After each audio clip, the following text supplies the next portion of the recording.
What we do here is go back.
Start the steel! Start the steel! Start the steel! Hello there, everyone. It's Indecision 2024. Kamabla versus a rapist. Hello. It's the happy hour special where we are going to go on definitely way longer than an hour. What? Just ridiculously longer. Stupid. Anyway, I'm Kevin Logan. I'm from the 51st state, the garbage patch, otherwise known as Great Britain of Northern Ireland and Island Land. And joining me from the great state, well, you're not actually technically there, originally from the great state of Wisconsin, now from the not quite so great state of Germany. Right, Northwest Rhine-Phalia is awesome, man. Don't you? I said Germany in general. Adopted homeland. And there are Swabians and all sorts. Don't even get me started. It's Dr. Christy Winters. Oi, yeah. So, Kevin, how's your voting plan going? I voted so many times in all of the states, all for Cenk. And yes, and how did that go? Very well, very well. Honestly, I think Cenk's got a good chance. The Cenk train doesn't fucking stop. Okay. Yes. So obviously, I mean, I don't think I need to tell our audience really. There is an election happening in the United States tonight. In fact, there are many elections, but more broadly, there is the general election between Kamala Harris, California. And Donald Trump, a massive fucking prick from various states, but none, ironically. Yes, for president, and then there are loads of Senate races and all of that shit going on as well. And we'll keep you up to date as much as we can with whatever. Christy, Kevin. How are we feeling? Cautiously optimistic. Okay. Is my current state of affairs. I'm bolstered by the early vote. I'm bolstered by reports that women are turning out at like 10 points higher Yes, yeah. than men. I'm bolstered by the fact that I hear that independents are breaking for Kamababla. Yeah, some like And 57% of independents apparently. yep, and about 10% of Republicans, whereas Harris is only losing about 3% of Democrats, self-identified Democrats. Yeah. So And yeah, I mean, that's literally just that's just what's her face from Hawaii. yeah, that's just Tulsi Gabbard. Yeah, yeah. Really, yeah. And people who like just happen to be registered as Democrats but have been voting Republican their whole lives. Yeah. Yeah, and so I guess I think at this point, and that's all we have, I would be a lot more nervous if it were Biden. I think I would be a lot more scared if it were Biden, if he hadn't dropped out. I wouldn't be nervous because he'd have lost. It wouldn't. Yeah. There's no nerves involved in a thing you already know you've lost. I'd be And so terrified, but not nervous. I think before we get caught up in the minutia of various counties and turnout and absentee ballots, we just take a moment and think. In 107 days, what she's done. She's turned around an entire race that was going to be lost. Introduced herself to the country, created a coalition of traditionally Democratic voters, and also deliberately reached across the aisle in order to get those moderate Republicans that she needs to put her over the top because the Electoral College is rigged up against us. Yeah. But also held her own, put together a national campaign, picked a good VP, and ran a damn good campaign that isn't about her and her being the first this or her being the first that, but it's about the American people. And she nearly killed Donald Trump twice. Yes. Well, she did. She definitely moited him on a stage in person. Well, nearly murdered him. She shot him in the ear. And I was saying, I was K-Hive back when people were shitting on me, in 2020. And I thought she was a competent, leader and potential. I was in a K-hole back in 2016, so... And I've been incredibly... So I think we have to really admire... Anyone who says that she's not competent is clearly just sexist or racist or just misogynoir, as the case may be. Because she put this shit together, like, amazing. Yeah. I woke up this morning, though, and I was thinking about the Beyonce song, Who Runs the World? Corporate interests. And I think if she wins tonight, that's going to have to be the next, after the Freedom theme song, that might have to be the next theme song. True. Yes. So, we are, of course, raising money for a very good cause in tonight's proceedings. That cause being me not starving to death. Yeah. Which I think is a very good cause. Be the Kev. Okay. You can do so with bits and subs and all the rest of it. Bits, messages. You can become a member for 99 pence on YouTube. You can do super chats, which I will read out. At some point, but we'll have guests on, so don't be too fussy about it. I apologise, but there is shit going down tonight. It's a possibility that Donald Trump might shit himself and that Elon Musk might commit some seppuku. So just roll with the punches, people. Anyway. Yes. So we go live now to I suppose our first broadcaster of the evening, CNN. Unfortunately, we are still goalless at the moment. 0-0 Harris Trump. Early days though. That lot can change between now and then. I meant to ask you. You mentioned the polling and stuff. What did you make of the Seltzer poll? I was stunned.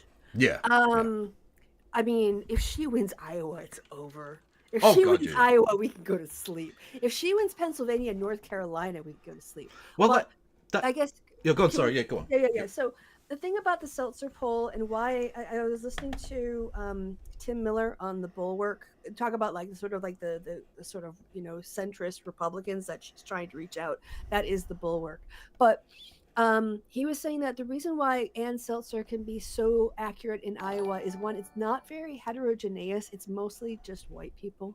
And there's like different flavors of white people. There are some minorities, but not enough to really change the, like to, you have to weight the electorate quite in a complicated way in order to capture them if you don't get them in a survey. And she knows that state very well. She's been polling just one place for many, many years, and it only has 4 congressional districts. So it's easy for her to like proportion the rural districts versus the more urban areas. And what I think was really particularly astounding was older rural women breaking for Harris. That's what was that's what made the difference, I think, in that poll. And I could say, like, my rural white dad went and voted for Harris today, and my suburban white mom went and voted for Harris earlier this week. And you're just to clear, your parents are white. And they're definitely they're white. Okay, yes. Okay. My mom, bless her, like with her stroke she had over the summer, she didn't want to have to wait in line for too long, so she went early and got her vote in. And, when the line was very short. So yeah, I mean, so I'll get your opinion on the Iowa 3+ to Harris. But when I saw that, like, even if she's off by 3 points, that kind of shift, it represents a lot of Western Wisconsin and parts of rural Illinois. Illinois is not really the issue, but I mean, if that's reflective of Wisconsin, some of the rural areas in Wisconsin, it would be like, I think it would represent like an 11-point swing, because I think it was +8 Trump last time. Iowa was +9 Trump. Yeah. Which so is that's fucking a mad. 12-point swing. I mean, that's fucking insane. But also he's done a lot to piss off women, and so has JD Vance. So your thoughts on the Iowa? Yeah, I was going to say, Iowa itself is irrelevant in terms of the fact that it has 4 electoral college votes, so like, who cares? But it's what it represents, right? Because in that poll, it had, if that poll was correct, she'd also win Texas and Florida. Now, if she wins either of those, there is literally no way a Republican win. There is no path to victory without both of those states. And they had them winning there. Although it did interestingly have Trump winning Georgia, which is interesting considering how tight that race is. But it had them winning all sorts. And some of it seems to have been borne out so far. We've looked, I've looked, well, obviously I've just started streaming, but so we haven't looked, but I've looked at the number of Latino voters turning out in places like Philadelphia, and it's through the fucking roof. Like, they're bringing every motherfucker out. Because you can't go out and do the whole garbage island, especially as someone who can speak on this topic, being from a garbage island. You can't just go around calling people garbage island and expect them not to, fuck you up a bit. If you piss off, I've seen some. I talked about this yesterday. I predicted yesterday that not only is she going to win, but this is the death of the Maga movement, right? And this whole squirrel thing is the perfect analogy for it, right? They have shown so much more care and love for this one squirrel. Not for squirrels in general or for animal rights, because they clearly don't give a fuck about that. No. Trump literally rolled back animal rights.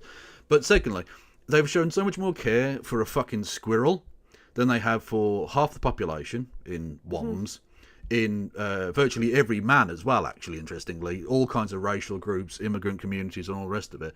Like, it's such a jarring juxtaposition, the people they will and won't care about. It's okay for the state to use violence against black humans, but not red squirrels. Okay, at that point, like, you're done. Walk away. You're a fucking joke. It needs to stop.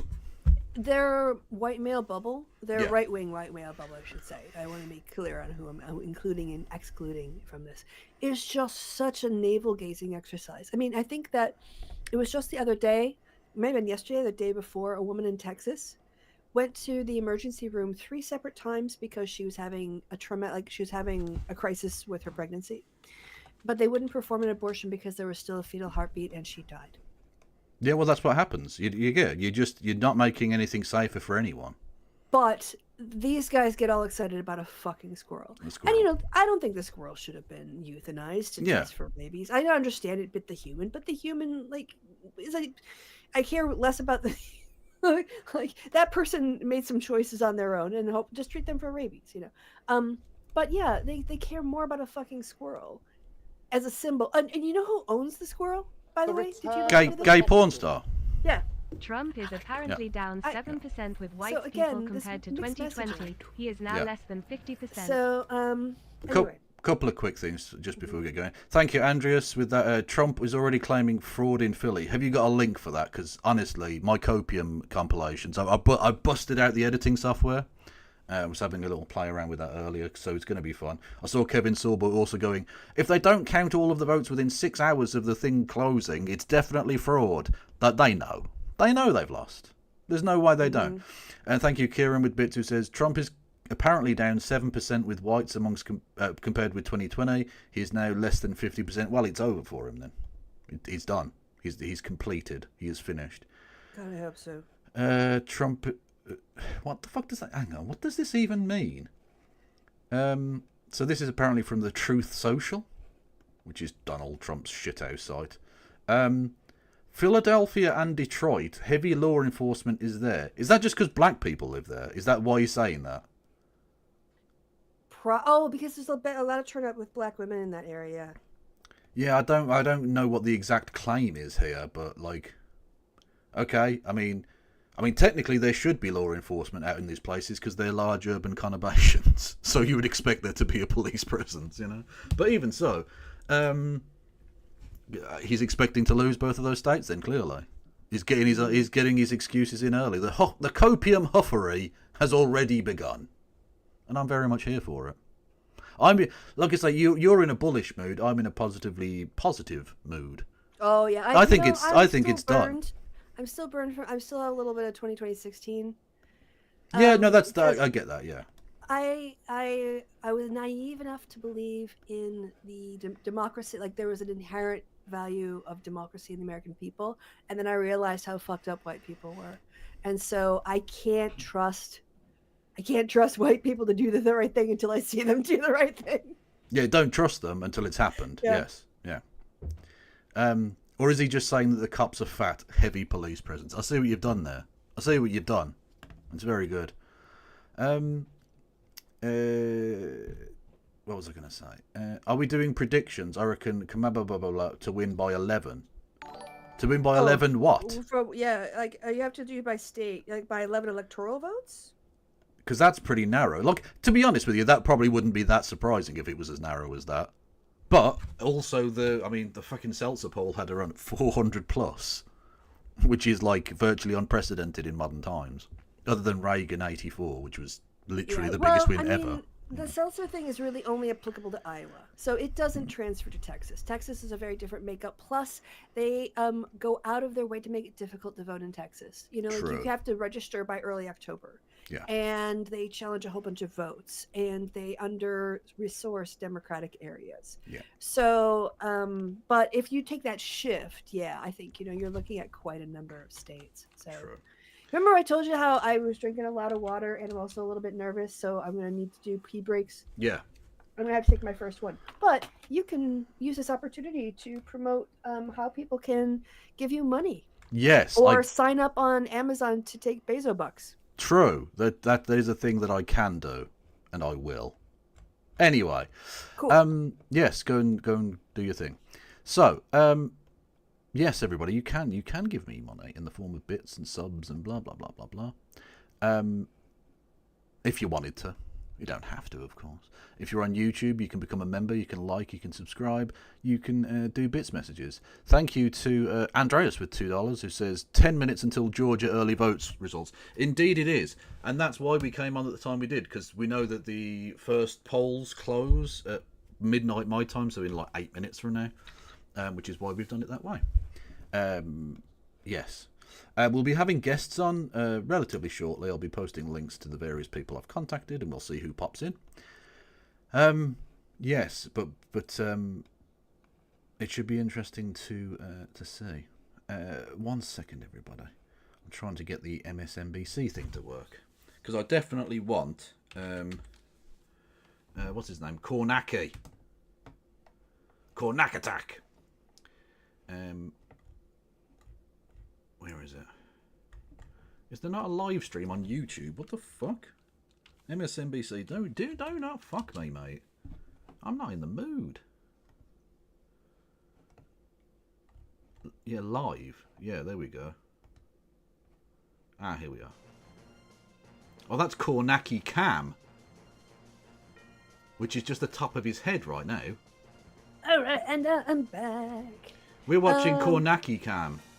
Oh, what's... Yeah, let me show me. So you've got... There are two live streams. Yeah. There are two live streams.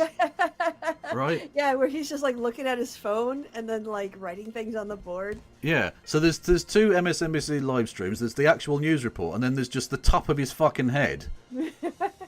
Which, I'll be honest with you, is telling me a lot. Because I'm a scalp reader. That's how I can define the numbers.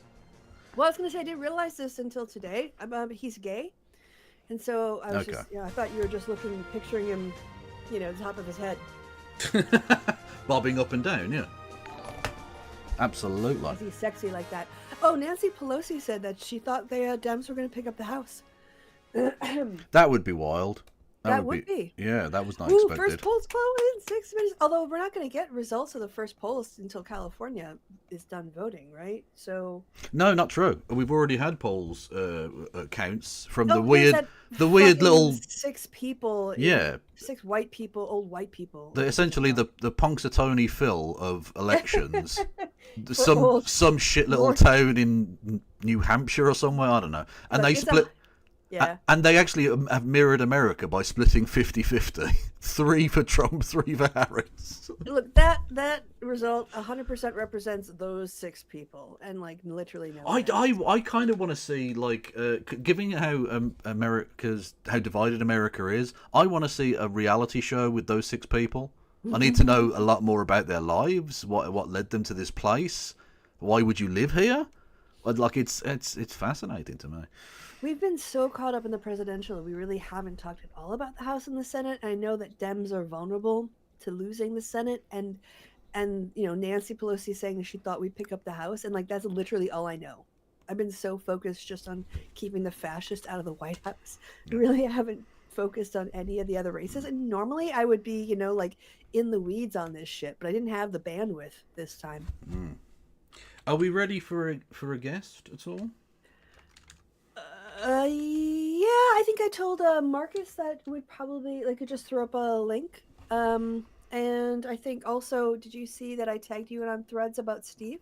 Yes, I did. But there's Real Radham, who's an Australian, who wants to come in, so I can. Okay, yeah, sure. Yeah. How many people did you invite? Some. About one. About 10. Oh, really? Thinking cool. Like most won't come in, so if we get 2 or 3, that's more than enough. That's fine. So how did the hippy dippy go? I turned up an hour late because I got the timings wrong. And then I stayed for 10 minutes, said that Trump people were garbage, they got really angry, and I told them to go fuck themselves, and left. Perfect. How long were you on? 15 minutes. It's fine. No, because I didn't, I think I did realise, but I forgot that their daylight savings time happens like 2 weeks after ours, so instead of it being 11:30, it was past midnight. Yeah. Or no, the other way around. So I went I turned up 40 minutes late, thinking I was 20 minutes early. Anyway, and so they was like, just pop in and just say your bit. So I went in and went, you're all fucking garbage, and Biden was right to call you garbage because the president should tell the truth, right? And they all got really angry. Even the libs? No, the libs loved it. Actually, do you know who one of the libs was? Jake. Oh, was he? Yeah, and he seemed to react very well to my ribbing of the conservatoids. He was in his corn suit as well with the a Harris Waltz cap on. Oh, was it he? was very interesting get up. The Riz, I believe the children refer to it as. Jake does not have Riz. He has the skibbidiest of all the Rizzes. Well, he's got. Oh, so did someone in Parliament used a word that I hadn't heard of before. Go on then. I have to look at my threads because I saved it. Some millennial, I think. Saved. Real Radham, where do we follow each other? Hang on, I'll do it on here. I will whisper you. I think this is the first whisper I've ever sent. There you go. It's in your whispers, which is the DMs I hear on Twitch that no one uses, obviously. Anyway, sorry, go on. All right. Do you want to actually hear it's Delulu? Do you know what that is? Delulu? Should I just play the clip? Yeah, play the clip. Yeah, go on. All right. I'll just play it into my mic so you can hear it. Oh, okay. Oh. Does the Chief Secretary to the Treasury agree with me that the depleted benches opposite continue to paint a picture that the last 14 years of Tory neglect were not a choice? Made even more delulu by the attacks on the changes this government has made to fix the foundations and improve lives of people in constituencies up and down the Is that? I presume it means delusional. I'm getting from that, but I've literally never ever heard that before. Yeah, nor had I, and I was thinking, God, I'm so out of touch. But... Delulu. Is that like a? That seems like Delulu. I'm not even sure. Delulu is internet slang used to describe the belief that one can influence one's own destiny through sheer willpower. Oh, okay. Or Delulu, a slang term derived from the word delusional, originating from the K-pop fan community in 2014. So it's a decade old and we're just hearing it. Brilliant. We are very old, Christy. I don't know if you're aware of that. I told you about my little nephew, exactly. didn't I? That's why, you got to keep on top of this shit. Yeah. Oh, God. Do I know what fucking Fortnite is? Honestly, I should have knocked him the fuck out. He's only 8 and I would have gone to prison, but that's not the point. Thank you, CH, for becoming a member. Much love. Yeah. No, that's the wrong one. Hang on, are we doing... Which one are we doing? Boom. There we go. Look at that. They've got... bookended by 2 white-haired white men. That is the whitest panel I've ever seen. Love it. Yes. Should you ever listen to what nonsense they're spewing? Yeah, sure. Let's go ahead. People get a little bit more than 1 vote, and some people get a little bit less than 1 vote. So if we end up in our sample and we take a sample of all adults in the state of Iowa, and if we've got too many who are older or too many that are women, we adjust it to look like the census. So we're weighting within congressional districts because they're not all aged appropriately. Some of them have state universities and so on. But we want to adjust our data so it looks like a cross-section of the state of Iowa when it comes to age, sex, geography in particular, race, sometimes education, not so much anymore. And then from that bigger pool, over 1,000. Is that race sometimes because there are 4 black people in Iowa? Yes, exactly. I imagine so. Voted, or they say that they will definitely vote. And so from that, cross-section, proper cross-section of the state, if older people are more likely to say they're going to vote, they show up in more plentiful numbers in our likely voter sample. Real Radham, I sent it to your whispers here. Just click the link. My data to reveal to me this future electorate. And the people who are using back, the exit polls or the recalled vote, which I don't think of as very reliable at all, I call that polling backward. So they're adjusting their data to fix the last mistake. I've always allowed my data to show me, without fear or favor, my best shot at what this future electorate is going to look like. Can I just second John's point, which is I've worked with you, Anne, over the years. You've polled races I was involved in, and you are a person of great integrity and skills. By polling races he's involved with, he means Caucasians. Right. And cells are... That's what he means there. About Can we pause the that election. for a second? Yes. So let's talk a little bit. Can I talk about what she's saying from a political science? Go for it. Called... All right. Well, so look, if you're lucky enough to have a population without a lot of variation. So the variation she's got to really look at, again, she's got a predominantly white population, right? Like 90% right? So the chances of if she were to just go out and randomly call 1,000 households, chances are 90% of those households in the sample are going to be white. So in other words, if she went out to the, like with a reputable polling firm that people will answer the phone for and will give actually answers for, right? So who participates is important. her sample is probably going to look a lot like the population without having to make a lot of adjustments. The things that she's going to have to adjust for are, urban, rural, education. I think that's it. And that's not a lot when you're talking about polling. If you're trying to poll a place like Florida, where there are Puerto Ricans and there are Cubans and there are, whites in the northern part, and then there are the whites who live in the south who are more liberal, and you've got Hang on, black people Christy, as well. I don't want to interrupt you, but I'm gonna fucking explode. Right, 1 second. Right. Real Radham, hello. Can you hear me? Yes, I can. Right, go click on the link in the fucking DMs and come to the room with the other people. Okay. Thank you. I will. Jesus Christ. Sorry, right. Go on. Now? Yes. All right. Sorry. Okay, so carrying on. And you've got lower response rates.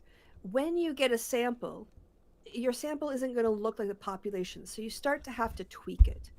Right. So if you have a population that is 15% Black Americans, but your sample only has 9, well, then you have to multiply that 9% to get it up to 15.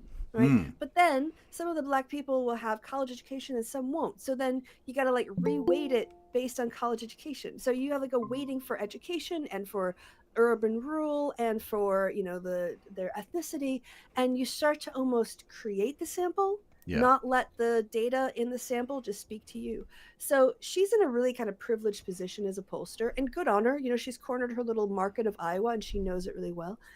But the methods that she uses aren't appropriate for all states. Yeah. So just want to say that. Yes. Hello. Hello there, Real Radham, from the great state of Australia, which is a state. Australia, mate. Yeah, Australia can't.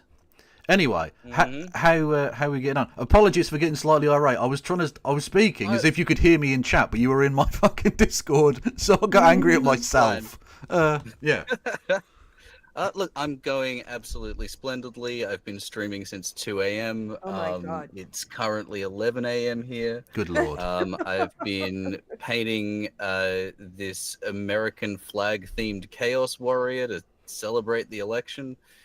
I've been going great. I'm slowly going more insane than usual. Oh, awesome. Christy Winters, Hey. I just want to say this is reaching back many, many years, but thank you for your service in absolutely bodying Sargon in that debate on feminism. Just beautiful, beautiful work. I know it was ages ago, but I don't know if I'll ever get the chance to thank you for that again. That definitely put a smile on my face. Yes. It wasn't that hard. You just actually had to treat the subject seriously, and he fell apart. So, but yeah, thank you. Well, on that front, I did notice he was having a meltdown about the squirrel. Because it's nice pretending to give a fuck about something, isn't it? I can't wait to see him have a meltdown over black women leading the Tories. He already has. He literally already has, by the way. Apologies, we'll get back to American stuff when something happens. Oh, yeah, go ahead. The Kemi Bad Enoch has become the leader, and because of that, they've gone woke. That's literally it. That was what they were all tweeting out, including Unless him. it's a white man or a white woman, which is barely tolerable. The fact that she's basically I don't even know how to blackwashing of white supremacy, because she is one of the most racist motherfuckers in the entirety of British politics. Really, really nasty. I know that she has said that the problem with the Tories and why they lost is because they became too woke. Yes. No, they've learned nothing. They've learned nothing. The final two was Hitler versus Mecha Hitler, I guess. I don't know. So it was, it was going to be bad regardless. And they've decided to throw themselves into the dustbin of history, which I'm rather glad about. Because there's no way they can win an election with this. Hitler brackets femme. Yeah, exactly, yeah. Girl boss Blitler. Yeah. God. Fun times. Anyway, so I look forward to that. So is he 100%? Is he moving to Clacton then? Who? Nigel Farage? No, Sargon. Oh, Sargon. Well, he would have spent more time in Clacton than Nigel Farage actually has. He literally, he's been elected the MP for Clacton, and he has spent more time literally in America than he has. Clapton and What Oh. kind of Clacton. cream do I need to get rid of it? Yes, no, it's well, Clacton is certainly Clacton-on-Sea. yeah, Clacton-on-Sea is a very nasty infection that you pick up by doing the naughty. Now, no, it's a place that Nigel Farage is technically the member of Parliament for, although you wouldn't know because he's just never been there. He doesn't care. Literally, he went to the RNC and spent a week there, and has been in for a week in America doing the election stuff, even though complaining about left-wing people doing the same. Anyway, regardless, he spent more time in the United States than in his constituency. Yeah, he won't actually. Go He's to spending his tonight with constituency. Trump, isn't he? Is he? I know Elon Musk is, and I'll be honest with you. Yeah, no, Farage is going to be at Mar-a-Lago. Honestly, I've had sex with men that was less gay than what's going on there. I think actually, like it's just the gayest thing ever, and I'm very much here for it. I ship them. Good luck to them. You know, it's a beautiful thing. I think Elon Musk is going to be lurking in the cuck chair. Oh, definitely. Oh, he's definitely the cleaning up afterwards. Absolutely, yeah. Yes. So Nigel refuses to do like in person. They call them surgeries with his own constituencies in Clacton in case someone brings a knife in. Yes, but he will go to America. Yeah, where they have guns. Where like you get a gun with your groceries, I think, don't you? You get a free gun with buying a loaf of bread. Yeah. With wine or beer. Yeah, literally, Trump passed one of the pieces of legislation, and I couldn't believe this wasn't a thing already. Right? Trump, the Congress didn't do anything about it. There was a bill put forward when Trump was president to ban people who are deemed criminally insane. So not just irregular insane, criminally insane, to ban them from ownership of guns. And I was like, why isn't that already a thing? If you're medically registered as criminally insane, which is a genuine thing you can be in America, apparently, as unpolitically What part of correct as shall not be infringed do you not understand? True. This is why the government needs to stop infringing on the rights of Americans to own weapons and let Americans own nukes. True. The sadism today. Yes, very true. Well, we've got massive news here. Donald Trump is predicted to win Kentucky. Yeah. By just the more than 2/3 of the raw vote. Yeah, well, that's, I think, not a surprise. But that's just because, again, there are 6 people in Kentucky, and that's a bit like 4 for of them winning voted. New York State or California. Like, of course, that's... Well, that's how you know Trump wasn't actually running a real campaign, because he kept doing loads of things in New York. That's just because, like, he's from New York. But he had no chance of winning there, so why the fuck are you doing rallies there? Ego. Ego, and thanks to the internet, rallies have become, like, somewhat delocalized, so their impact is felt in other places. Also, like, I don't think he could pass up the Madison Square Garden opportunity. Yeah, he wanted to blow $1 million to go to Madison Square Garden so he could alienate all Puerto Rican voters. That was a very honestly, I think we will look back on that as not just the massive slice of hubris that it obviously was, but on the thing that ultimately lost him this. Because the polls were really, really tight. And then you go and say something which gives you no plausible deniability in terms of the racism accusation, and then all of the Latinos are like, fuck this bitch. And came out in massive force, Fingers crossed. It shouldn't have taken that when you've got literally a rapist versus not a rapist as your options, but apparently it did. But this is fucking America. True. And the other thing, too, is that Trump was saturating his areas of... where he was doing his rallies. I mean, he was going to Georgia and getting like 70% capacity by the last week. They'd seen him so many times. And he's so boring, and he shows up late. Like people just looking at their phones and talking to each other and leaving while he's saying, "We're full," and no one ever leaves. Falling asleep behind him. Yeah, he's beyond parody. Did you see the amazing camera work from that one guy? Yes. And he was literally like, "Oh, we're completely full," and then it just panned out, and there were just rows of empty seats. And it just goes to show you, right, how pathetic these people are, because they're in the audience. They can see that he's lying. When he says this arena is full, if you're in the arena, you can see it's not full. And they don't go, he's lying to us. That's not fucking cool. They go, oh, no, he's lying to us. Awesome. I can't feel sorry for you then. That's an alternative fact. Very true. Oh, well, firstly, thank you for the shout-out, Radham. And secondly, hello there, Hannah Reloaded, Raiderinos, who snuck in welcome. 5 minutes ago and I didn't notice. So busy am I, ensconced in politics! I'm such a fan of democracy. I really am. Not streaming the election? That's kind of surprising. Well, they were streaming, clearly, a moment ago. And, well, they do mostly, like, conspiracy stuff. Which, to be fair, the American politics and conspiracy are so intertwined at this point. But that, like, the kind of Hannah's Super Bowl Owens has been claiming that Kamala is a MK Ultra operative. Fact. Yes, that is true. Those letters and words mean nothing to me. Sorry. Well, it is just, it's true, and that's good. Okay. No, it's not. It's not true, and it wouldn't be good. MK Ultra was the American military's attempt to develop mind control via drugs and torture. Yes. It failed, but it forms the basis of many conspiracy theories. Okay. Is that sort of like the Men Who Stare at Goats? Same program. Similar, yeah. Yeah. Okay. Yeah. Yeah, in an election cycle where we've had actual sitting members of Congress going on about them creating tornadoes to stop people voting in Florida, yeah, conspiracy is very much a thing. Don't forget the hurricanes. Oh, hurricanes, tornadoes, whatever. Major weather events that we obviously can't fucking control, otherwise we would. Like, we'd stop them from happening, maybe? I don't know. By nuking them, perhaps. Look, the thing is, Trump was thinking outside the box with that, and we didn't try it, so we can't knock it. Mm-hmm. Is what I reckon. It might have worked. Yeah, exactly. The last thing that... I mean, what's the worst that happened? Florida gets irradiated? How would you even tell? Super crocodiles. I think you notice once the mascots at Disneyland start growing extra limbs. That actually sounds fucking awesome. Hands. Yeah, that sounds awesome. That's efficiency. Mm-hmm. Exactly. Look at the upsides of these things. True. Yeah.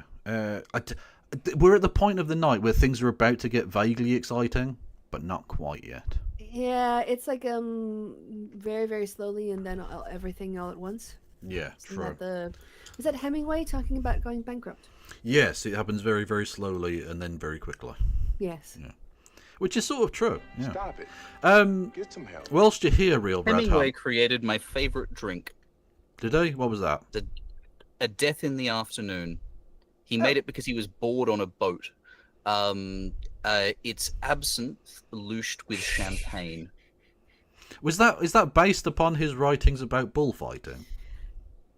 Not a clue. Because wasn't that one of his essays? He said during the Spanish Civil War, when he was a journalist, he used to enjoy watching the bullfighting, even though he understood it to be evil and wrong, and he called it Murder in the Afternoon.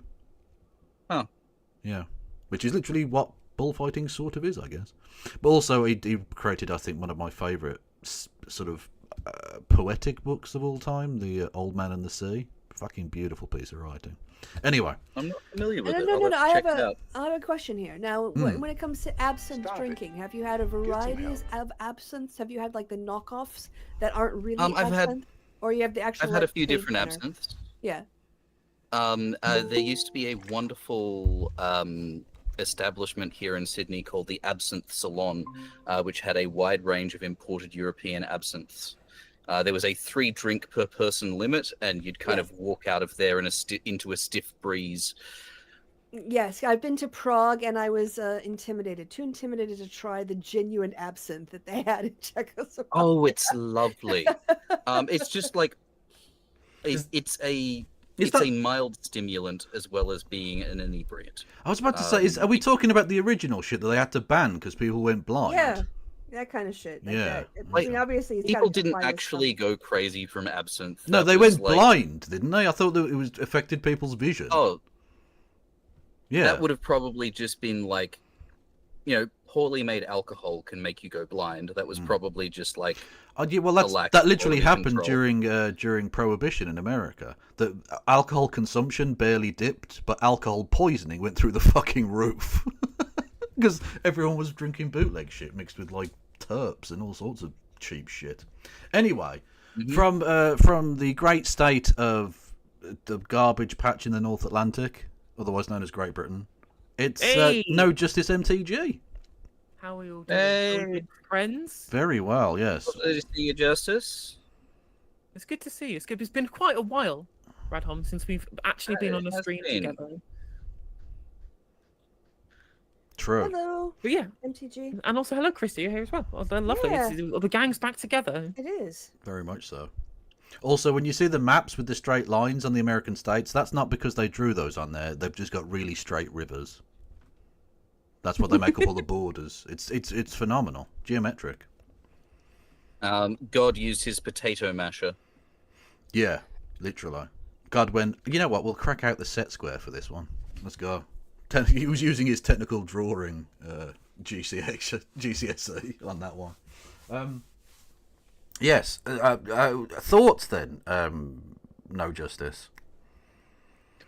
Just, I mean, the very little information on like kind of results that we've got so far, but it'll be very interesting to see what happens over the next however many hours, because what's going to be interesting is to see how many of the non-voting demographics of the electorate have been picked up by either side of the aisle on this one. It'll be really interesting to see how many of the young male manosphere types Trump has picked up, how many like older non-voting women who have been persuaded to go to the polls by reproductive health care. That'll be a really interesting kind of interesting to see how much of the excess turnout that we're seeing, because we are seeing much higher turnout this time compared to 2020, which was a record turnout election as well, which makes it even more interesting, is going to be from these different groups. So how the Harris and Trump campaigns have engaged these groups specifically is going to be a real kind of fulcrum on which the results of the election lies. True. Also, I'm on a hype train, so everyone give me money by the hype traininess, and then I will finger American democracy because it might die tonight. True. So, that is also true. Although, did you see Elon Musk saying it would be that if Kamala won, that democracy would die? No, I thought no. He said she would come after him, which I was like, do not threaten. If you put my face on screen, I will play with my fancy balls for your hype. Okay. Pin this tile. There we go. Oh wow, those are fancy balls. Yeah, you were a circus person, weren't you, at some point? Yeah. From the age of like 12. Oh wow. Ooh. Fucking throw more money at Kev, folks. Yes. Fill up hype train dreams. True. Am I gonna burn in hell for this? Oh, well, Kitty Bonk. yes, thank you. That's mesmerizing. It is. You should watch his stream more often. There's lots of face painting and various other things that goes on. Oh, can we see your flag painting when you're done playing with your fancy ball? Or can you do two things at once? Well, I need to put the ball down for a second. Okay. But here is the miniature. Nice. So this is honestly, I think that's just isn't that just Maga-id? I saw the That's just what they imagine themselves to be. I think. Trump's face on it with a yellow orange helmet for his head. Well, I literally had. It was a joke. Well, I think they view themselves as more Space Marines than Chaos Warriors. I'm sure that is very genetically engineered super soldiers. I was about to say, I'm sure that means a lot more to people who understand whatever the fuck the words you just said were. You're British. Don't you get like an understanding of Warhammer installed upon birth? No, I was too busy. Get the firmware update. Too busy fucking. No, I'm only joking. What was I going to say? Fuck. Yeah, talking about the MAGA-id. I used it ironically, but it was a genuine image that was made by some MAGA fool. My opening placeholder meme for the day was literally a squirrel, right? So the ghost of a squirrel with its hands on the shoulders of Donald Trump. Yeah, I saw that. Unironic. Look, I used it ironically because it's the funniest thing I'd seen. But they made that legitimately as if that was a good idea. Yeah, it's Peanut Jesus. It is Peanut Jesus. Peanut Christ. While we're here, and they just talked about the exit poll, can I tell you why the exit polls are complete shit these days? Go for it. Right, so the exit poll is taken on the day of the election. It is taken as people are exiting the poll, hence the name. and that means that they set up on the day of the election Now, and they sample people who are coming out of the polling stations. When you say exiting a poll, do you mean they were having sex with a Polish man? Yes. And then they were exiting the Polish man? Yes. Yeah, okay. And as they come out, they get interviewed. Right. The problem is that it does not include anyone who's voted by mail. It doesn't include anyone who's voted early or dropped their ballot off in a mailbox that day. And so you're really getting a biased sample, and we know that Democrats have been really working to get their early vote out.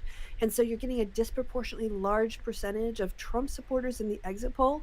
And so you can't, the exit poll is accurate of who voted today. It is not accurate of the electorate anymore. Christy, when you say dropped in a mail's box, in a mailbox. Oh no! Oh, okay. Sorry. Right. Wrong. You know, I was in a different headspace. Clearly. Yeah, clearly. You were well randy today. Yeah, not a headspace. Exactly. When I say I'm in a headspace, I do mean that quite You're literally. currently getting head In space. Which honestly, getting grip in that situation is difficult. You have to fuck up against the side of the spacecraft. So when you see the exit polls, if they look a little bit like women should be turning out more, or that seems kind of, not the result. The results are the results. Yeah. But the exit poll, you don't believe it. I mean, it's not accurate of the electorate. Well, exactly. But the thing that actually leads to, practically speaking, I think, is that what we saw with that graph, the infamous graph, which I think we've all seen, where the Trump vote is just like a clean arc, and then the Biden vote is below it and then jumps up just above it and across, which, the right wing have been going crazy about. But it was perfectly explainable. People told you this was going to happen. They will factor in those early votes when they have to at the end. But don't you understand? The fact that they said it was going to happen means they knew it. It was planned. They were trying to program you. So when they do these exit polls and it shows Trump winning everywhere because, like as Christy explained, as a political scientist herself, that it's not really a true reflection in modern America because everyone votes early now in a way that they just didn't even 10 years ago. Literally, this is only really the second election that's happened, so one election cycle basically where this has been a case. The right wing are going to go crazy, and they're already getting their excuses in. We literally saw Trump going on about police in heavy presence in Philadelphia and Detroit, which, by the way, he means black people places. That's all he means there. Yeah. So they're already getting their excuses Russians have been calling in bomb threats to certain polling, apparently, according to the Justice Now, when you say Russians, do you mean Tim Pool? Yeah, no. Did you see Laura Chen was hauled up before some parliamentary committee in Canada? Yes, and she basically tried to plead the Fifth Amendment, which doesn't really work. Yeah, which would work if that existed as a legal concept in Canada and doesn't. But I think her entire shtick was, look, I'm under investigation by the Justice Department. I ain't saying shit on the record. Which I think makes sense. That this is one of the very good instances where saying nothing is a good idea because you are going to incriminate yourself regardless. Just accepting that there's anything to answer here. Yeah. They're thinking about holding her in contempt. And they fucking should. You can't do that. The Fifth Amendment isn't a thing in Canada. Now, I'm not a Canadian legal expert, so I don't know exactly what replacement it has, but apparently, you're supposed to answer the fucking questions because Parliament wants to know. Lauren Chen has never been the brightest bulb in the crayon box. No. She is way over her head. True. It's very funny. It's very funny. It is very funny. I mean, I don't want to say I told you so, except I definitely do, and I'm about to. I told you so.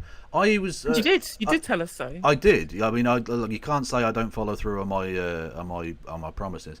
Yeah. No, I made videos about her years ago about what a dangerous, snidey little snake bitch she is. Because she is. It was plainly obvious. During 2016, she was the archetypal.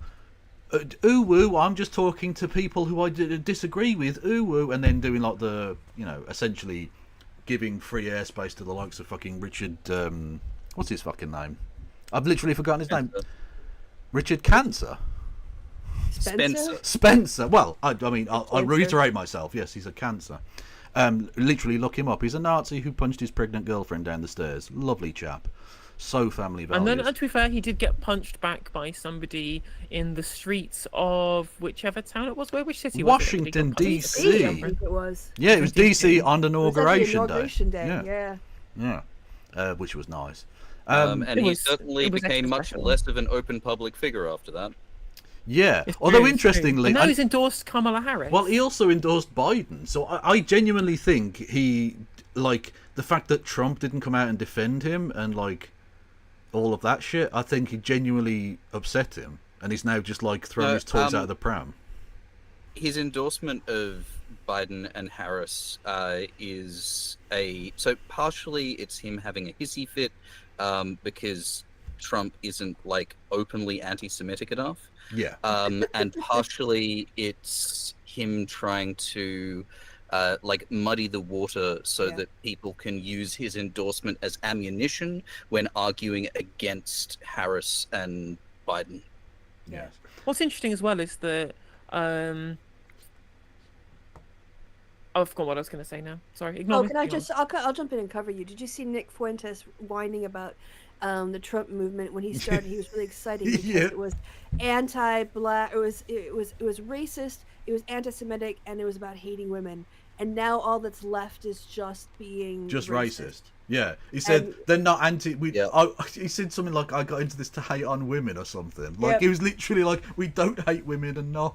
Like, motherfucker, you removed their rights to healthcare. What more do you want? Like, literally, they want the fucking Handmaid's Tale.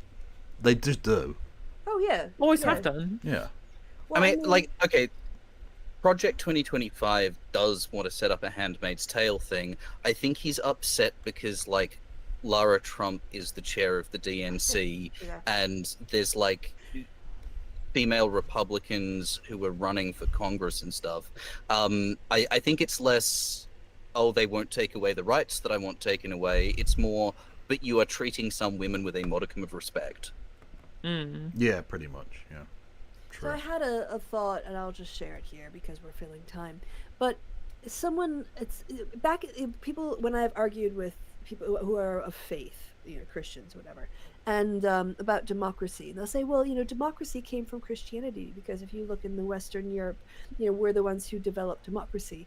And I don't know why this took me so long to like have the light bulb moment of going, yeah, but look at the democracy they came up with. It was one where propertied white men had all of the power. Women had no power, not even white women, and they were doing genocides and enslaving people. Like, that fit Christianity and its hierarchy, and it's the sort of idea of we're going to put unqualified heterosexual, supposedly cis men in power, and then they're going to force everyone else to live the way they want to, which was basically the democracy that the founders came up with initially. And the more that we get to a meritocracy where people are judged on what they've done and less on what group they belong to, and we've expanded human and civil rights, we're becoming less and less, we're just completely incompatible with fundamentalist Christianity or any fundamentalism at this point. End of rant. Hello there, Sister Rose. Everyone go and follow Sister Rose. It's fine so far, I think. It's sort of too early to really tell, but the polling looks okay. Yeah, it's just like, well, I can't believe it. What a turnout for the books that Trump has won Indiana and Kentucky and Biden's won Vermont. Incredible. I'm shocked. I'm shooketh. Harris, yeah. There's one Vermont. Yeah. So things are going so far. Yeah, this is why we have. Should we have a listen to the? We've got officials updating us on Fulton County, which could be important. Sure. Oh yeah, that is going to be a super swing. That was the one where that was the county that was the last to finish in Georgia, where you saw the blue line go over the top of the red line in 2020, that caused all of the conspiracy theories about electoral fraud. Today, over 92,000 voters. And it was it was like a plus 16 Trump district in 2016 that was then very slightly. Or it was like 16-point Romney. It's like 8-point Trump that then became like 0.02. Can you hear this? Nope. Oh, sorry. Oh, my fucking That's bad. Why we're still talking. Oh shit! I was like, why the fuck my is she? face is big. Yeah. I was like, why? Hello. Why has she been so fucking rude talking over this woman? Anyway, sorry. Go on. My bad. Workers remain steadfast in their commitment to ensuring a smooth process. And in regards to these disruptions, there will be 5 precincts that have to remain open past the 7 o'clock poll closing. Those locations are C.H. Gallant Elementary School, which will remain open until 7:15. Etris Darnell Community Center, which will remain open until 7:45. Lake Forest Elementary School, which will remain open until 7:10. Southwest Arts Center, which will remain open until 7:43. And Northwood Elementary School, which will remain open till 7:45 p.m. Okay, no offense, but I don't care. Non-credible bomb threats against Atlanta area polling places were from Russia, Secretary of State says. Yep, I've said that before. No, you did indeed. I'm just reading from the article. Oh, okay. Rather than her listing out schools that no one knows where they are, so who cares? Several non-credible bomb threats have briefly disrupted voting at several Georgia voting places originating from Russia, which is not the Georgia Russia is usually fucking with. But it's gone transatlantic with its Georgia fuckery. Secretary of State Brad Raffensperger, famously, who didn't even go and find those 20,000 votes, the lazy prick. 11,900. Whatever it was, yes. Quote, we've heard some threats that were of Russian origin. I don't know how to describe what's viable. We don't think they are, but in the interest of public safety, we always check that out, and we'll continue to be very responsible. We identified the source as it was from Russia. They're up to mischief, it seems, which is, I mean, that is one way of putting it. So, skullduggery is afoot. Indeed. They are playing silly beggars, frankly. Wait, what are you doing to my skulls? Exactly. The non-credible threats caused the temporary closure of polling stations at again, various fucking elementary schools. Union City's population is nearly 90% black, according to US Census Bureau. What a surprise! They targeted specifically the black districts. I am shocked at that. The precincts in Gwinnett County were evacuated for approximately an hour while the bomb threat, which was deemed non-credible, was investigated. Yeah, so basically they're trying to get black people not to vote. What a shock. What a surprise. Came from at this point, and it is an active investigation, but we do intend on doing our best to locate who made the threats and prosecute them fully. Thank you. Ooh, can I talk over this with some just random... Also, right, so... how cop-pilled is that guy? Like, he couldn't look more like a cop. Sorry, go on. Alright, so, I don't know if people have seen this, but Nate Silver's last forecast has Harris winning. She's apparently, in his simulations, 80,000 simulations, she won the Electoral College in 50.015% of them. So that's Nate Silver, despite Peter Thiel desperately wanting a Trump win, coming out, including a Harris win. The other person who's forecasted a Harris win, I have to go back and look at his name. Well, I was just going to say, Nate Silver, even considering what a fucking hack piece of shit he is, if even he's saying it, I'm more confident than I've ever been that she's going to win. Yeah, well, especially he was saying forever that they're herding, they're overinflating figures, and I'm just like, you've just continually put out polling analysis says, well, it's going to be 50-50 then. It's going to be 50-50. Well, that sounds to me like you're also putting your thumb on the scale to get a close result so it looks credible. Yeah. Nate Silver just aggregates existing polls, so if the polls that he's aggregating are herded, his results are going to be herded as well. I think that there should be a rule that you should not include any polling firm in your weighting or in your average unless it's been through a cycle and it was within 3 points of the last election. True. I think there should be a lagged screening for polling companies. If you look at Nate Silver, some of the companies he's used have been like patriotnews.tv, like that kind of fucking companies. This is why just ridiculous shit. You have to demonstrate your credibility. You don't just get thrown in there because you claim to have taken some data. Also, I don't know if you saw the Alan Lichman predicts. No, what's the Lich been up to? So I actually provided the keys, the jingle of keys. The keys, the 9 keys. I put a link to. Oh, the fucking keys guy! Jesus Christ. He's also predicting a Harris win. But if you want to hear him argue with a journalist, I put the link for that in our Discord chat. Yes, Evan. will do. So we can watch that instead of update Russian bomb threats. True. I also. Did you also see the Russians tried to blow up? Kook. Yeah. Did you see that the Russians tried to? Well, they did. They set some things on fire in the UK and in Germany, doing dry runs for putting bombs on planes. They tried to ship I it missed via that. DHL. Well, this is the problem. They tried to use the German company DHL, and they don't deliver for shit. All the time, I have stuff from DHL come. They just pretend that they stepped to my house, but then they drop it off at the kiosk like 15 minutes away. So that was their first mistake, as the Russians, was to do DHL, but DHL, I guess. DHL. I mean, Oh, DHL. DHL, yeah. Yeah. Yeah, no, they're shit. They're shit so everywhere. bad. They're fucking terrible. Like, I'm sitting at home all day, and they're like, "Oh, we tried you at 1:45." Like, you lying motherfuckers. I was here. Nobody, no fucker rang my doorbell. I would have answered. I'm waiting for the goddamn package. Pieces of shit. Anyway, so that, but Then they're like, you have on to much come better. to our depot within a week, or we'll ship it back. yeah. Where the fuck is your depot? Near absolutely nothing. Yeah. I had to walk 15 minutes, there and back to pick up some protein bars. I was like, fuck that, I'm too lazy. I'll go to the gym instead. And I just turned it back. Also, anyway, I just want to say, no one is convinced by that hair, mate.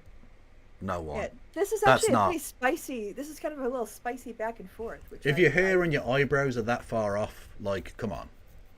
Look, we know you're grey, mate. Just fucking deal with it. Come on. Oh, hang on. I should probably put some volume. That'd be good. The keys, enormous changes. Wouldn't you be concerned because you predicted a Harris win, and by consequence of that, wouldn't the Harris campaign be worried that she doesn't seem to be the candidate who has momentum, particularly in these last 3 weeks leading up to the polls? She had a much wider gap back in September and in August than she has now. It's almost like it's a come from behind sort of strategy for Donald Trump. Does that not concern? Because in a contest where you're going all in towards November 5th, if the perception is, and she's had a bunch of missteps. I mean, the Fox News interview last week, not going to the Catholic dinner in memory of Al's. I'm not sure the Fox interview was a bad thing. I thought she came across okay. Well, this guy is so in the bag for Trump. Yeah. Yeah. That's fair enough, I guess. Well, it's not fair enough he's Also, in the back, like, but yeah. Lichterman doesn't engage in analysis like that. He's just like, the keys say what the keys say. I just turn the keys. That's basically what he says, yeah. I do not make the keys make me. Ah! I mean, the thing as well is that the polls have been so far off in so many different places, right? The fact that we even got to the position where everyone was so far out from like the Seltzer poll, which is like the poll that actually has, we know that it's not heard or anything like that. When you actually go off of, well, what's actually going to affect who votes where, and having some kind of qualitative rather than quantitative system for why voting patterns are the way they are, I have some sympathy with the Lichterman's keys analysis, because at least then it's not just based upon, well, what is the rest of the group saying. Yeah. The other thing too is, polling is a moving target because people change their minds, and what people will say on a phone might be different from what they'll do in the ballot box, or something will happen, an event will happen like the Puerto Rico garbage comments, and that's going to flip a bunch of people. So the polls are only snapshots in time; they aren't crystal balls. You can't lock people in. People who said they're going to vote for Trump or Harris might not even turn up on the day. Okay, vote, but they have their opinion. massive news. Harris has picked up Vermont. So, like, it's a state that no one lives in that has 3 votes that was always going to vote that way anyway. But massive news! Sarah. Look, I keep trying to use my crystal... I keep trying to use my crystal balls to tell the future, and all I see is the world gone upside down. Yeah, but that's because you're in Australia. Hey! Sorry. Had to. Yeah, look, I am actually currently nailed to my ceiling, so I don't fall off the bottom of the planet. That is how it works. Yeah. Mm-hmm. Well, how are you on the underside when the world's flat? That's what I want to know.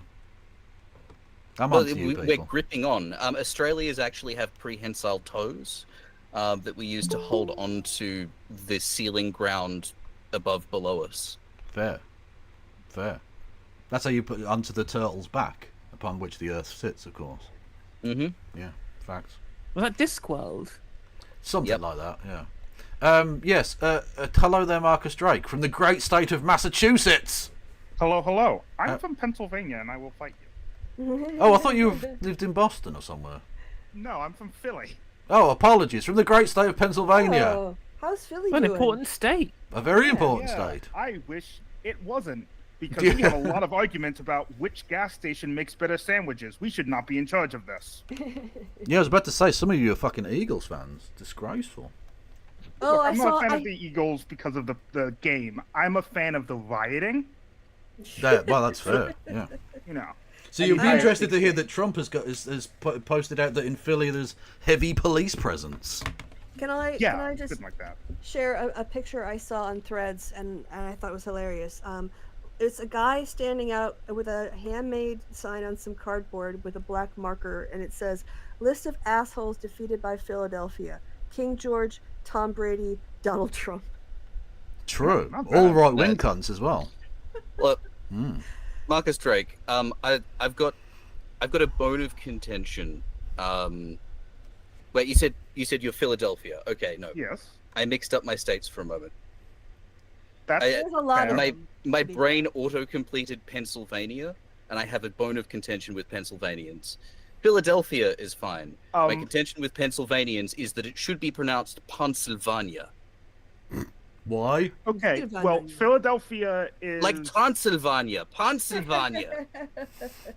Well, Philadelphia is a city within Pennsylvania, so I am also you are a Pennsylvanian. Pennsylvanian. Then that is my contention. Yes. Also, it's Latin. Why would it be pronounced like Transylvania? It's Penn's Woods because, you know, a monarch just gave a dude a bunch of wooded land. Fair enough. Although, of course, Romania Yeah, is named what after do you think Romans, the Vanya so... in Transylvania is? Yeah. Yeah. Yeah, depending on how you want to argue it, Pennsylvania had the first female governor when we were just the personal property of the Penns. One of the Penns left the entire colony to his wife.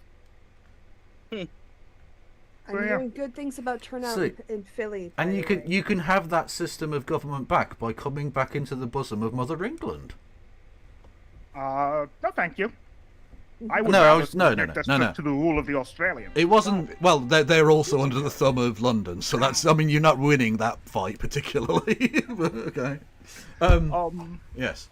Yes, I had also heard that we have increased turnout both in Philadelphia County, which the county is coextensive with the city, right? And the governments are actually merged, and in Allegheny County, where Pittsburgh is, both of them have already surpassed their 2020 numbers. We started off the day with about 2 million-ish mail-in ballots in, 1.87 million, with about 400,000 advantage for the Democrats, just in terms of sheer party returns. So, not a bad position to be in, especially since the Philly Democratic Party is, shall we say, less than competent, and historically, turnout has been falling in Philly. If we actually get an increase, it's a big enough city that it can just carry the whole state on its own, right? Yeah. Is that called extra 4 electoral votes for Trump there? Is that like West Virginia or some shit? Yeah, he won West Virginia, and they've picked up the Senate seat, which is not surprising. Thanks, Joe Manchin, you cunt. Anyway. I mean, what, Joe Manchin Republican, same shit, different Yeah, colour? I guess so, technically. Yes. I mean, the Republican is a former Democrat. It's the outgoing governor, Jim Justice, the gloriously named Jim Justice. I was about to say Jim He of dog Justice. fame. Jim Justice is just the name you'd come up with for an American politician, isn't it? I'm Jim Justice, and I approve this message. Like it's Chat GPT. Jim Justice is a Chat GPT politician, and he's got a gun on horseback, shooting a book full of taxes or something. Like that's American politics. He was the one who brings his overweight dog with him. He brings the dog guy. Oh fuck yes! I loved it. That was my favourite bit of that entire RNC. Was that dog sat there just like a fat, lazy dog, and they brought a chair out for him. It's a fucking dog. What the? I presume the dog will come to the Senate with him. I fucking hope so. Well, we've had brilliantly, not just because they wanted a dog, but because it's a seeing eye dog. It's a blind dog. We've got in blind dog. That's impressive. Well, they're called blind dogs because it's the dog of a blind person, which I realise doesn't make sense. But America, it's a seeing eye dog. Okay. Yeah. For a blind or a partially sighted politician here in the UK, and they get to sit in the front row. So whenever you see the wide shot of Parliament now, there's just this dog in Parliament. I'm like, yes, That's great. Best person in the fucking parliament. Let's go. I'm very dog-pilled. Every time I see him too, one of the MPs is always like playing with the dog, which I didn't think you were allowed to do. I presume I've been lied to all my life. Well, I think once you get familiar with them, it's fine. Apparently, like if you know the blind person and the dog, it's not gonna like ruin that relationship already. I think is how it works. So if you've any blind people who know better than I, that's fine. But yes. Yes. So I mean, how are we feeling going forward? By the way, Christy, can you send the link to Steve, or do I have to do that? I already did. Oh, you already did. Oh, cool. Okay. Yeah, I copied it from where you sent it to me. Oh, well, thank you. Just You're ahead of when me. it's done. Yeah, you're ahead of me. I tried. Yeah. Well, it's nice because we've got a lot of guests, so it means that I don't have to pay attention to you 100% of the time like you normally demand. Yeah. Let's go to Kornacki Cam. Oh, we've got ass.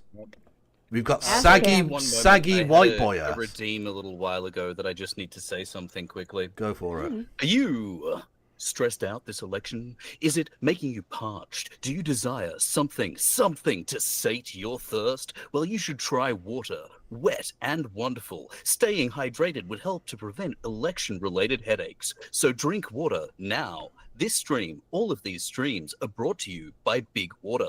That's a lie. The streams are brought to you by the people watching these streams. You should support the streamer that you are currently watching. Throw money at them, you cunts. Okay. Redeem done. I don't see all I think of with the water meme. All I think of was Lemmy Show. Aye, pure water. It tastes fuck all. True. Well, that's what you want from water, really, isn't it? Water is the baseline against which everything else, taste-wise, is measured. Cooking ramen for diluting your Ribena. True.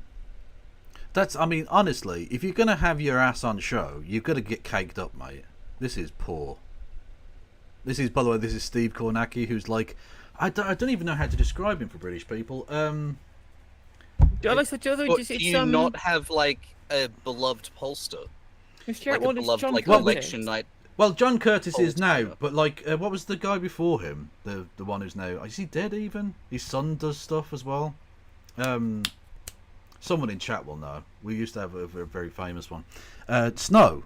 Here in Australia, we have Anthony Green, and Anthony Green is beloved by everyone, and he does the ABC, like, election night stuff every time there's an election. He's amazing. Yeah. Oh, Peter Snow points down. Peter Snow, there we go. Yeah, Peter Snow and his swingometer and all that fucking shit. Jesus Christ.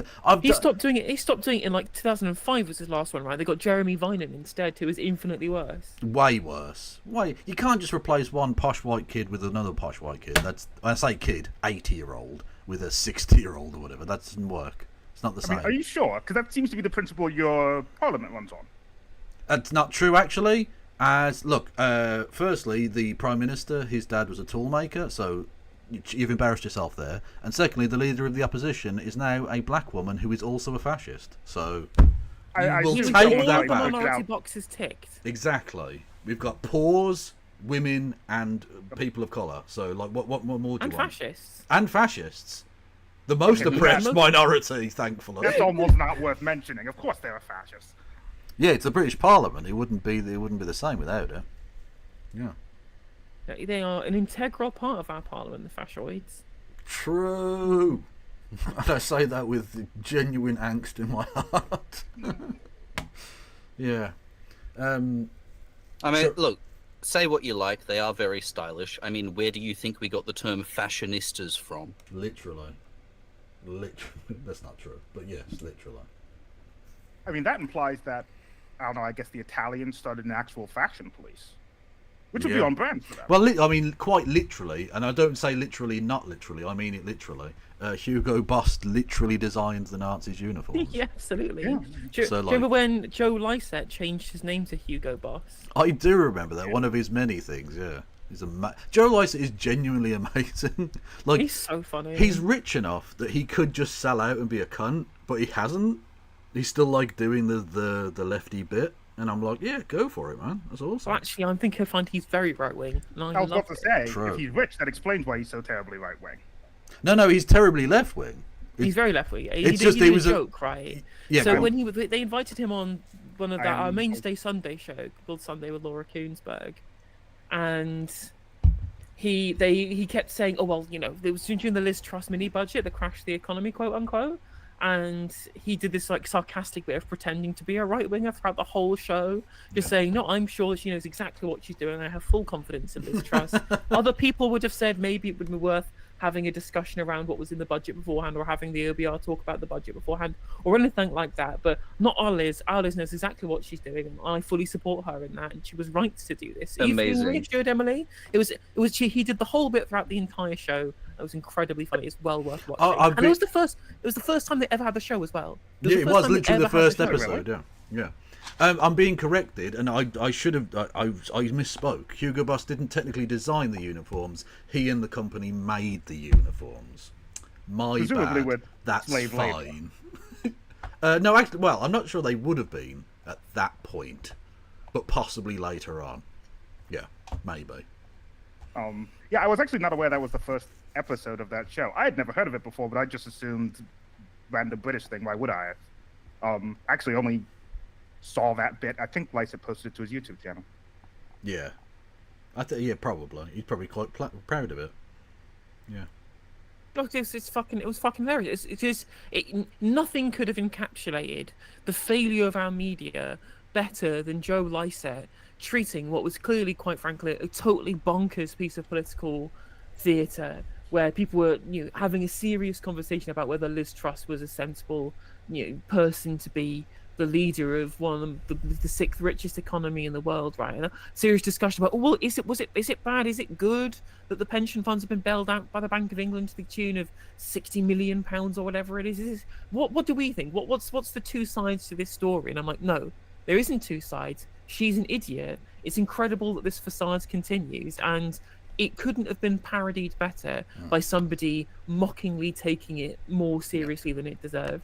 Can I just do this bit just for me and Christy? Because it's been a 4-year cycle. But Francis and Shut the fuck up, Ben Alice. That's just a joke for me and Christy. No one else will get that. Well, if you're regular viewers of our show, she sends me links to this guy, The Midas Touch by Ben Alice, this guy. And I always hit the play button too early and have to tell him to shut the fuck up. So that's a bit for us. She's not even listening, is she? Christy? Nope. No, she's gone. Not even here. Is she not even here? No, she's still here. Fucking bitch. She's run off. I'm back. I just, I didn't want to interrupt with saying I needed to step away for a second, so I just took off. Well, you just missed my amazing Ben Alice bit. Oh, well. Amazing is... It would have been amazing had Christy been around for it, but she wasn't, and yeah. The conversation was flowing. I didn't want to interrupt it, and I couldn't wait anymore. I told you I've been. We go to the political heavyweight commentary here. Of Voosh. Voosh is really slimmed down, isn't he? Oh, you like yourself? You want yourself a slice of the boy now? Did you watch like a highly autistic fashionista? Clearly, his hair looks so much better now, and he's wearing a jacket. Like, he's going to turn into a Republican pretty soon. True. Did anyone watch the Etin Gementum interview with Hassan earlier on? No. Somebody I've only just started following recently. I think his analysis is really good. Oh, okay. You'll have to give me a link or something. I mean, it was literally on the stream today, so I'm not sure it'll be on YouTube yet. But if you follow Etin Gementum on Twitter, it's well recommended. Edging Momentum? Etin Gementum. Yeah, Edging Momentum. Or just get off of Twitter, because it's a fascist website. We shouldn't lend it credibility or drive content, is my opinion. But I know I'm in the minority on that. I mean, I'm not. It's understandable. Yeah, thank you. But I'm trying to get more people to gently come over and leave it behind. I'm using Blue Sky for my posting, but I'm maintaining my Twitter account for pulling content. Because batshit stuff gets shared, and I cover batshit stuff. Yeah, I think using it to expose the right wing and document it is legitimate uses of it. But if you're making free content and donating it to a fascist to legitimize his platform and profit, then that's Can I just say, eyebrow. are you playing Magic the fucking Gathering? Yeah, of course I'm playing Magic the Gathering. Oh my god! I apologise for bringing this It's in the degenerate. fucking name. Yeah, but I mean, there's a time and a place. I know she's a degenerate, but there's a time and a place. Oh, what? Wait, I'm what better way painting to a treat miniature. Yeah, exactly. Well, okay, yeah, that's true. Yeah. No, we're all. America's not a real country. It's not a real election. Why should I take it seriously? True. No one. Donald Trump's obviously not real. He's obviously just some AI slop. It wouldn't make sense if he was a real person. Who would vote for that? Come on, let's be serious, America. I was about to say, I'm not sure I can really take criticism from a country that has an official title for Black Rod. That does feel like a porn star's name. And what would be wrong with that? Look, I'm gonna say Trump obviously isn't AI. He's a mascot suit gone wrong. True. Boris and hang on a minute. Whoa. It's like a more racist Mr. Blobby. I'm being told that Boris Johnson and Stormy Daniels are live on Channel 4. What? Apparently. Yeah. Double what? I didn't realise Channel 4 was broadcasting porn now. Well, I'm not sure. Live stream continues shortly. Why is that? Hang on a minute. Let me just go to fucking Channel 4. Yeah. Well, they're doing their election coverage, which they always do, of course. Can I? Will this even show? Will they be allowed to play this on stream? I don't know. Let's have a look. Sign in to watch. Oh, for fuck's sake. Yes, sign in. I don't know my password, but it auto-filled, so that's okay. Close. Yeah, watch live. Hold. Oh, sorry. I'm going to take a moment to top up my water and use the loo. I'll be back in a couple of minutes. Fair enough. We've got your favourite games. Sky Vegas. Play. It's why we're here.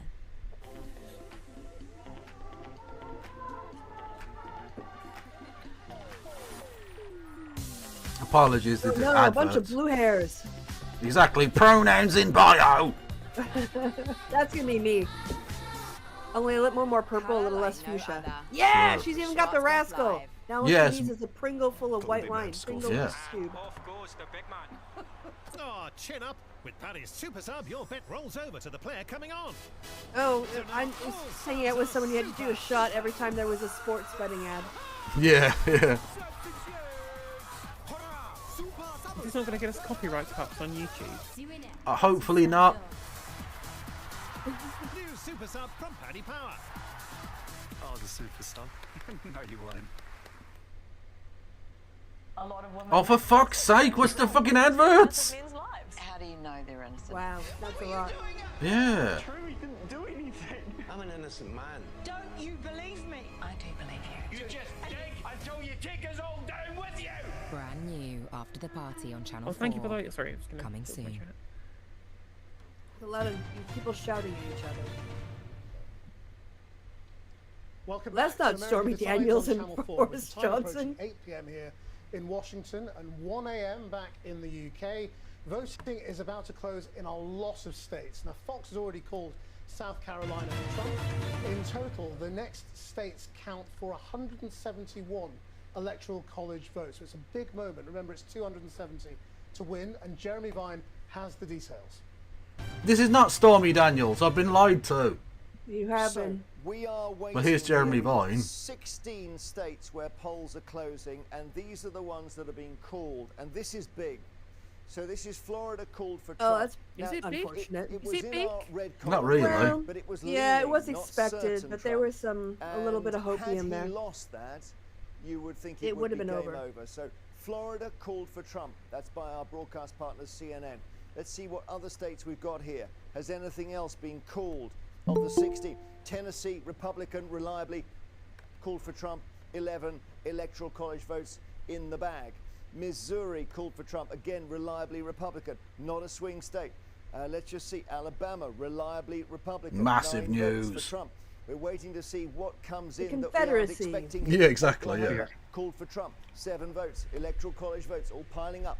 Then New England state, Massachusetts called for Harris. You would bet on that, bet your house on that.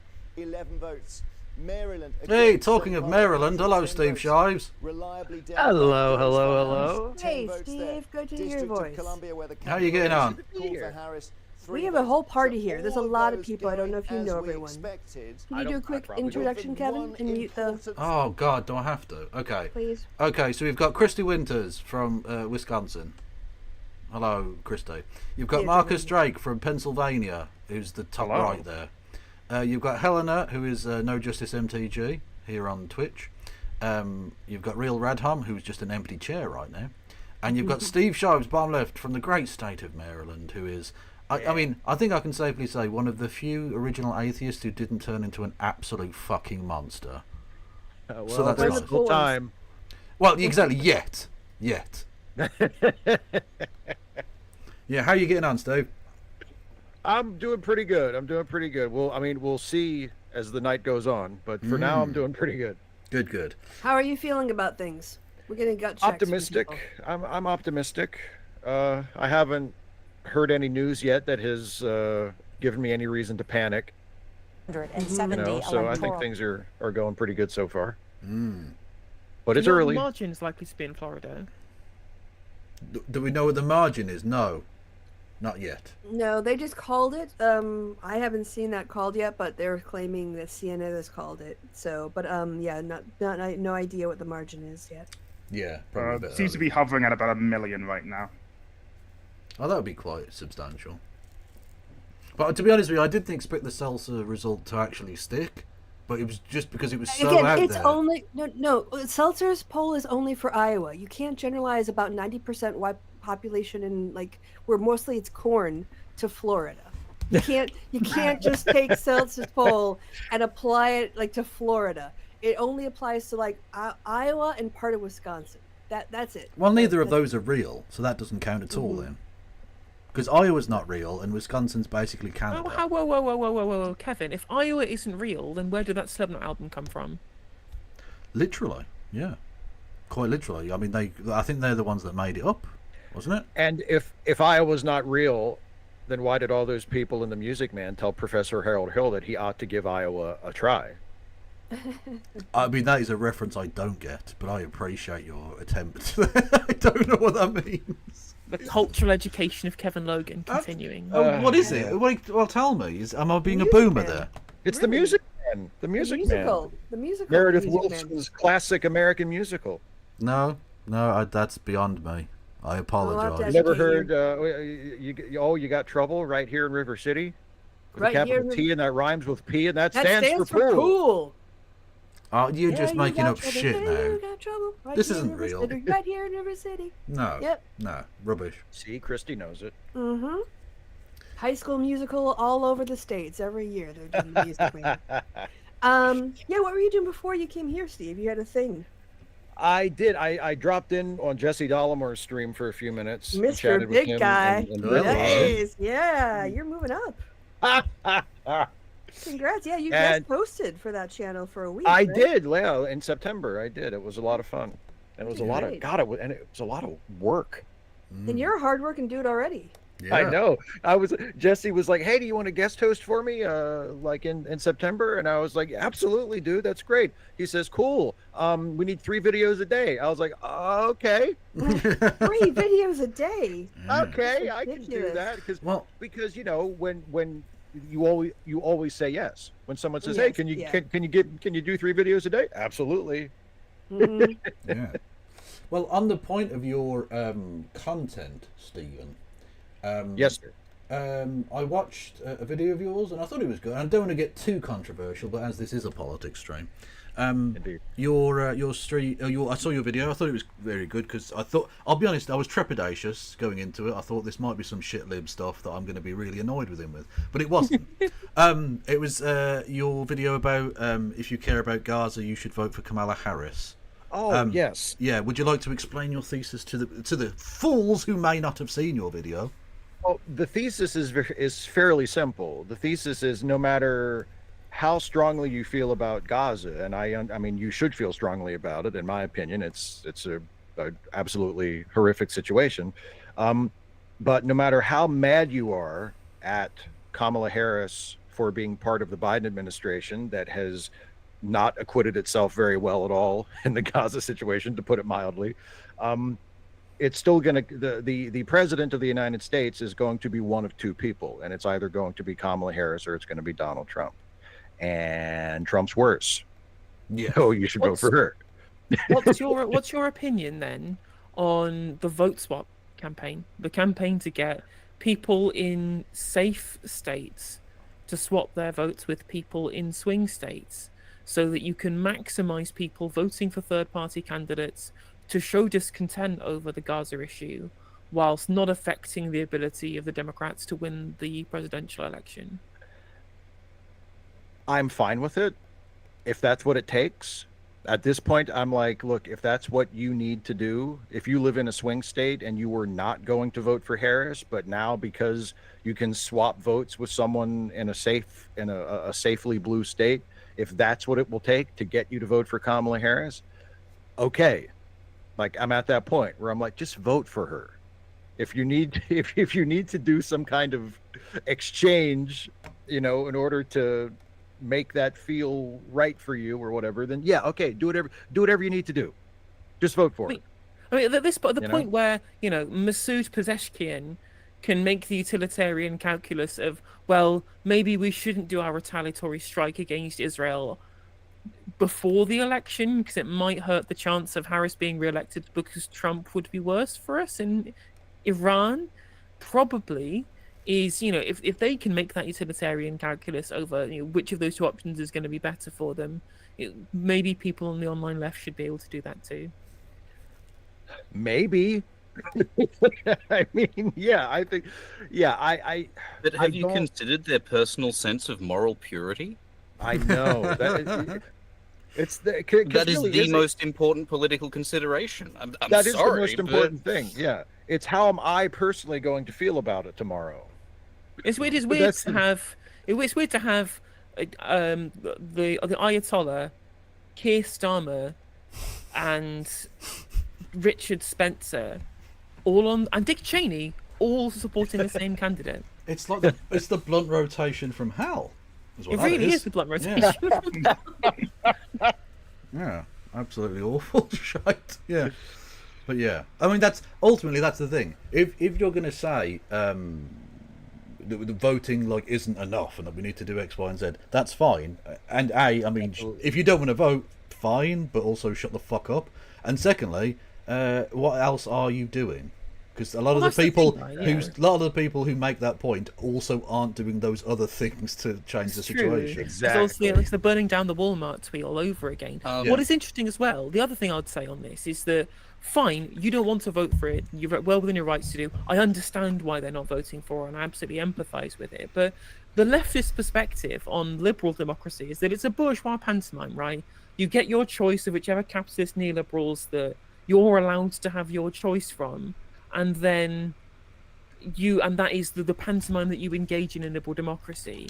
So if you believe that it's just a pantomime, why are you so kind of morally engaged with other people's choices when they do engage with it? If you think that it's so, it's such a foregone conclusion already that you're not engaging with it at all, then why are you saying things like, well, you're voting for the genocide candidate, therefore therefore you're just as bad as anybody else? And I'm like, well, no, they're just making a decision based upon utilitarian calculus, right? Yeah.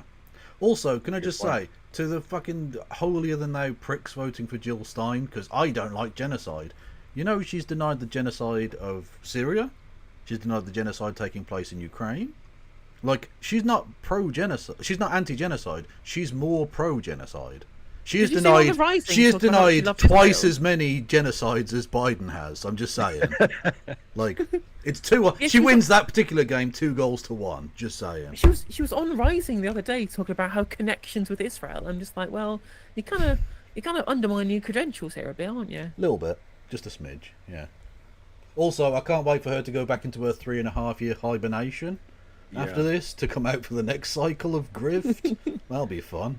Yeah. That's the frustrating. I thought that's literally the frustrating thing is that if there was a legitimate third party that was trying to build from the ground up and have its own electorate that it was trying to maximize and getting embedded in a community and doing phone banking and canvassing. You start off with some state house seats, and you move on to some of the House of Representatives, and then you start challenging for Senate seats, and then you're looking at trying to move up towards a presidential campaign. I would have so much sympathy for them, and it would look like a real campaign. And this is what we had in the UK.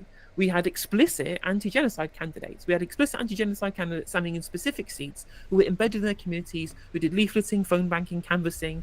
People knew who they were, and we had an optometrist from Leicester be a member of the shadow cabinet, because that's how you do politics. Yeah. And the Green Party in America, they turn up every 4 years and go, we're running for president, and they don't do any work at all in between those dates. True, and just to point out that the person that the optometrist beat was then going to America to advise the Kamala Harris campaign on how to win. And thankfully, Donald Trump is such a dipshit that he sued the British Labour Party to force them to withdraw those people from America, which honestly was the biggest win for the Kamala Harris campaign, was getting rid of that cancerous nonsense from America. So, like, well, thank you, Donald, I suppose. Like, technically we had to take him back, but that's not the point, okay? It was better for, like, the world, I think, in general. Anyway, do I see on that map there that Ohio is trending blue? Because that would be big. Well, this would be the first test of that Iowa, because there's enough of that's in that Midwest, that Rust Belt kind of thing. And I don't expect I don't expect her to win Iowa, but if she closes that gap, that looks good for places like Michigan and Wisconsin. No, Ohio. Ohio, sorry, yeah. Is there are there any like similar ballot measures happening in Ohio at all? I know the governor is a Republican. Is there other like stuff? There's been abortion's been on a couple of the state ballots, but I don't know. Steve, do you know if they've got any ballot measures in Ohio? I don't know, honestly. Ohio does have a ballot measure. They're considering an independent redistricting committee. That's been my bugbear. Every state, if you're a leftist in a state, get independent redistricting straight off the fucking bat, because it's the only way you have any chance of getting rid of the two-party system, is by stopping them gerrymandering it to force you to have the two-party system. It's the only thing you can do. And it's a really easy point to make, because no one's like, oh, I like the gerrymandering, so it's a position you can actually win on, you know?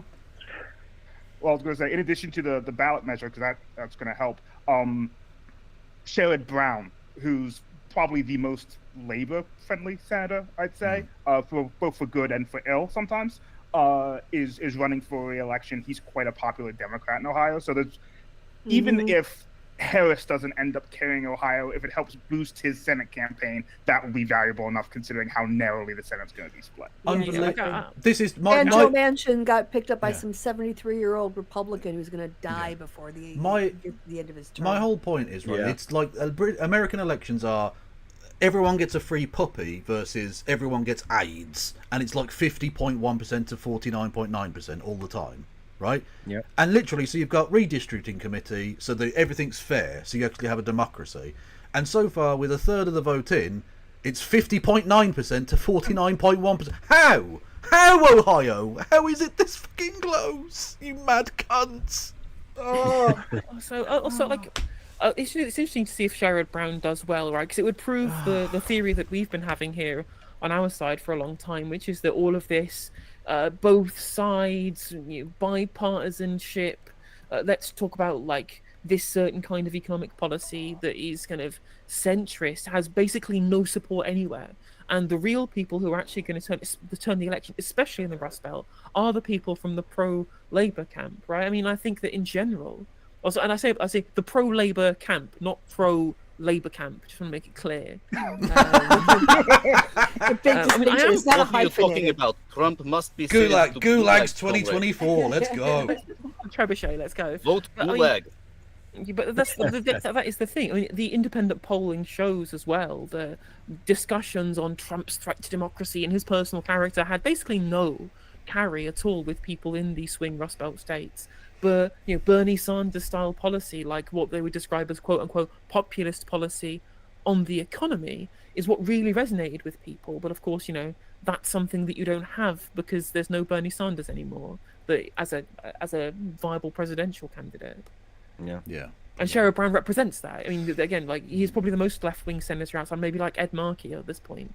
I'm being told from an Ohioan, their corrupt state government put the most hostile language possible describing issue 1 on the ballot. So that's basically they've tried to put their thumb on the scale to allow them to keep their thumb even more on the scale. To keep the gerrymandering. Yeah. So they can... Look at North Carolina, though. Isn't democracy so fun? It's lovely, isn't it? Was North Carolina leaning toward? Did I see North Carolina leaning toward Harris when that came Yes, I see it as I'm checking. now. According to NBC News, there's only 9% of the votes are in. Okay. But Harris is currently leading in North Carolina. Well, that would be the first like bellwether. That would be good news. Yeah, that would be great news. Yeah. Well, look, say if Ohio goes, So are the colours on this map who is currently leading? No, well, it's okay. So or is it the direction of travel based upon voting? It's only the swing states that really it's matter. It's 4 different shades. So the darkest red is win for Republican. The kind of pinky one, like Texas and is that Georgia? I think it is Georgia. Is leaning Republican. You've then got the dark red, dark blues like Massachusetts and Maryland, which have been called for Harris, and then the lighter blues. So all of these ones, Indiana. Is that Indiana? No. That's Ohio. Illinois, Michigan, Ohio, Pennsylvania, North Carolina, and Virginia are all leaning. So why they haven't called DC, I'm not entirely sure. Like as if leaning, but when I say leaning, is that leaning in terms of raw vote count that they have confirmed, or is it leaning in terms of projections based upon previous voting trends? Right, like it's ahead of where they were. Raw vote count. I think it's whoever's ahead in the verified count up until now. Yeah. So it's essentially a guide. Like it's too close to call it at this point, but it's leaning in X direction, which again would make. I don't know why they haven't called DC because like. Even in '84, was it 90%, right? Yeah, exactly. Yeah, like you might as well already have it coloured in before a vote is cast because it's DC for fuck's sake. Even in '84, it was carried along with 2 states I think for the Democrats. Oh yeah, for Mondale. Yeah, very mad. Kansas is leaning blue. Is that Kansas, the one in the middle there? They're all honestly the rectangle states in the middle are difficult. Kansas would be amazing. Kansas is not a Kansas. Well, I would say Kansas. They do elect Democrats statewide occasionally, and oftentimes the Republican margin for victory is not that far outside of some place like Alaska. Right, but who was said? Yeah, she's going to pick up Kansas. No one had that. I don't think. No one. I mean, they did actually vote, didn't they? They were one of the first states that voted to protect abortion rights. I mean, they've got a Democratic governor, right? Yeah, they do have a Democratic governor. Actually, one of Obama's Health and Human Services secretaries was pulled from governor of Kansas. So it's definitely, it is, I think it is very much like Alaska in that if she wins it, it's not insane. It's not like an LBJ style landslide, but it means we can all go to bed. Yeah. I think that's if she gets North Carolina and fucking Kansas. I like. What is bed? I like streaming for 10 hours. I don't understand the concept. I like some of the quirks of it. Like I was looking through some of the voting patterns of years gone by, and Minnesota is a fascinating one where they voted Democrat ever since I think Ford or something ridiculous like that, but they've never won it by more than 4%. So it's always narrow, but just breaks for the Democrat every fucking time. They're the only farm labor party. This Democratic Farm Labor, they united and they still have farm labor in their name. And of course, being the state of Mondale, they're the only state to vote that didn't vote for Reagan. Yeah, exactly. Yeah. Back in the day. Yeah, so it's always tight, but never quite manages to break for the Republicans. I mean, they've been doing amazing stuff in their states, in the state legislature, right? Yeah. Well, Walz himself, obviously, governor of Minnesota. Yeah. What's this? Ali G interviewing Donald Trump. Oh, that's from 1,000,000 years ago. Also, they're both right-wing as fuck. Yeah. Yes, indeed. The Black Nazi lost. Oh, well, that's something. Yeah, I was just going to say, Josh Stein beat the Black Nazi. So that's. I wonder how much that's going to be affecting the presidential election, North Carolina, the Black Nazi stuff. It must do. It must have some impact, mustn't it? It'll factor. Yeah. Has Virginia And look, not been called I yet? gotta say, No. I am No. tired of all of these black Nazis. Like, African Americans should not be appropriating white racism when they have their very True. own form of racism that I want to see better fucking represented. Like, we need a black politician who gets up and starts talking about filthy Yakubians. True. Oh, see, I was wondering if it was going to be Yakub or if it was going to be some Marcus Garvey, semen shit that you had. Yakub is the truth of the world, and the white man is repressing it. True. That is official policy here on the show. Fact. And I should know, I am a white devil who is oppressing the truth of the Nation of Islam. Okay. With the accusations of anti-Semitism being thrown at leftists right now, that was a joke. Yeah, We're doing a joke there. Explicitly. Just in case anyone was wondering. Yes. Oh, that's right. NOI claim to be the true Jews. I forgot about that. True Jews. Fucking hell. Well, that's where the Kanye West stuff started, didn't it? Yeah. Yeah. To MTG's question, no, they haven't called Virginia yet. They're hovering at about a third of their precincts in. Yeah. Some interesting results out of Indiana here. Hamilton County with 65% reporting. In 2012, it was Republican plus 34. In 2016, it was Republican plus 19. In 2020, it was Republican plus 7. So far in 2024, again, only 65% reporting, it's D plus 1. Jesus, that's a turnaround, isn't it? That is spicy numbers. Well, So that's probably the early vote. So we'll have to see. Yeah, it'll probably swing back a bit. Which state was that? That was Indiana. That was from Hamilton County. Which, doesn't every state have a Hamilton Hamilton. County? It feels like every state has a Hamilton County, frankly. Anyway, I think the GOP are going to have to really come to terms with the fact that Trumpism is a loser. This election should be unlosable. It should be unlosable for the GOP. Nikki Haley was polling 7 points up in May. Yeah. And if the GOP were in any way, if Trumpism hadn't essentially co-opted the entirety of the GOP, they would have romped home on this. That Joe Biden, not very well liked. Obviously, he was very ruinous for the Democrats' electoral campaigning in the run-up before he dropped out, and then the necessity of beating Trumpism as a concept is what got us to this position in the first place, right? The Democrats, for harm or for better for worse, have essentially been gifted this election by the fact that Trump is a fucking idiot and a clown show and far too old, of course, as well as being, a fascist, right?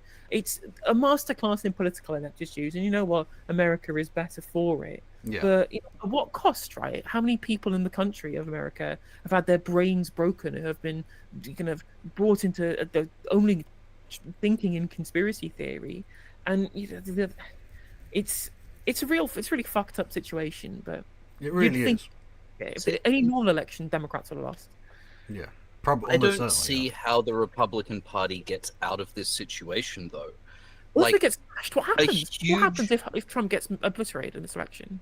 What do these people do? Where do they go? The problem is a huge portion of his base, of the Republican Party base now, are Trump cultists. They're true believers. If Trump runs from prison, probably about 30% of the party will support him. Yeah. Yeah, I think so. I think you're right. Yeah, that's really scary to think about. If he were convicted and was running from prison, tens of millions of Americans would still vote for him. And those people don't disappear after he loses tonight.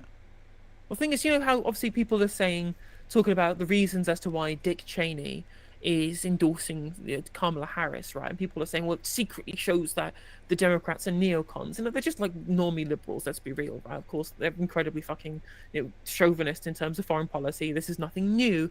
But the idea that somehow they have absorbed Bushism, I think that's nonsense. But what's really happening is that Cheney and that lot are all endorsing Harris because they want to destroy Trumpism, and it has to lose as catastrophically as possible for the neocons to gain control of the GOP. They're literally doing what people like Ian Austin and Lord Walney did with Labour under Corbyn. I was literally about to say, it's an internecine power struggle within the GOP. Yeah, they want the glory days of the 90s and 2000s when they were absolutely there was no opposition to them. The neoliberals, the neoconservatives, ran everything. They were the power. Bushism. They want those days back.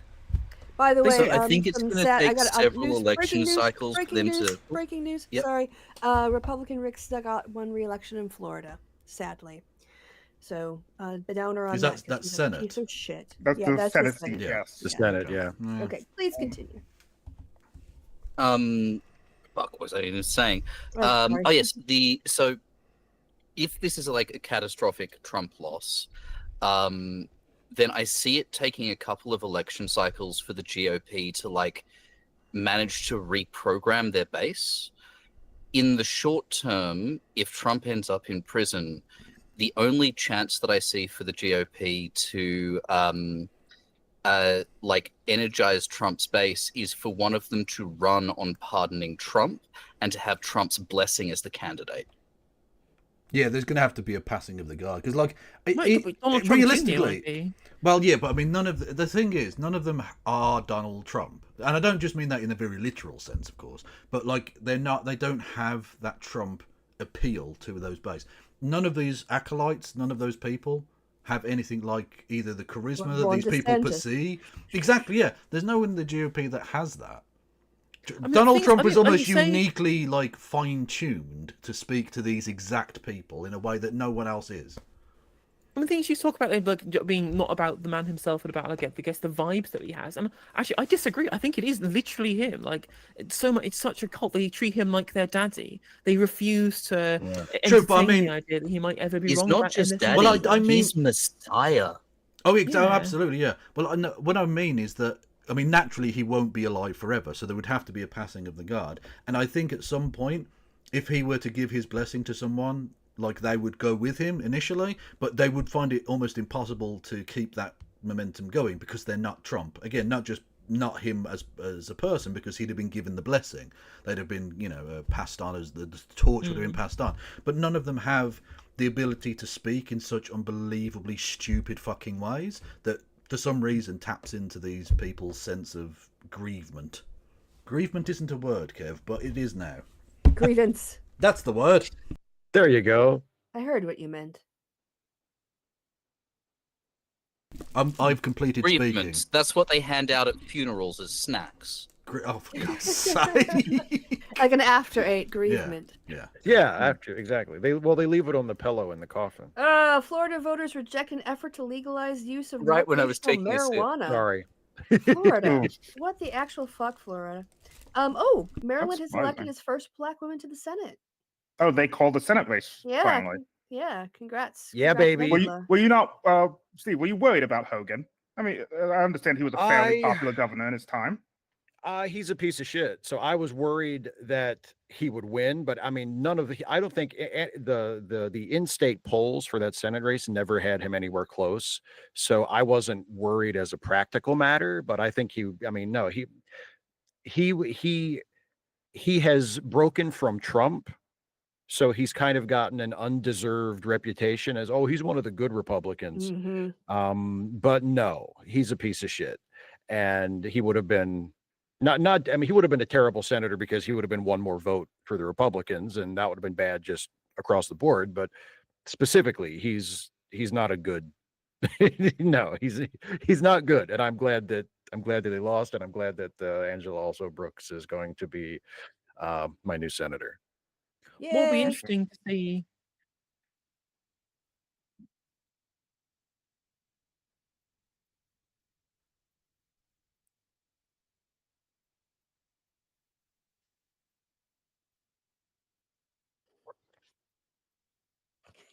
Yeah. So sorry. I'm scrolling through threads because they've got updates here. And Bloomberg Politics has this breaking: Democratic incumbent Sheldon Whitehouse wins Rhode Island Senate race against Republican Patricia Morgan. But then the picture is North Dakota and it has Sheldon Whitehouse D. And people are like, congrats on North Dakota becoming Rhode Island. What would be beautiful. To go back to this kind of internal GOP stuff. I wonder how different the reaction will be if it's a close or a convincing victory for the Democrats if they do win, and how that will affect, right? Because of course, if it's a very narrow victory, the Trumpists in the party will be able to essentially keep control over who the candidate is in future. But if it's an absolute wipeout, if it's really, really grim for the Trump campaign, it's going to be impossible to convince the Republican bigwigs that this is a direction they'll go in, and that could lead to a real party split. It really could do. Considering, again, these cultists don't care if they win; they care about their man being the winner. Well, I wonder, because what we saw, I mean, J.D. Vance is sort of an outlier and being one of Trump's picks who did quite well in the midterm. Some of those nominees lost by quite large margins and are still back around running again, notably Kerry Lake in Arizona and Doug Mastriano in Pennsylvania, right? Like you do still end up with these. Well, Mastriano is more of a traditional Republican, certainly.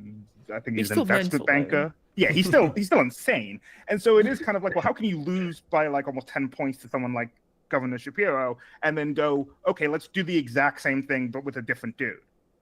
It is really crazy how these elections keep happening, and they just don't seem to learn. And again, just like how if they hadn't have picked a Trumpist and had picked a mainstream Republican, the GOP probably would have won the presidency this time round. The same with loads of these Senate races, which are currently very, very close, only because of the virtue of the Democrats running against, election deniers. Yeah. People who still say the election was rigged, even though there's no evidence, and the fact that all of this is clearly always has been off-putting to the electorate. Well, massively. I mean, I think the best example of that was Roy Moore in Alabama. There's no way Alabama should ever have returned, even briefly, a senator from the Democratic Party. But literally, they put up a guy who was a pederast to the point where the local police knew about it so much that they would send, when he went to do election events at schools, they would send police, not to protect him, but to protect the children from him. Oh, Harris is winning Jesus Delaware, fuck. and Senator Warren is going back to the Senate.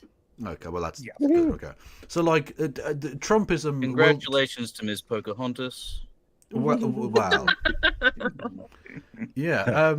Trumpism just has the worst of mankind at its beck and call, and that's not enough.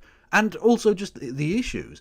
I mean, No Justice MTG have talked about this endlessly, but where like a trans person goes for a piss or a trans kid playing lacrosse in Kansas, like no one fucking cares. It's not an issue that affects people day to day. What affects people is like the economy, safety. It's a living crisis, right? Yeah. I will say it's not unreasonable to want to ban trans people from playing lacrosse simply because no one should be playing lacrosse. I was about to say no one does play lacrosse, so it's not an issue. Yeah, it's exclusively a prep school type sport now. I'm sorry, you have to let it go. Lacrosse not is unlike one of the my swastika. It had a meaning once before, but not anymore. Lacrosse is one of the state sports of Maryland, so you're just going to have to back off a little bit. That reinforces my point. The same thing literally happened in the UK, where they centralised all of their campaigning, the Conservative Party, on stop the boats and doing tax cuts. When every single poll, literally every single poll, bar none, they did not deviate across any pollster in terms of any ways in which they worded questions. The two main voter concerns were fixing the cost of living crisis and fixing public services, especially the National Health Service. And the Conservative Party didn't talk about it during the election. And post-election, whilst they're looking at the fact that they have fewer seats than they have literally ever had in the entirety of the party's 200-year history, they've never done worse in seat terms and also voting percentage terms in the election ever. And they still can't even grapple with the fact that, again, this is why they lost the election. It was because they fucked up the NHS. And they will just think, oh, well, it's because we were too divided, or people didn't know what we stood for. We weren't conservative enough. No, just fix the healthcare service. Their voter base. We didn't fuck up the NHS enough. Their voter base is old people who are going to die because of the ways in which they screwed up the NHS. And they're sitting around talking about how they should go back to true conservative principles, as if drowning migrants in the Channel wasn't already the absolute pinnacle of conservative principles. Yeah. Interesting addition to the Elizabeth Warren news. Her re-election was won over a guy called John Deaton. The Republican who'd received 1.7 million from backing from cryptocurrency industry. Which is just like a double win then. Every time a crypto bro loses, baby Jesus smiles. So that's good. Always popular. Yes, votes being counted in Georgia. Oh, but we already fucking know that. Yes, so what do we see as the future for the GOP then? Do we actually think they'll be able to drag themselves out of Trumpism? Or I think it depends on the level of the level of how the defeat. If they are defeated. Of course, if they win, the dynasty continues forever, and we'll have Donald Trump Jr. as their presidential nominee for the next election, right? But if they do lose, and it's a big loss, I mean, it could literally lead to a party split. They're not going back, lol, to the. So they're not going back to neoconservatism. They don't want to be the police of the world. They want American money spent in America. That's their central position on why the America first with regards to foreign policy. It's not that they care about the global south. It's that they don't want their money spent being the world police, right? Because they watch too much Team America. Like that's something they have a complete disconnect, a total and complete disconnect with the neocon top of the GOP. There's just no way of bridging that gap in the slightest. I just don't see, unless if it's a big loss, how the GOP can bring that party back together again without doing a Keir Starmer style purge of the voter base. But then there's nobody left to vote for them either. It seems like if they do have a big blowout loss here, it seems really, really bad from the perspective of an embedded Republican, right? Of course, the Trumpists don't care; they just want their daddy back. But for the actual people who care about electoral success in the GOP, it'll be tough for them. That's a very good point, actually. But the MAGA people don't care. They want to burn it all down, and that would include the GOP. They don't fucking care. If Donald Trump asked them tomorrow to go out and murder Republican members of Congress, they'd do it. Exactly, like Liz Cheney to them. She's a member of the deep state. Yeah. Doesn't matter whether she's wearing the red colours or the blue colours, right? 'Cause it's not about team sports to them. It's about the cult. It's about Trump. It's about Trumpism and making America great again. And anybody who seems to be an agent of the deep state, i.e. people from the GOP, like the Lincoln Project type people or whatever, they're just the enemy. They're people. They're the fifth column that is destroying American democracy, the QAnon cultist conspiracy stuff. That's it. That's all they care about. The success of the Republican Party they're completely disconnected from. I'm being asked that I don't refer to those people as garbage. And I'm sorry, it's the truth, and I will fucking state it again and again. They are garbage. Nazis are garbage, Yeah, simple. It's really easy. If you don't want to be garbage, then drop your Nazi views. Like, stop trying to force in the country about freedom. Stop trying to take away everyone's freedom to make decisions about their body, or whether they're trans people or people who can get pregnant. For all the freedoms, they don't really like freedom. Massive news coming in. They've called DC. Oh, and 90%, 80%. Kamala Harris wins. Just saying. Whoa! Hold on. Somebody's pointed out in chat, it's bad for whoever loses. Okay, so what happens to the Democrats if they lose? What happens if Harris loses? What do we think is the future of Democratic politics? What's the post-mortem going to be like? Oh, I become an enemy of the state. Yeah, I become a political, criminal. Steve's on the list. Basically, none of you can travel to the United States anymore. But I mean, for the Democratic Party, though, where are they going to go? I mean, of course, my assumption is they'll just blame leftists. They'll blame leftists for drawing a line at Gaza. But so just saying here, the Guardian currently has North Carolina as leading towards Trump. Okay. With 20, I'm watching 51.4% to 46.5. Well, 21% reporting. I don't know when they count their absentee, if they count it early or late, because some of these we're going to see the same thing we saw in 2020. And to your point, MTG, I think they're going to be more focused on Latino men and Black men than the small amount of Palestinian supporters in the population, because they're just so small. I think there would be the whole macho thing would be the question far more than leftists in this case, because there's just not enough of them to swing over to Trump, in that case. So, or turn the thing for Trump. It's not unreasonable. I'm inclined to disagree only if past is any guide. part of the reason we saw this move away from, like the LBJ style Democratic Party, in part was because there was a fear that Ted Kennedy had sabotaged Jimmy Carter and led to the Reagan Revolution. And I'm not entirely convinced that they won't look at the calls for Biden to step aside and say it was just a bad period of polling. If we hadn't have listened to these obstreperous activists, we absolutely would be right back in power right now. All we need to do is just move them further and further from the levers of power within the party, and then we'll be able to have an uninterrupted democratic reign. Yeah, I think you're probably right. I think a lot of people will look back to that, which would be a ridiculous thing because, I mean, Biden was fucking cratering. There was no way he could have held on. I genuinely think, imagine how tight it's been in this race if you replace the live human being of Kamala Harris with a corpse. Like literally a wizened cadaver. Yeah, like it's just, it would be a fucking nightmare. Jesus Christ. Yeah, it was, like, it's just, it was a really kind of delusional period where they were just like, everything's fine. I'm like, he can't even last to the election. You think he's going to last 4 years? Insanity. Yeah. No, it was mad. It had to happen.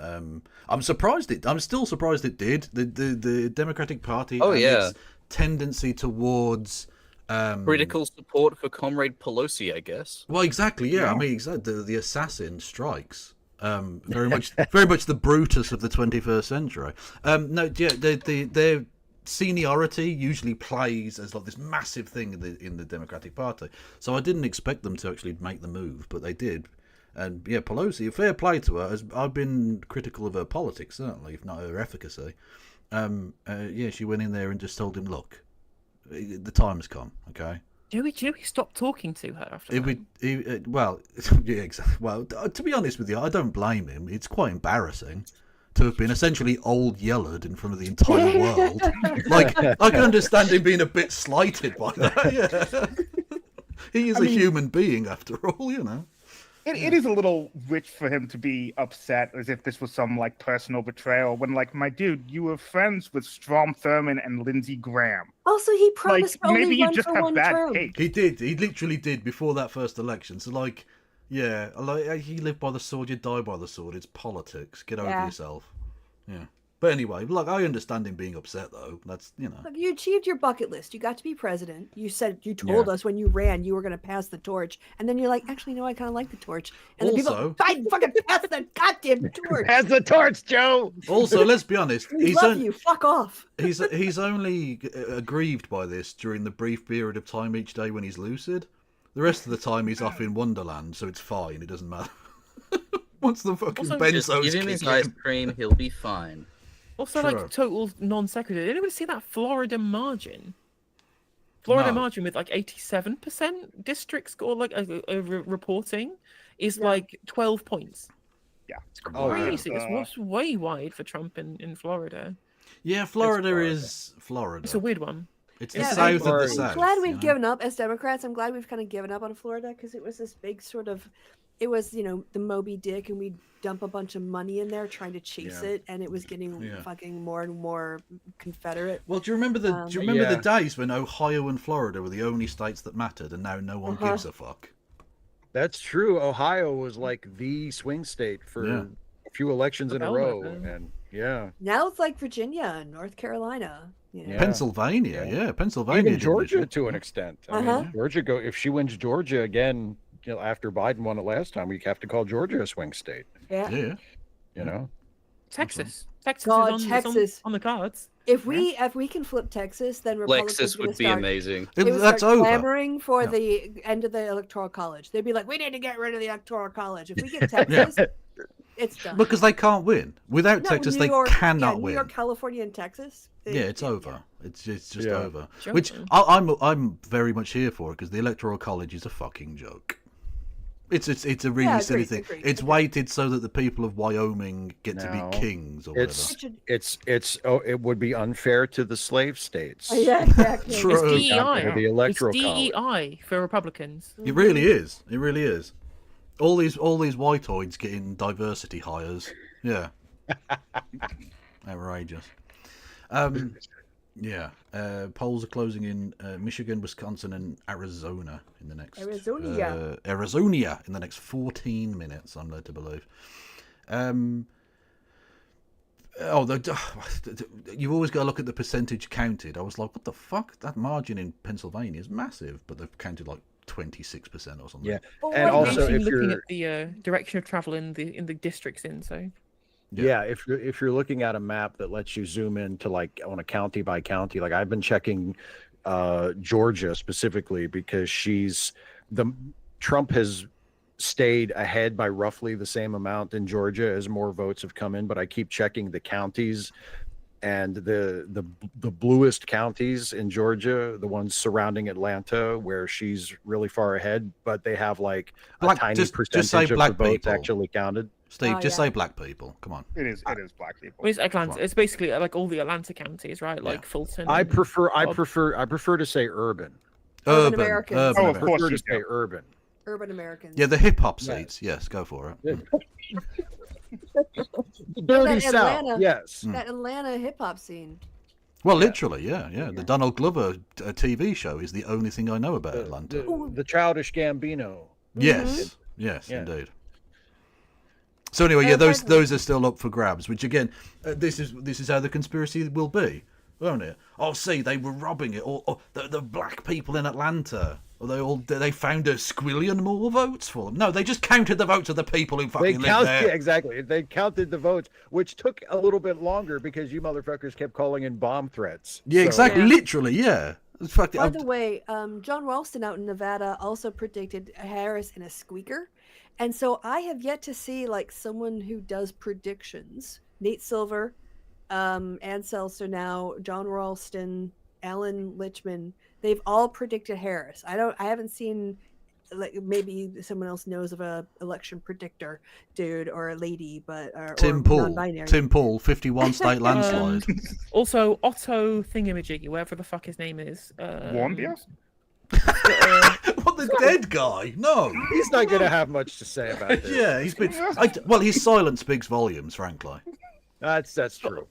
It's got a weird name.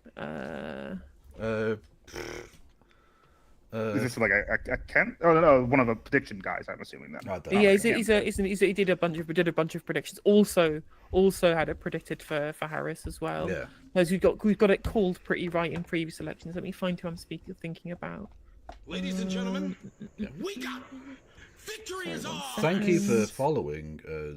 I don't know how to pronounce that. I'm just going to call you Zan. Hello. By the way, you should support all of the various streamers and content creators that are currently talking to you. Absolutely, mate. Yeah, we've got Steve Shives, who you should also go and check out on the YouTube. Very good content creator. If I may say so, an old series, which I presume is still up on the channel, An Atheist Reads series. Still there? Absolutely excellent content. If you want your atheist content from someone who isn't a massive cunt, Steve Shives is your man. I am still meeting that low standard after all these years. Yes, fuck yes. We've got No Justice MTG. You do indeed. Yeah, there you go. Mm-hmm. We've got who else have we got? I'm gonna fucking go into the meeting. We've got Real Radham. Hello, Real Radham. Hello. What? Ooh, where am I? Yeah, it's what time is it there? I've been goddamn stolen by a Brit. Yeah, you've been the middle of the day there now, is it, or something? Yeah, it is 1 p.m. I have been streaming since 2 a.m. and I am making good progress on my election-themed American flag miniature. Nice. That's beautiful. And we've got Marcus Drake, who is, I mean, not really a content creator so much as a muse. I've been called a lot of things. Muse is not one of them. That's new. No, there you go. It's not. I think my thing has frozen. It's Chaz. The guy I'm looking at is Chaz Nottingham, which is quite a name. That is a Chat GPT American. That's not a real person that possibly exists. Christy and I have got we're big fans of the American football names. People Storm Duck, my favourite. That's a real person that exists that plays professional sport. Love it. Okay, well, pots, kettles, you can just say black people. No, so there's lots of crazy white names out there as well. I haven't got the list anymore because I threw it away. But at the start of the season, one of my things I do is I go through the players' names on various strange websites, and and we go through my favourite names, and some of them are white people too. I'm surprised they still let white people in. Well, I guess someone has to be a quarterback. Yeah, DEI. Yeah. Yeah. It's always sort of depressing when you see all of the red, and then you remember, oh yeah, no one fucking lives there. It's just fields. Exactly. And I love explaining to Americans, like, corn can't vote. That's not how it works. Just because there's lots of actual red on the page doesn't mean anything really. Well, see the blue bits at the edge? That's where the people live. Yeah. Like Britain has an identical thing, and we never have this discourse in the UK ever. No one talks about look at Suffolk. Look at all of the blue in Suffolk, right? You're surrounded. You think we surround you, and I'm like, yeah, because no fuck all people, and not like Bury, St Edmunds, and Ipswich are like thriving metropoli, is it? No, that's true. Also, let's be honest, Britain is like shit. Britain's just shit, and no one cares. Not even British people don't really care. It's just like, some more wankers got elected. Brilliant. Fuck it. Yeah. If Corn can't vote, then explain actual Jake. Well, that is a fair point. True. That is a fair point. And a swing state voter as well. So, but anyway.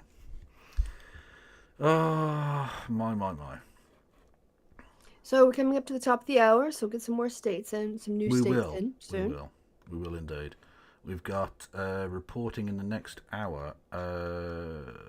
Michigan. No, Michigan's already open. Wisconsin. I've got it open on PBS at New 9 York. p.m. Oh. New York. Yeah. Which I think might again. New York is like a microcosm of America, where it's all red except Buffalo and New York, which is blue, and that's where all of the people live.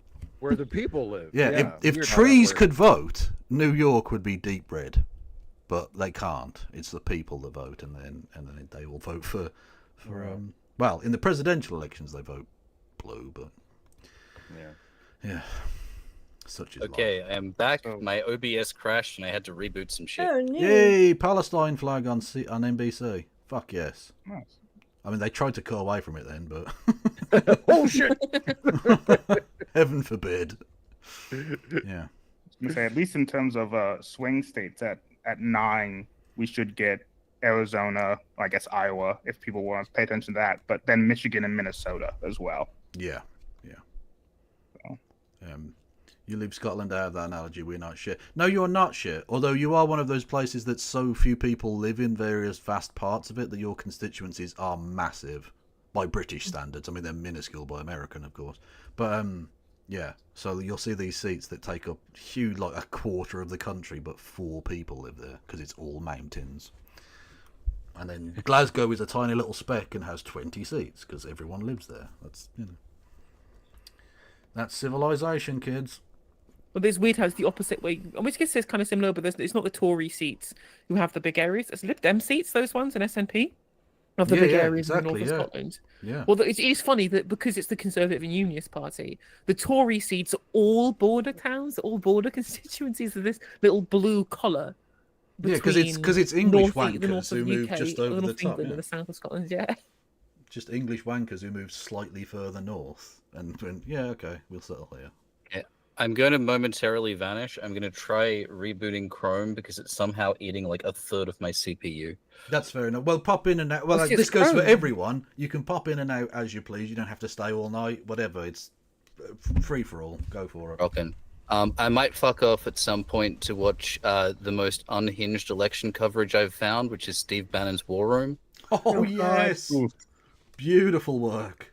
I have to check that out because if Trump loses, I'm doing more copium compilations, so I imagine Bannon will be prime material.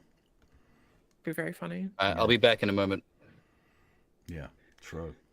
We have haggis up here.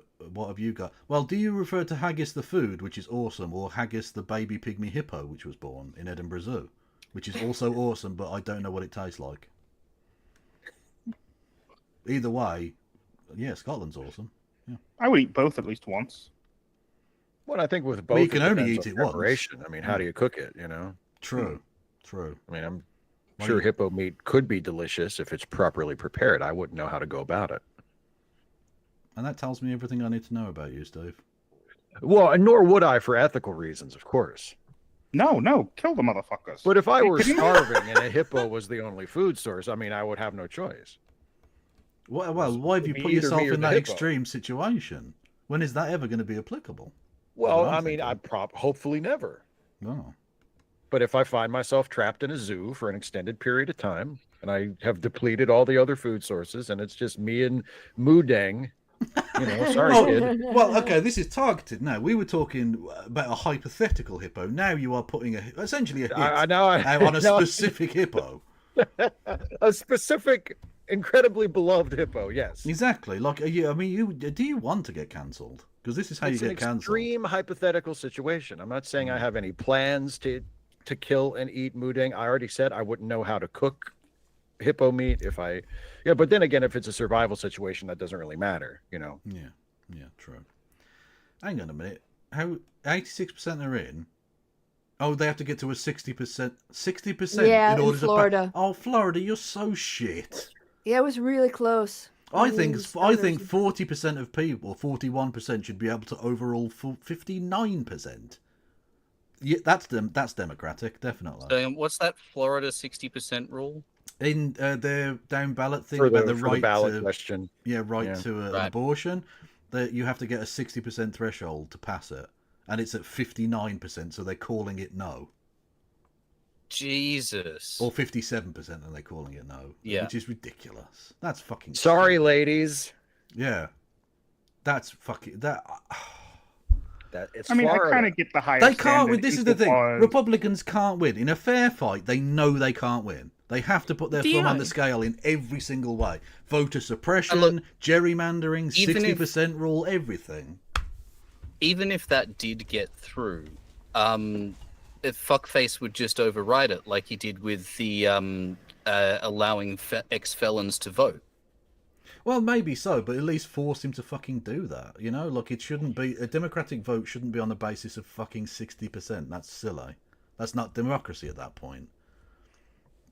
Anyway. Well, DeSantis might get sued for using state funds to try to lobby against it, so that would be good if he went to jail. That over said, but he maybe won't. you guys could have done with a 60% threshold for fucking Brexit.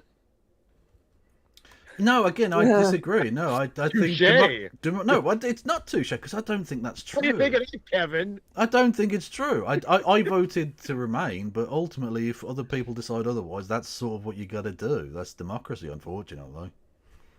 It shouldn't be like I don't think 48% should be able to dictate to 52%. That's not fair. Anyway, I mean, but that's by with the way. Brexit, I can certainly see why you would just want a simple majority. But to a certain degree, I'm sympathetic that if you're going to be amending your constitution, maybe you do want a higher standard. That way, you're not. Shut up, lawyer. Mississippi. Yeah. We don't need your legal If it makes chicanery. it makes you feel any better, I'm one of those lawyers that doesn't have money. I have student loan debt, so How are you a lawyer if you don't have money? Is that allowed? I'm a government I don't think lawyer. You're a I government. think a lawyer would know that that's illegal. We're 7 seconds away from more predictions of too early to call. Everyone. Exactly. Yay. The middle bit of America now. Yeah. Should we go through, listen to the audio of them going Yeah. too early to call? We were just talking about Donald Trump will win in the state of Texas when all the votes are counted. NBC News projects that Donald Trump will also win in North Dakota tonight. South Dakota, same story. That will Not a also real go place. into the Donald Trump column this evening. We move to the state of Wyoming. In 3 electoral votes at stake, Donald Trump, the projected winner in Wyoming. Here's the map. The road to 270 now getting interesting. 154 for Donald Trump, 30 for Kamala Harris.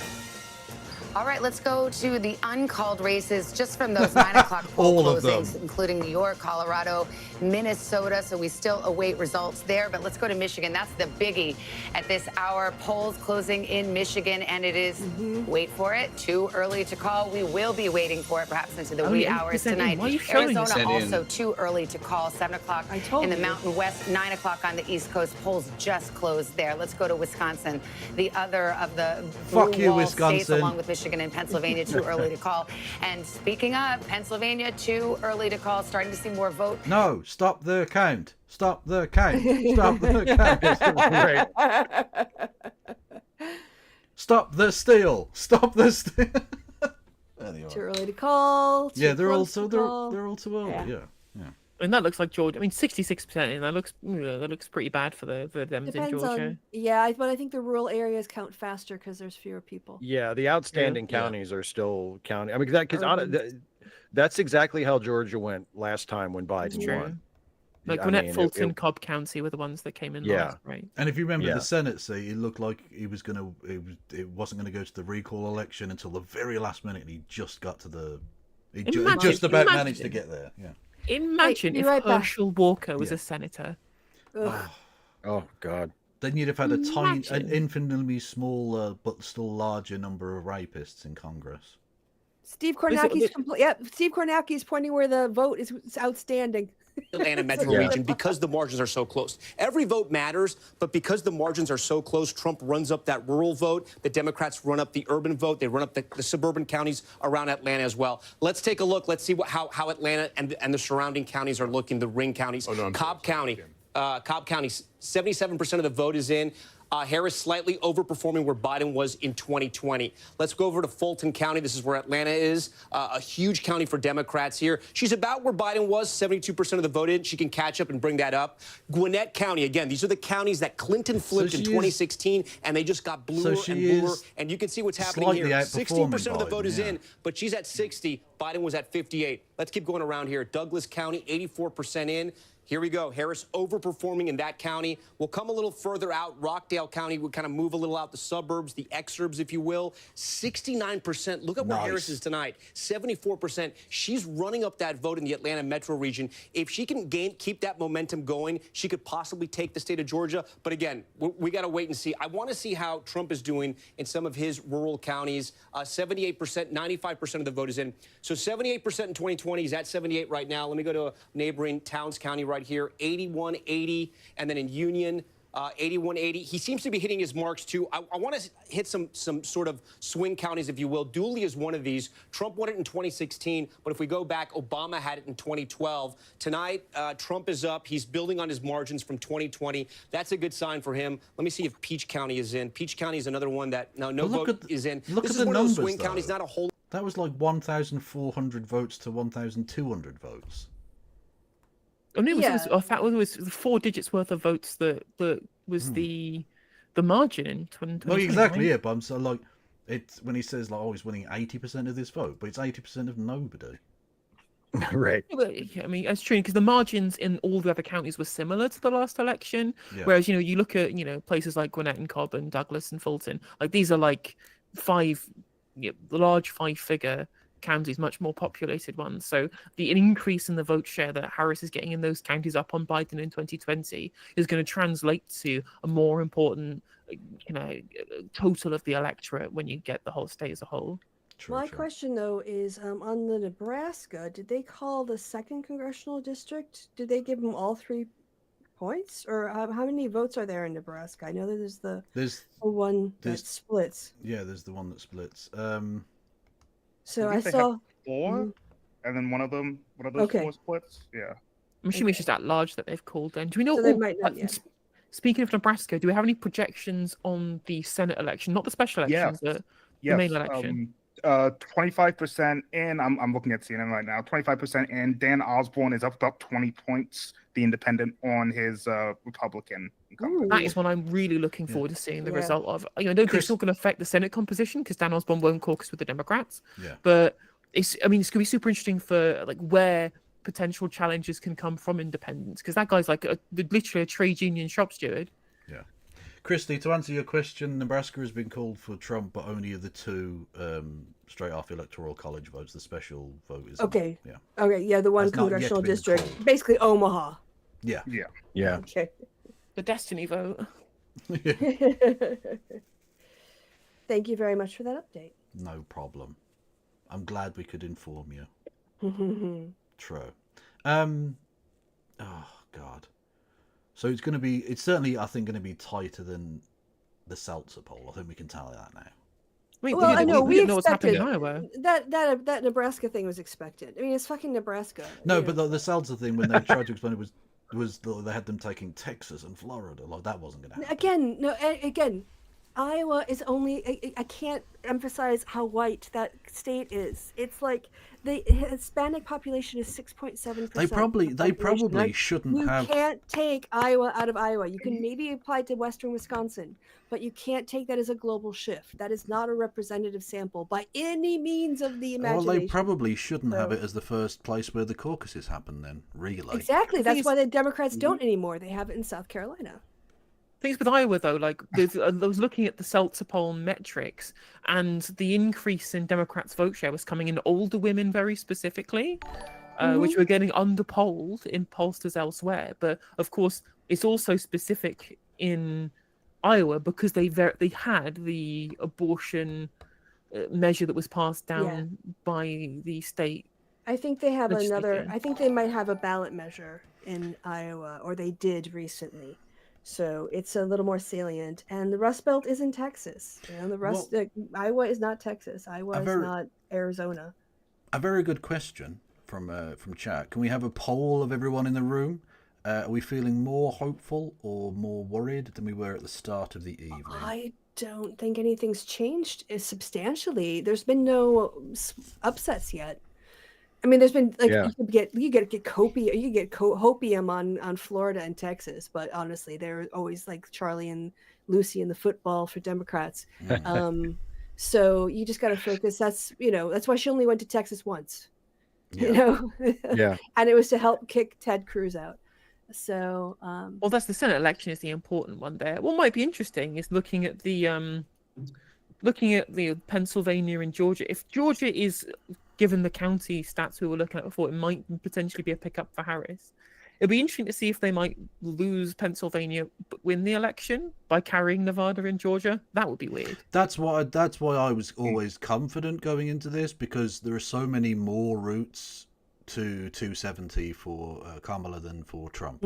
Trump almost sort of, not quite has to run the board, but like things have to, in the same way that 2016 there has to be such a conflagration, if you will, of different factors that go into it, and he'd have to win all of these various states by small numbers, because realistically he's reached his cap. There's no more votes for him to get, really. Like, he's going to get the votes he's going to get. I'm currently expecting a Harris win, but narrow enough that fuckery can be a problem. And I mean, like, post-election fuckery with like strategically placed people being able to delay vote certifications and stuff with the hope of creating the chaos to kick it to the Supreme Court. So I think that, well, I think it's going to end that way anyway, because Trump will never accept defeat. So I'm not expecting. I got a call. I got a projected winner. At least Dems might on Threads calling Virginia for Harris. 18 minutes. Cool. That seems quite likely. I mean, it's weirdly close. And to be honest, she probably does need it as well. Yeah, probably. Again, there are other paths, but she probably does need it. Steve, how are we feeling, champ? Well, I kind of go along with what Christy said. I mean, none of the really important states have been called yet. Yeah. So I don't really. I mean, it would have been nice if she had won Florida, but I didn't really expect her to. It would have been nice if she had won Texas, but I didn't really expect her to. So, I mean, no, this is for the last several election cycles. This is how it has gone. The early, the right-leaning states get called first. So the Republican candidate leads in the Electoral College early in the evening, and hopefully that lead disappears as we get calls from swing states that go our way, and the more reliably Democratic leaning. Like once we get out west and she gets California and the West Coast, like then the numbers are gonna jump up on her side. But no, I'm not. I mean, it of course it would have been nice if it was gonna be like just a total blowout, but nobody really realistically expected that. Yeah. Fair. That's fair. I was wondering which Senate seats were. Obviously, we're getting numbers out of Ohio yet. The Sherrod Brown race is a really interesting one. So I have 52% reporting out of Ohio, with Sherrod Brown trailing 47.2 to Moreno's 49.9. Gap of about 80,000. Okay, well that's overturnable. Yeah. Oh, we have a prediction. Oh, what do we got? Oh, Mississippi to Trump. Okay, well that's... Yeah, Louisiana too. I mean, again, the Confederacy is showing up. It's early. Those states are easy to call early because, they're the way they are. Well, because you didn't do Reconstruction well enough. Simple. We gave up. We gave up too early. Okay, weirdly enough, something else you can also tie to the Electoral College. So Rutherford Hayes, you get that one vote win. Yep, true. That's literally true, yeah. Correct. Virtually everything in America that's wrong can be tied back to some racist shit. Everything. Yeah. True. Unlike Britain, which has never done a racism. It's like 6 degrees to racism, except like Jamaican. It's like you just Exactly. any policy and you Even go back if it's far not enough. the immediate cause, Yeah. it's like, well, 2 or 3 steps away, and there it is. Exactly. Absolutely. Yeah, Trump wins Mississippi. That's, I mean, again, I suppose for British people, that's like, I don't know, Labour win Jarrow or something. Like, it's the thing they have to put up because it's technically correct information. But like, I could have called that Colin before. Allred is like 3.5% behind Ted Cruz. Ooh, have we got? Okay, well, depends on where the outstanding vote Exactly, is. 3% against Ted Cruz is pretty good for Texas. True. Who the fuck is voting for Ted Cruz? Really? I know, right? Cruz. It's just a vote for the party. I mean, it's there. It's you check the box next to the letter R. That's the only explanation, because there's nothing. Look, he's not a redeemable character in any way. Look, your state was freezing, and he fucked off to Cancun. Like, have some self-respect, Texas. What the fuck are you doing? Well, not just that.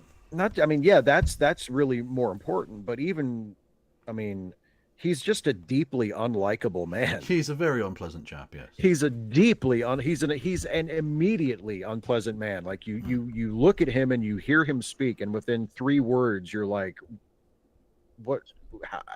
Like, what is he? What's his job? Oh, he's a United States senator. Oh, you're shitting me. Yeah. How did that happen? And the fact that, like, Donald Trump said his wife was ugly and accused his father of being involved in the JFK assassination, and he went and phone banked for him. Like, I don't want someone that broken as my representative. What?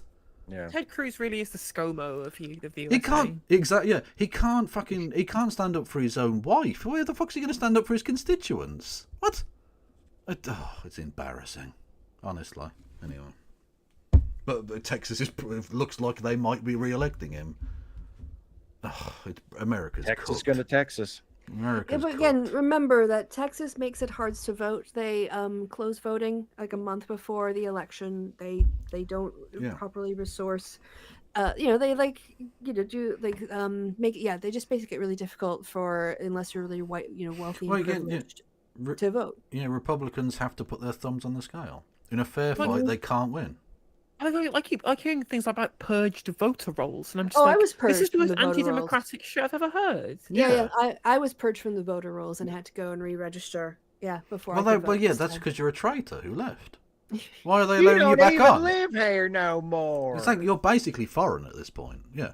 And they claimed if you didn't vote in like the last 4 elections, I'm like, motherfucker, I was there in person to vote absentee in one of those elections. So, Hang on, how are you absentee if you were there in person? Checkmate. Yeah, I was at home that month. Just saying. Wow, you remember that? voter fraudster. Was Exactly. that 2018? I think we did a live stream. I remember. Yeah. Yes, you and I think you and Steve was on that one too. God, Yeah. Amazing. This is our third presidential election, Christo. Wow, we're so old. Emotional. You too, Steve. I saw a little gray in your beard. It suits you. Thank you. You wear it well. I can appear distinguished. I can appear distinguished, even though I am definitely not. So I'm just going through threads, see if there's anything else coming through that I can update. Okay, so I do have some good news. Now, if this is correct, Ruben Gallego, projected winner in Arizona's Senate seat, defeating Carrie Lake. Fuck yeah. Oh, yeah. Not surprising, but yeah, it's very good to hear. Yes, that's a little belief in human goodness again. She can pack up her ring light until next time, I guess. Yes, and in North Carolina, in Chatham County, the suburb of Raleigh, with 85% of the vote in, Harris is outperforming Joe Biden in 2020. Nice. So by margin? Currently, she's at 58% with 85% of the vote in. It's currently Dems plus 17. In 2020, it was Dem plus 12. Okay, that's significant. Yeah, 58% to 41% currently with 85% in. I'm not gonna show it on screen, but all I'm saying is on Twitter right now, the news that Elon Musk is going to spend the night with Donald Trump has led to some of the most creative and disturbing fan art I've ever seen. Yeah. I mean, if there's one thing that AI is probably going to be, reasonable that we use it for, making, weird gay porn, yeah. Yeah. True. I mean, it's technically revenge porn, which is very illegal, but it's Elon Musk, so I feel like it's terrible for me to make an exception, but I will. Bernie Sanders won re-election. We kind of missed that, but he did get re-elected as well. Is he still alive? What? He's Shock result. Yeah, how old is he? I mean, I was making fun of people in fucking Virginia for electing a 73-year-old. How old is Bernie at this point? I think Bernie 82? transcends time. I don't think he's I know, temporal. Bernie is Bernie's 83. God. Bernie's 83. Wow. He hasn't aged in 20 years. He's the same. Well, but all I want to say is, it's a Larry David thing. He's looked like an old man for 30 years. So. Patrick Stewart as well. Patrick Stewart, Steve Martin. Pick your old-looking white guy who's looked like an old man for the last 30 years. Yeah, once they get that once they become those silver foxes, they just sort of become, time stops for them. Exactly. It's the best thing that can happen if you just go completely platinum gray when you're 40. I knew a guy who was. Will think. I knew a guy who was basically completely gray by the time he was 30. He was going gray in his early 20s, and he actually used to buy beer for his friends because he had so much gray hair before he was 21 that they wouldn't card him. Audience. Yeah, receding hairline guy. Yeah. But I mean, just to put a finer point on it, I always forget that Americans aren't allowed to drink until 21, and every time I re-encounter this fact, I just have the "what the fuck" moment. As old as Bernie Sanders is, it must be borne in mind that Jimmy Carter, who is still alive, was an adult when Bernie Sanders was born. That's true. Which is fucking mental. Go on. The Georgia thing, sorry, we have to remember that there were bomb threats and certain polling stations have been extended. So, and they were all in the urban area, in the metro area, Atlanta area. They mean black people. Translate. Yeah, so we really can't look at the Georgia, the urban Americans. Yeah, no, I have to translate for British urban people. Americans. Urban Americans, yes. Ooh, Sherrod Brown is down a little bit, but then again, I kind of think their rural areas are in early too in Iowa, so we'll have to see how that goes. But yeah, just remember, Georgia, we're gonna get that that urban American vote late. that basketball Americans, yes. Go on. Basketball Americans. You're not point basketball. I don't like urban Americans because it implies the hang on, someone clip that. Of suburban Americans. And... Someone clip him saying he doesn't like urban Americans. We can cancel it. Yes, let's go. There's no place for that ugly bigotry. Exactly. That's why you shouldn't let Australians talk. That's the problem. Oh, fuck off, you goddamn Brit. True. Come back down here. Ooh. Let's play on the monkey bars on the underside of the world. Let's go. Commonwealth Wars. Okay, after you've just Well, been there accused of literally was- racism, you can't bring up monkey bars. That's Oh, They're gonna jeez. smack Yeah, you I with didn't even fucking catch ashes, that. mate. Talking I of didn't the even catch that. That's now it's even worse. Talking of the Commonwealth, there was a recent spat. They had the heads of Commonwealth summit in Samoa, because of course, and everyone was like, Where else would "Can you we have that?" can we talk about Britain doing the slavery bit?" And Britain went, "No, we can't." And they literally tried to ban them having a conversation about what Britain did during slavery, and they didn't listen. It was amazing. Honestly, Britain is But it's still a very British move. very, very racist. Yeah. Anyway. Didn't everyone but Britain attend? Like they just decided to do their own thing and just left Starmer out of it. Well, they were all at the thing, but then they wanted to have an official talk about this at the event, and Britain went, "Nah, bruv, it's not happening." And so they all had like a meeting away from the official event where they all went, "That was fucked up. Do you remember when they did the slavery? That was bad." And Britain didn't turn up to that one. Not surprisingly, I suppose, but yeah. And Australia is sitting there going, "Please don't mention the White Australia policy. Please don't mention the White Australia policy." Australia sat in the corner just like, if we just stay quiet, we might get away with this. We might be all right. Don't look at us. Don't look at us. You know. Yeah. Like, the White Australia policy was one of the first bits of legislation that Australia passed when it became a country. And they had a song commissioned to commemorate it, which opens Australia, the white man's land, defended by the white man's guns. Fucking hell. I mean, it's different. You didn't leave yourself any wiggle room vis-a-vis plausible deniability on that one. No. That's no. pretty. It's pretty blank there. Yeah. Also, it is interesting. I think it's appropriate that America's having an election today of all days, which is Guy Fawkes Night, which is when the country celebrate the stopping of high treason. And of course, it's appropriate because America is a nation founded on high treason against His Royal Britannic Majesty. So I believe you mean the say, proper restoration of a Catholic monarchy, one right in the sight of God and the Holy See. Well, I wouldn't so say many that, people- but okay, yes. sorry. Go on, sorry. It is funny how so many people just don't realise that you're not celebrating Guy Fawkes. You're celebrating the foiling of the gunpowder plot. Yeah, you're actually celebrating the reinstitution of hideous anti-Catholic bigotry. Yes, it's really, really awful when you look at it. But yeah, Look, I've got to say, I am a supporter of high treason. Treason should never be attempted sober. True. It reminds me of the Frankie Boyle joke about gay men should be stoned. It just helps, you know. Anyway, we got more predictions or no? Just Virginia's too close to call. Well, don't fucking tell me then. That's not information I didn't already have. Everything is too close to call or too early. Breaking news: nothing has changed. Yeah, basically. How are you not calling that 10-point lead for Trump with 58% in? Surely Ohio is over. It depends on where the vote is coming in. Depends on the outstanding counties. Yeah. Yeah, exactly. Yeah. But even so, I find it difficult considering the margin. Oh, Iowa! Stop the count. Stop the count. That'll do. 14% in. That's fine. That's like all of the all people. of Iowa. Yeah. The 14% doesn't matter. Yeah, Iowa is only 14% of Iowa. This is true. That's like 12 people. Yeah.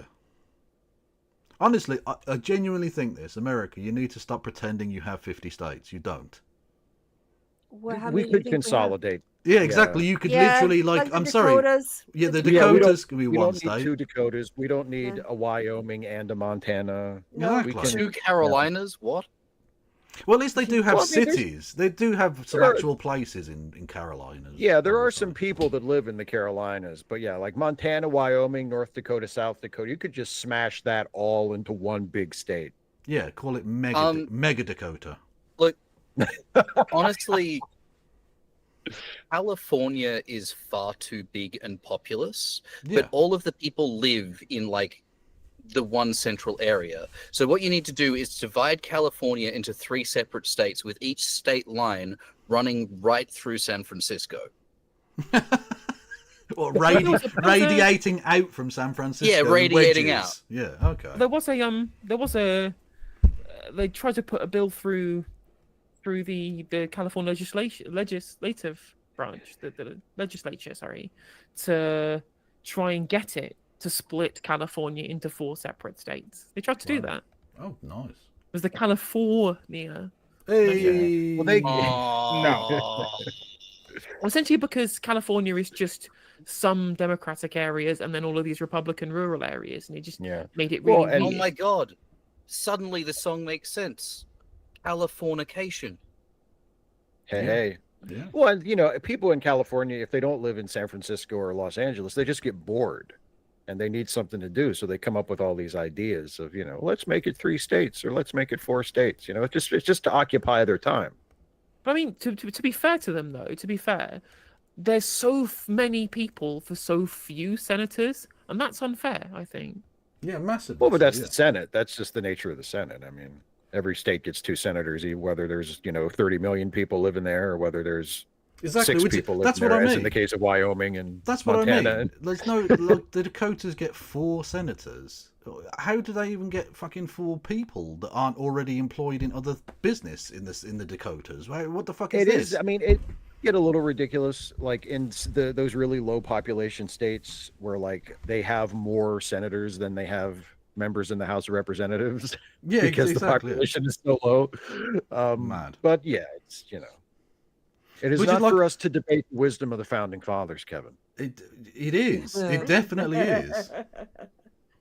Anyway, North Carolina's still too tight to call. Yeah. Oh, and okay, here we go. Harris has won New York with 28 electoral votes. So yeah, baby. That'll balance the map out a bit. New York.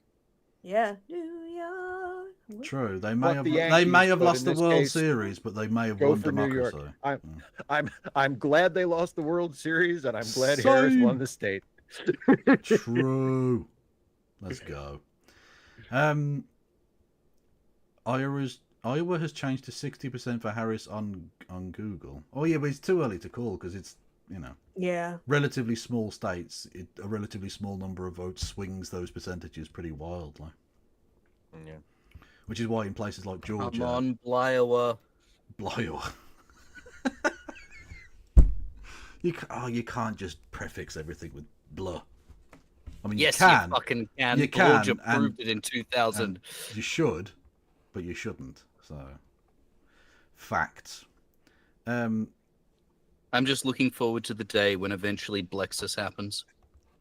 Well, I think it's a matter of time, isn't it? Like it literally, Blexus is just a car.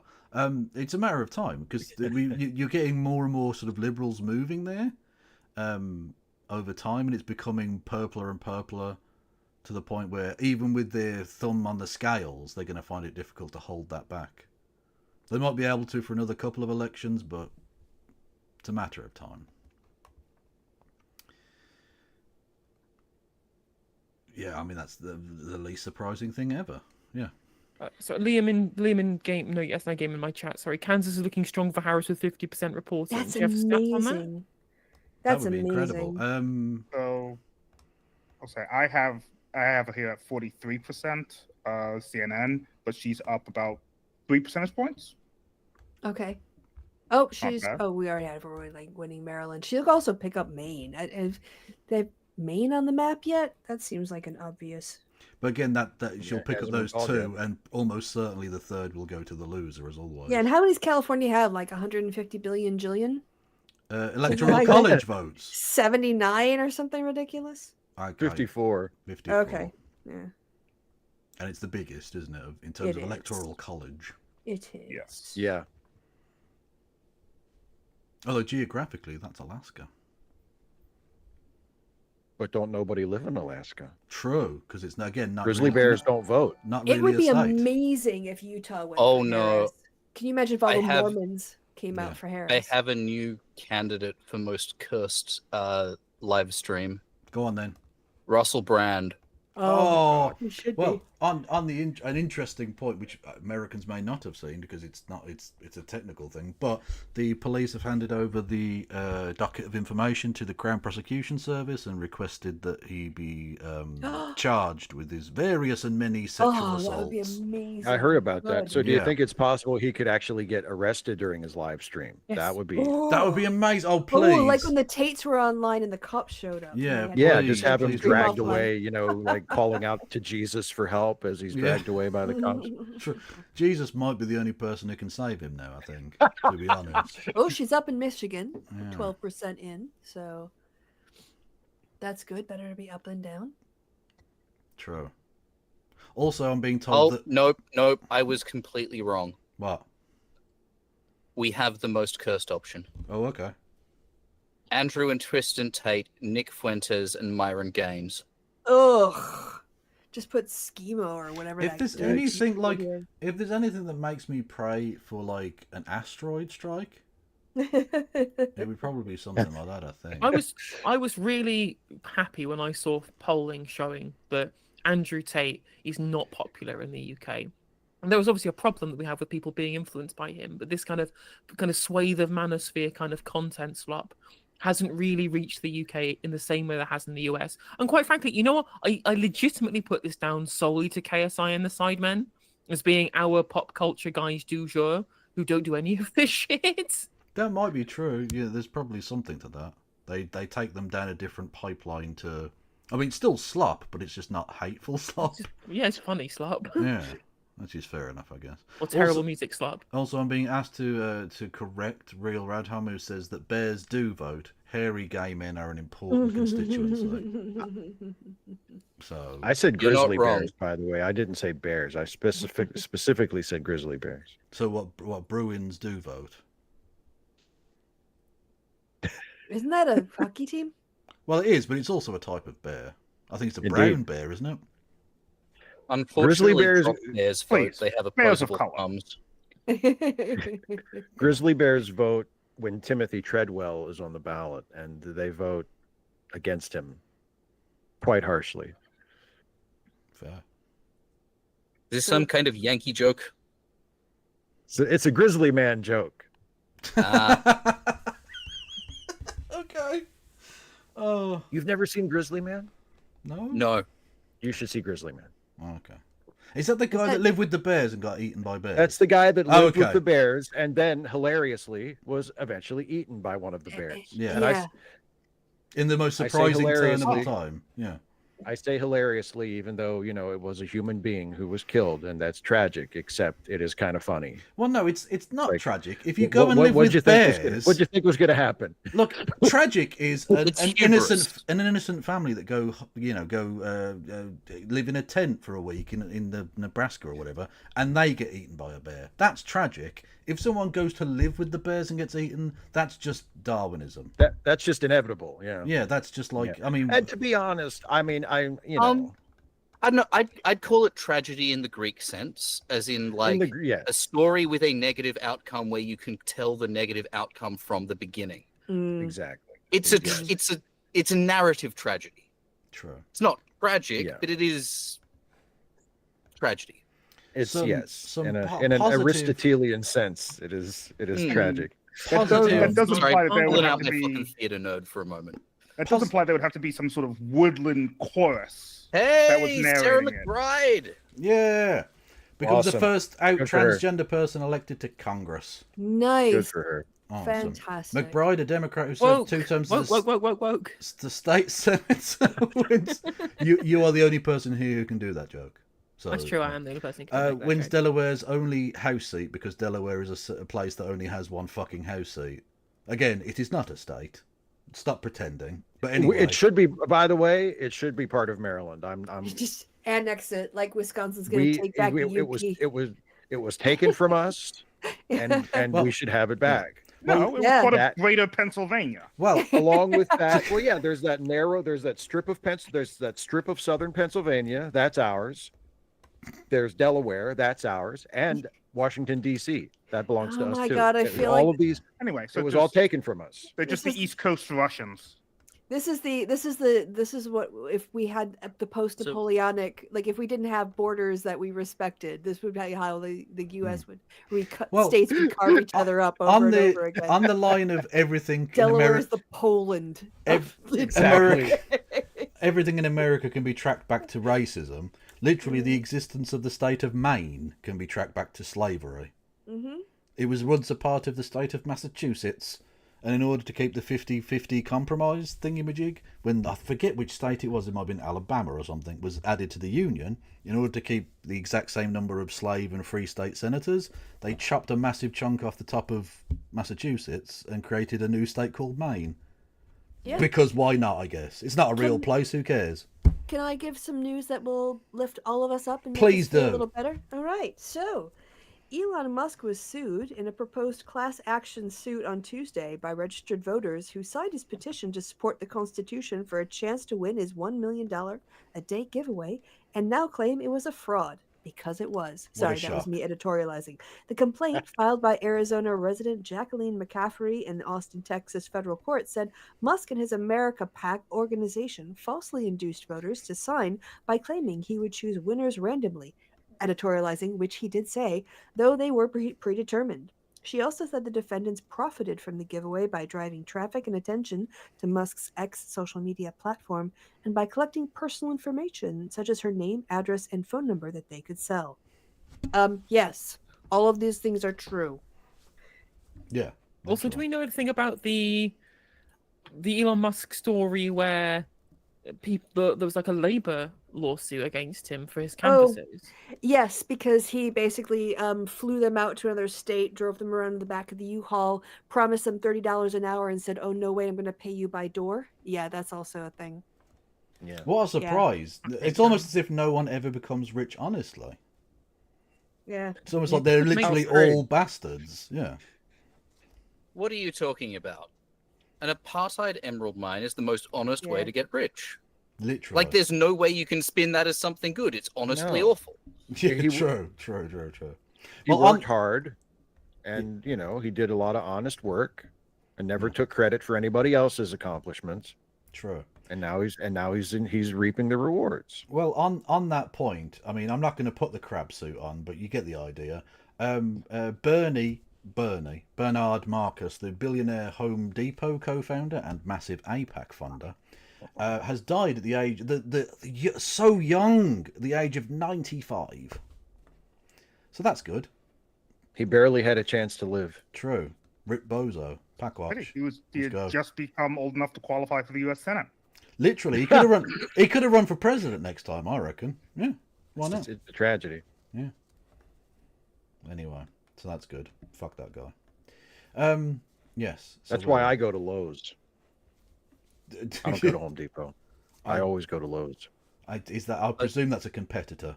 That's a competitor of Home Depot. Home Depot, yes. That's fair enough. Donald Trump projected to win in Alabama. Again, not a surprise. No. The Forrest Gump vote. Yes, the bad Birmingham is the way I look God. at it. It's always the race. Like, bad Birmingham. The shittiest state, is it going to be Mississippi or Alabama? You can obviously, genuinely in the South. Apparently, there is a thing called "At least we're not Alabama." Is that apparently Mississippi? Mississippi. I was aware of thank God for Mississippi. Yeah, thank God for Mississippi. That's the one. Yeah, where the other states are like, as bad as we are, we can always guarantee that Mississippi is going to be below us. Like, oh God, that's really grim.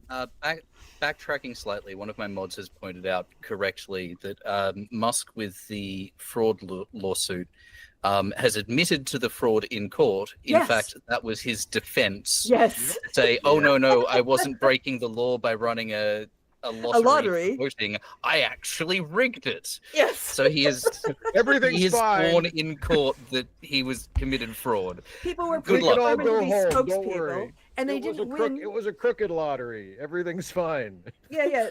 They were predetermined, and they didn't win a lottery. They were employed to be a spokesperson for like 7 days for $1 million. Hey, she was Illinois. That's like that justification for running a fake lottery. Yeah. It reminds me of the well, who was it? Did something very, very similar. Who just said it's fine. Oh, it was Tommy Tallarico when he got the fucking state took him to court because of failing to declare money that he'd brought in across borders, and then just said it's fine. I've structured it instead, and I'm like, that's extra illegal. Yeah, Elon Musk's got the dumbest lawyer, I guess, aside from all the lawyers Trump hires, basically. Well, I mean, that's why Vince McMahon admitted in court that pro wrestling was fake in the late 80s. True. because I think it wasn't in court, it was in the New Jersey State Senate, but they wanted to. He did it to get out of having to pay taxes. Yeah, because there was going to be there was a tax that was levied on sports promoters, and so Vince went to the Senate and said, "Oh, we're not a sport; it's fake. I don't have to pay the taxes." And that was wasn't it also wasn't there also the added advantage that they then didn't have to abide by betting regulations or something as well? I don't think that was but the state athletic commissions, maybe? Yeah, something like that. We had a similar kind of thing going on in the UK. It wasn't about sports though. This is about food, Pringle. where one of our kind of confectioners, McVitie's, had to go to court against the government to prove that Jaffa cakes are indeed cakes and not biscuits. Yes, because they're covered in chocolate, and chocolate-covered biscuits are subject to VAT, but chocolate-covered cakes are not. So they had to have a legitimate legitimate civil case to value prove added that they were tax. cakes. Yeah. Didn't And Pringles literally, do that as well? and by the way, that's now the legal definition in British courts. Is what they eventually came up with. Is that a biscuit is hard when it's fresh and goes soft when it goes off, and that a cake is soft when it's fresh and goes hard when it goes off. How did big cake in Britain get that carve out to begin with? I have no idea. What fucking difference should it make whether it's subject to VAT or well, we can't tax cakes, biscuits, absolutely yes, not cakes. Fuck though. biscuits. So what's the fucking difference Yeah, in terms of taxation? I don't know. There was a famous instance back in the 1800s where the U.S. had put a tariff on vegetables, I believe it was, and a bunch of Italians, because of course they were Italians, tried to import a shit ton of tomatoes. And the argument was whether or not tomatoes technically count as vegetables or fruits for purposes of the tariff. And it went all the way up to the Supreme Court, and the Supreme Court said they're vegetables, not fruits. Even though they are botanically fruits, they said, we presume Congress was drafting with ordinary definitions in mind, and they basically went, you eat tomatoes next to other vegetables, and they're stocked like that in shelves. Oh, yeah. So they probably thought they were vegetables. Oh, we should point out for the Americans, the word biscuit, we mean cookies. Yes, that is what that is. The cookie is, I think in the UK, though, by parlance, we would call a cookie very specifically as actually a soft biscuit. It's a soft biscuit. It's baked in a certain way. I'm just trying to make it so Americans understand what is being said. Australia has simplify it. Australia has a form of biscuit in the British sense of the word that is legally federally defined. The recipe, its nature, some aspects of how you're allowed to market it. The Anzac biscuit, named for the Australian and New Zealand Army Corps. Yes. The Anzac biscuit has a recipe that you cannot deviate from if you're selling them. If you're selling them, you cannot call them cookies. You cannot call them anything other than Anzac biscuits. They have to be a particular shape, made in a particular way. This is the fucking law. Otherwise, and also Anzac, otherwise known as cannon fodder. So can I tell you the is story about another Pringles phrase. now? No. So in Britain, most foods are exempt from the value-added tax, VAT, Yes. except for potato chips or similar products made from the potato or from potato flour. Procter & Gamble initially argued that Pringles were not potato chips because they didn't, quote, contain enough potato to have the quality of potato-ness. Potato-ness! They also argued Pringles didn't resemble the shape of a potato and were more along the lines of a savory snack. In 2008, a lower British court agreed and ruled that Pringles were in fact not potato chips, mainly because they contained only 42% potato and had a shape not found in nature. But a year later, the Court of Appeals re-examined and reversed that decision, calling Procter & Gamble's argument that the ingredients of a product don't define a product hogwash. With that decision, the corporation had to pay $160 million in taxes, and calling their newfangled potato chips, well, potato chips. And that is the story of Pringles and its brief dance with the world of Texas junk food and British judges. It also reminds me of the fact that in Subway bread in Ireland is legally classified as a cake. 'Cause it's sugar It's so content. soft.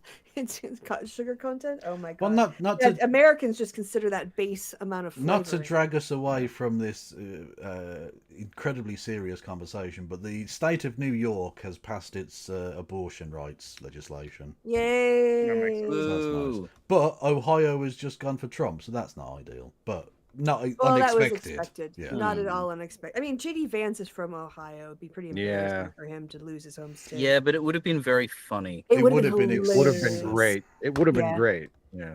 But there you go. Oh, Fonnie Willis. Fonnie Willis was re-elected as district attorney for Fulton County in Georgia.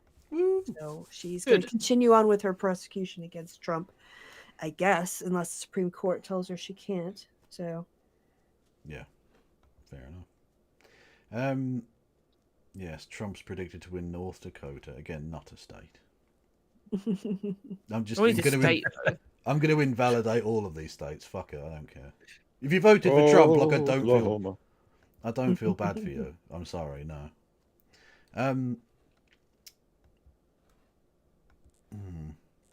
So can we just talk again about the fact that we actually have a transgender member of the House, which is amazing because one of the things that I learned about when I studied, the critiques for women in politics, so what happens, and just so I don't know, Hannah Pitkin's very important book, The Concept of Representation, talks about descriptive representation, substantive representation, and other kinds of form which aren't as important, but the mere presence of somebody in so the first trans person to be in an elected body forces a change. Like just their presence there, they now have not only the ability to be descriptively represented, as in like they are a person in the population, but to substantively speak, not as an ally for trans issues, but from personal experience, and also like her using the bathroom she prefers, and the model and what that sets for other people and their experiences. They have to accommodate her. I think there was a good book called Space Invaders that kind of documented what it was like when women entered an all-male space. In this case, I think it was British politics, so it was very focused on like sort of white women and white men. But yeah, it's a huge step to have our first trans member of Congress. So good for us as a country, actually making some progress. In the UK, actually, the UK's never elected a trans person to the House of Commons. We have had one who came out post-election, but they never really actually transitioned at all. Yeah, they said they were trans, and I think he still uses he/him pronouns as well. He never changed his pronouns that he used when he was a member of Parliament. But it didn't seem like they were. And by the way, they were a Conservative member of Parliament, which was interesting. But they didn't seem like they were trolling. They seemed genuine about it. I agree. I think they were. I think they were genuine, but they never. Yeah, they decided they weren't changing their pronouns or changing their name, whilst they were. Yeah, whilst they were an MP. And of course they were Tories. They got massively kicked out because they got fucking destroyed at the election. Yeah. Cologne, we have a trans representative. Like my city, we are represented by a trans woman in. Yeah, that's because you're fucking woke as anything. Yeah, we are green as well. Cologne, Cologne's basically a fucking hippie central. It's like the San Francisco of Germany. Yeah. Yeah, but that's the San Francisco of Germany. So still, what must that be like? Did you see the editor of Build called Judith Butler an anti-Semite? Really? Yeah. What for? Yes. That was crazy, and she's a TERF as well, because of course she is, right? So it always seems to be like this, the same people with these same opinions. It's weird how like the pro-Zionist and the pro and the anti-trans stuff always seems to coincide with each other. Yeah. Basically, Butler had said that October 7th was armed resistance. Oh wow, okay. And I believe the response was that she was like a consummate anti-Semite or something like that.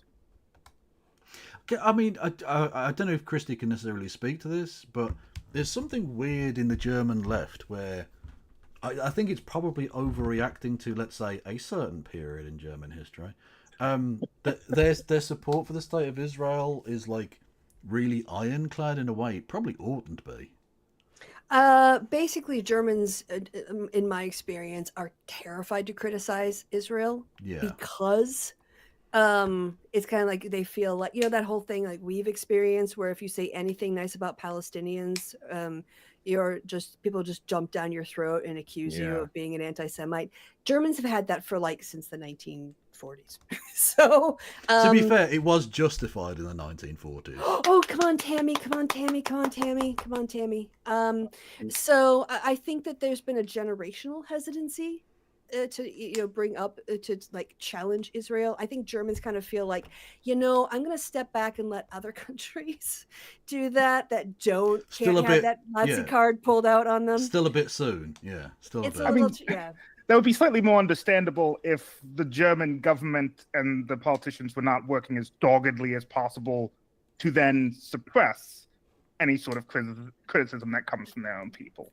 I don't know about the government suppressing criticism. I just don't think your average German, I guess unless you've got some undercurrents of anti-Semitism on the right, but at least the ordinary people I've talked to have been like, I don't really I don't approve of it, but I don't really feel comfortable talking about it, kind of thing. I mean, the state's not comfortable with people talking about it. I've seen pro-Palestinian protests here in Cologne. So there are clusters of populations, Muslim populations in particular that do activism, but it's not the main group. It's not the white population, shall we say. Trump is outperforming in certain North Carolina counties, which is not ideal. If they're rural, then yeah. I mean, they were trying to get rural places to vote, so that would be on par with what their plan was for their GOTV efforts. Yeah, they basically just say Trump's doing slightly better than he did 4 years ago, having won the state in 2020. So the math so far is what he needs to be doing. So where's this for? In North Carolina. That's a bother. But North Carolina's not a necessary state to victory, though, is it? No, not really, but it would be. It'd be bonus. Yeah, it would be nice. Pennsylvania would be probably the biggest out of any of the individual swing states. I believe Harris wins if she gets Pennsylvania, Michigan, and Wisconsin. Those three blue wall states. That would get her to 270 exactly. Even if she loses Nevada, she still gets. Oh, they're calling Kansas. There was a brief flirtation, but they're calling Kansas for Trump. Oh no! And if it's close though, then it's. Yeah, that shows. We'll see what happens with Iowa. And it's all 3 votes or whatever it has. At 39% of the vote in, independent Dan Osborne is leading 53.8% to Deb Fisher's 46.2%. Ooh. Nice, very nice. Looking good. Oh, look at that Pennsylvania. You're taking the fucking piss. Come on. I'll be back in a moment again. 50.5%. 48. You can fit the difference in a stadium. Jesus Christ. Which is very funny considering we voted for Obama by 10 points the first time around. How did I genuinely? Things have changed in America so badly. How did he get elected? It was a long time ago, Kevin. It was, yeah. It's almost 20 years ago now. Yeah. Well, part of it is definitely 2008. Voter suppression. So in 2012, Romney lost Pennsylvania by only 5 points, and in his year-end roundup, then Republican Speaker of the House bragged that their voter ID law had cut Obama's lead in half. So just unabashedly it was purely for partisan gain, and we were successful. Beautiful. Yeah. Don't you love democracy? Yep. Well, I mean, the whole point of the RNC farming off the GOTV work to Elon Musk was to free them up to do lawsuits to try to prevent people from actually voting. Yeah. The whole organization, all I did was file a bunch of lawsuits in every single state, trying to get this group, trying to get that group, trying to say you can't cure your ballots, so they can't count this ballots that were postmarked but received late. You can't use, it was just ridiculous. So I'd really, really love to see. I mean, personally, I want to see a Harris presidency. I also want Elon Musk to go to bed knowing that he blew $112 million on nothing. I want Elon Musk to play Roblox in the middle of the street. Literally, I would feel very little joy with Kamala Harris, like her victory. It would feel really hollow after what's happened so far in the last year. But I would be very happy take for the lack of fascism. I will take much for real. solace in Elon Musk committing seppuku in a Twitter space. Yeah, that would be, honestly, just knowing anything that makes Elon Musk less happy than he currently is a thing we need to do. That's a generally. Exactly. I don't see that being a thing that wouldn't guide you to the correct decision in every instance. You watch him have a Glooner style meltdown on the internet would be it'd be so glorious. Yeah. What do you mean doing Doge references in 2024 wasn't popular with the kids? But he really likes the letter X. I don't understand why that didn't connect with. Tree does like the letter X. That is definitely true. It comes in front of all of his wives. Gaga. Nice. He's very Although generous. interestingly, he always comes before all of his ex-wives as well. Anyway. I guess we're a couple of minutes away from more poll closings True. and being too early to call. Yeah, exactly. Yeah, Nevada. Yeah. Nevada, like they're going to say anything other than Nevada, too close to call. Yeah, obviously. Like it's gonna. It probably won't be called this time tomorrow. For fuck's sake. But we shall see. So should we have a little listen if there's a pause in the conversation? Go for it. Last presidential election. Yeah, you are completely right. They have a Republican governor there. Let's talk about Nevada here. Right now, no vote in. Obviously, it's still too early for us to even start to get data in right here. But let's go to 2020. Both elections, both in 2020 and 2016, the winner were Democrats. Clinton in 2016, obviously, and Biden in 2020. The spread, though, was only 2 percentage points, a little over 2 percentage points. That's why it's a battleground for us. It's one of the reasons why we're watching tonight. I'm going to give you a primer on Nevada. What you have to understand is a lot of Nevada is Clark County. It's Las Vegas here. This is 3/4 of the electorate here. If Democrats can turn out their voters here, there is no way that Republicans can catch up. Between Las Vegas and Reno, which is Washoe County, this is the battleground county here. About 15% of the vote here.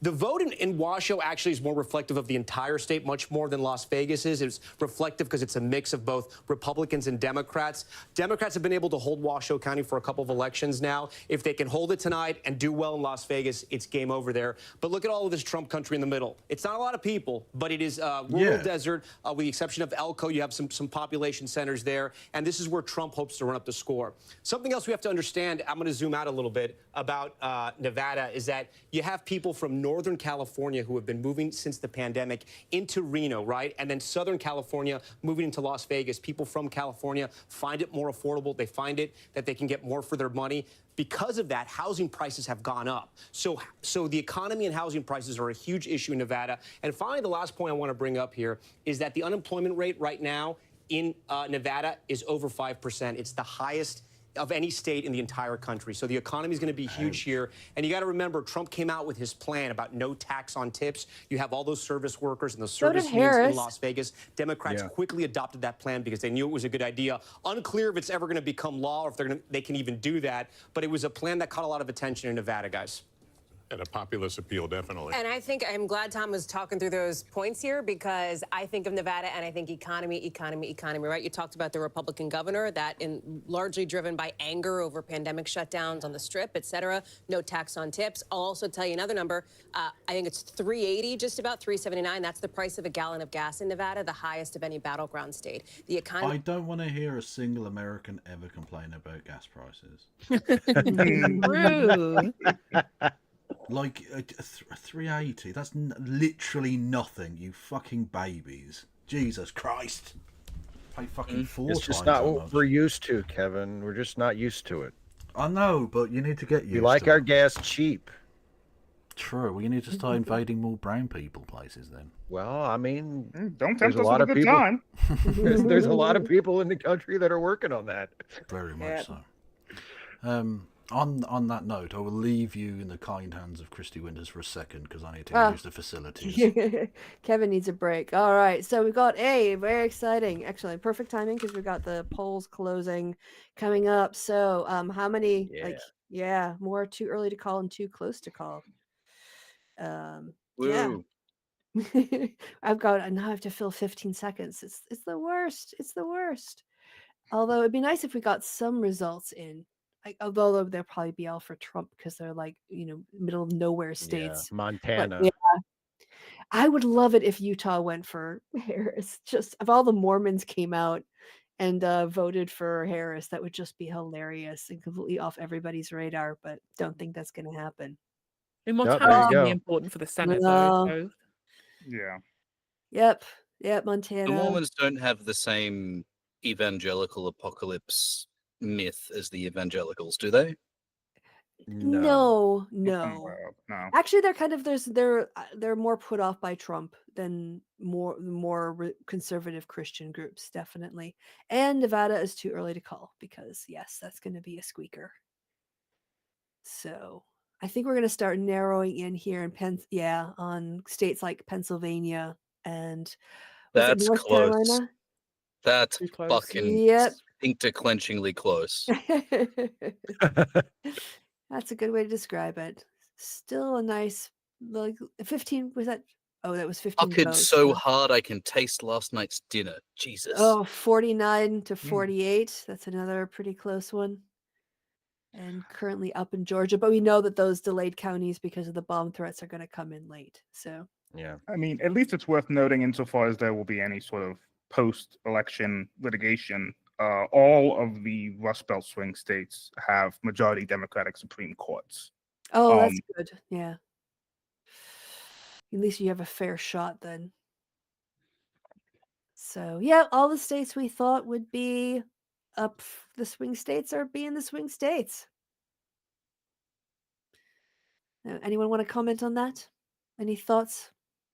Well, I'm just looking at Pennsylvania county by county, and yeah, I mean, it is, close, and every time more votes come in, it gets narrower and narrower, but it's encouraging that all of the counties, especially the really high population counties in the Southeast, where Harris is ahead, like Philadelphia, for instance. Philadelphia is still only 43% in, and that's where she's going to get a massive chunk of her votes, and the surrounding counties as well.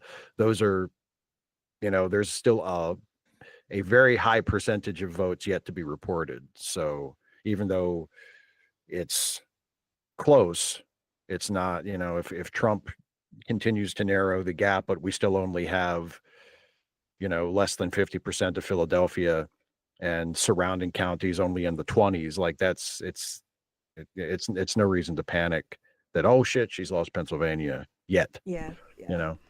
Also, I have a feeling that sorry, go ahead, Marcus. Well, I was going to say, at least in terms of sort of swing counties you could look for in Pennsylvania, I would point to those collar counties around Philly. Specifically, Chester is one that I often keep an eye on. And the other big one, surprisingly, is Erie. Erie tends to be very indicative of where the state goes as a whole, and we have about 1% of the vote in from Erie. It is also one of the secondary major population centers. So in addition to, needing to get more in from Philly and Allegheny County, which has Pittsburgh, Erie is one of the more larger cities we have. Yeah, and Allegheny, again, 65% in. So, I mean, if she's going to run up the total, that's one of the places where she's going to do it. And there's still a lot of votes to count there. So, for sure. So I think it's going to be a long night. I don't know. Yes. And so it's 4:00 in the morning for me. So I don't know. I think we're going to wait. It's 2 p.m. I've been streaming for 12 hours. Yes. Wow, congratulations. Huzzah.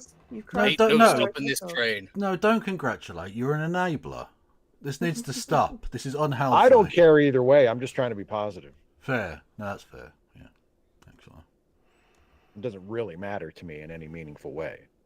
Well, that's just rude. Google just switched Pennsylvania from red to blue and back again. It's really tight. Well, yeah, I mean, I think it's just going to be that way. There's 50,000 votes in a state of millions of people. It's toss of a coin. Yeah, I was just saying to everyone that it's 4 a.m. for me. This is usually when my D&D game quits, so I'm definitely gonna start flagging after this. So that's fair enough. Yeah. Well, you don't have to stick around if you don't want to. Yeah, I'll hang around until I start yawning or like drifting off in either way. So, but although all I would do is lay in bed and listen to audio till I fell asleep anyway, and I can sort of sit up for a little bit longer and spend time with people who help me de-stress with this very stressful situation. So. Yeah. Fair enough. Should we have a little listen to Chuck Todd, even though he's like the worst analyst ever? So funny because it started out as a tie, and now tonight we're ending up, and it's a tie right now. But we'll see what happens. Yeah, we're going to be living and breathing Pennsylvania. That's interesting, though, what Tom just mentioned about the exit poll. And again, do your caveats, but for Trump to win the Hispanic vote in Pennsylvania would be Let me hop pretty out of my huge seat because there's a big Hispanic population in Pennsylvania, especially in that Lehigh Valley. That's right. There's a big Puerto Rican population in Pennsylvania too, the most of any battleground. So let's talk about where that is. And I want to start with the national Latino vote here. And Savannah, love you for the grain of salt caveat. We know that these exit polls could shift a little bit, but here's what's so interesting here.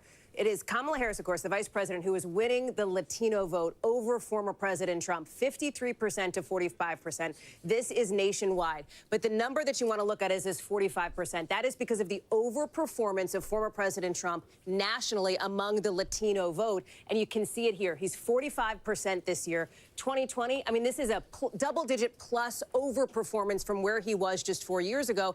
And if you get into some of these key battlegrounds, Tom mentioned Pennsylvania. We were just talking about Nevada. Looking at my clock where the polls closed like 7 minutes ago. It is a similar story here. If we can pull up Nevada, you can see. I would add the caveat that Christy added earlier about the early votes not factoring in there. I'd be very surprised if these numbers stand up. And it's also nationally, so I mean that's like everywhere. So yeah, I mean, and also the Hispanic vote there's the Cuban vote, there's the Puerto Rican vote. There's people from Mexican descent. There are white people and then not white people. That is it. You're just kind of lumping everybody in together. They're all the same, yeah. But I mean, we have seen that, seen signs of Latino men leaning for Trump, and I just don't. Considering how fucking racist he is, and they're going to be rounded up and put into camps, I don't understand it. I just don't. They think she's they're a lady. exempted. She's a lady. Yeah. You can't vote for a lady. Yeah, you don't want to put a a lady in woman. charge. I'm one of the good ones. The leopards wouldn't eat my face. Yeah, exactly. What happened to this man's chin? I mean, I can't speak to the Hispanic Americans, but I can certainly tell you, certainly among some contingent of Black Americans, there's the sexism. There's going to be the leopards won't eat my face. I'll take the economy, or they just don't think that any serious threat is really posed by him. Where is? But there's also the fact that as you're out Pennsylvania, where is Bucks County? Kevin, Bucks County is it's on the screen. Southwest. It's near Philly. Oh, okay. So finish your point, Marcus. You were making a completely different point. There's a certain contingent of Black people who will always look at it and go like, well, they're both racist, so like, what do I give? Right now, with someone like Harris, probably less so. But I know certainly with Biden, that was like, the Strom Thurmond dude, right? So telling them, well, Trump is racist falls on deaf ears. They go, well, I get to choose between two racists. And so that gets shut off and shunted to the side. And then they go, okay, well, now I'm concerned about some economic policy or whatever about tax cuts, especially if they don't think that, Trump's racism is going to manifest itself in a particularly hurtful way, other than he says some insulting stuff on TV sometimes. Yeah, it's going to be benign or it won't matter. Yep. So we'll see. We will see. True. College campuses, and they kind of need it right now. Jim Messina, good to see you. Thank you. All right, we've got a winner to announce. Kamala Harris takes Colorado as expected. It used to be a battleground years and years ago, but has really trended to the Democrats in the last couple of presidential cycles. And here's how it shakes out. With 54% of the vote counted in Colorado, they vote by mail, and those ballots get to be counted quite quickly. So we see that Kamala Harris will take Colorado, so we can fill out the map just a little bit more as we lay out the road to 270, but those big battleground states, we have yet to call one of the battleground states for Kamala Harris. Right now, her best path remains those 3 industrial Midwest states, Pennsylvania, Michigan, Wisconsin. Donald Trump flirting with Georgia and North Carolina and perhaps Arizona and Nevada. It'll be a while before we get results there. We've got Garrett Hake, who is at Trump headquarters in West Palm. And Garrett, what's the mood there? What are you hearing? Savannah, I've been talking to Trump campaign officials, and look, we all know the cliche on election days where you hear campaign sources say they're feeling cautiously optimistic. What has happened in the last half hour is my sources have stopped using the word cautious to describe their optimism. They are feeling increasingly confident as more and more votes come in, despite the fact that no battlegrounds have been called, that their theory of the case is being proven correct. And what I mean by that is the Trump campaign set out at the beginning of this race to expand the Republican Party. They knew they couldn't win with their old coalition. They had to get more younger voters, more black voters, more Latino voters, even by small amounts to join their coalition. In the battleground states, they are seeing that happen. And if it does happen, it would be a historic realignment of the parties. Now, again, none of these battlegrounds have been called, but with all the battleground states now closed, the voting is done, except for the folks who are waiting in line. They feel like there's not much else left for them to do but watch and wait in an increasingly optimistic atmosphere both here at West Palm Beach and at Mar-a-Lago, where Trump and his closest allies, friends, and family are watching the results. But just look at it this way, the fact that they're now confident means their inevitable downfall will be all the more delicious. That's the way I look at it. Well, I think there's certainly a level of anxiety, at least according to some of the Harris allies with whom I've been speaking to over the course of the last hour or so. One ally telling me that, just look at the state of North Carolina. Josh Stein, the Democrat, winning his effort to become the state's governor. That we were able to project a while back, but obviously not the same for Kamala Harris, at least not yet. That indicates that there's clearly some split ticket voters there. Some folks who will be voting for Josh Stein as governor, but then Donald Trump as president. Otherwise, we would have a projection already in that state right now. They say that is an indicator that gives some anxiety right now going forward that North Carolina may not be a state that they're able to win. If that happens, and these are all ifs, it's all very early here, that does again shrink their path to victory to 270. They really are relying heavily on those blue wall states right now. And one of those key states obviously is Pennsylvania, the biggest prize of them all with 19 electoral votes. I spent many of the last several days up there, and I was in the urban centers where the Harris campaign put a lot of its energy, including in Philadelphia, and particularly in places like Philadelphia where they were sending buses up there to knock on doors to help swell the number. They're really relying on big numbers in places like Philadelphia and the collar counties that surround it. They need to run up the numbers among some of those suburban women in particular, the suburbs more broadly right now, and in Philadelphia. So that's where a lot of them are hanging their hat, at least according to the allies I'm speaking to right now. We're going to keep a close eye on that as this night progresses. All right, Peter Alexander, thanks very much. I think we have a call now in the Texas Senate race.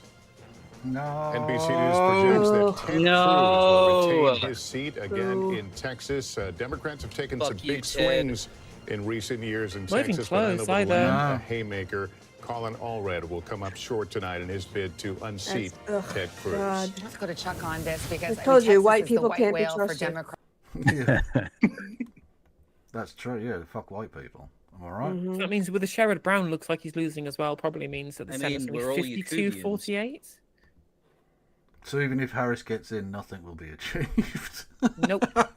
Fucking hell. Oh, brilliant. 4 years of paralysis. That'll be good. 2 years, potentially. They could flip the Senate. I guess so. Midterms. Oh, we won't have an election if Travis. Well, yeah, like if Trump wins the White House, I don't know if we'll have elections again.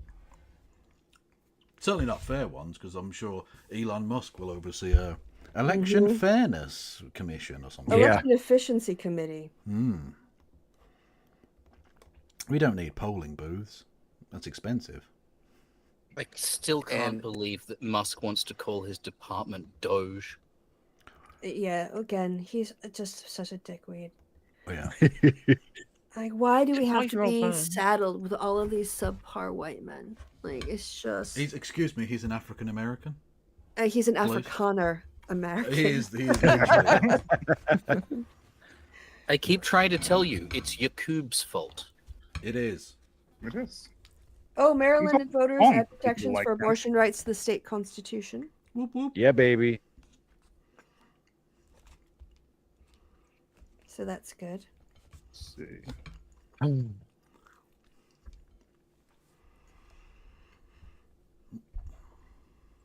The state of Maryland. NBC News projects that in Maryland, Angela also Brooks will win. And there's against Larry Hogan, former governor. Fuck you, Larry Hogan. 1,000 votes there. You Wallace and Gromit looking motherfucker. So here's the Senate at this hour. The Republicans have picked up one seat. They need. Thoughts from the Marylander?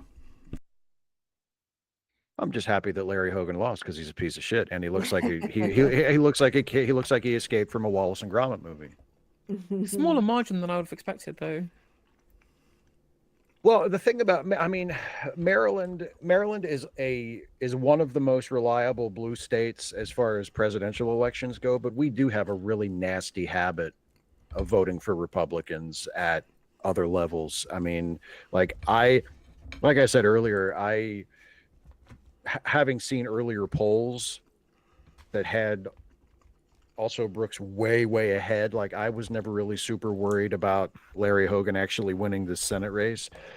But I mean, we did elect him governor twice. Like we've had a history of electing Republican governors fairly regularly, even though we're like a deep blue state in terms of presidential elections. So I mean, yeah, it's it's a complicated state, you know, within our borders. Like for presidential elections, we're a reliable 10 votes for the Democrat, but beyond that, we have some really frustrating tendencies to vote for Republicans.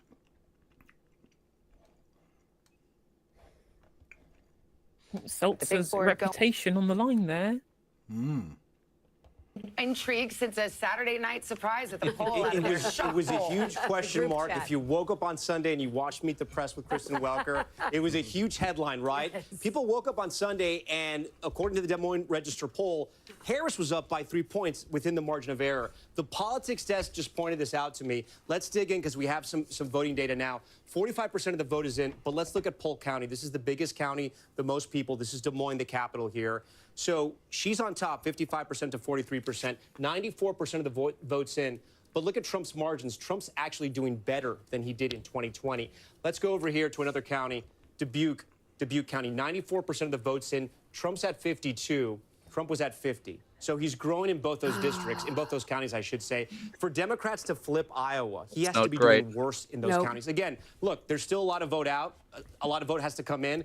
But this would be a shocker if Republicans lost Iowa. Remember, Trump won 98 of the 99 counties in the primary. And when you go back to elections past, he won by 8 points in 2020, and he won by 9 points in 2016. So my point here being that if the trend was Iowa was going to turn blue, she has to be turning out the votes in Des Moines and in other places, and right now that's not happening.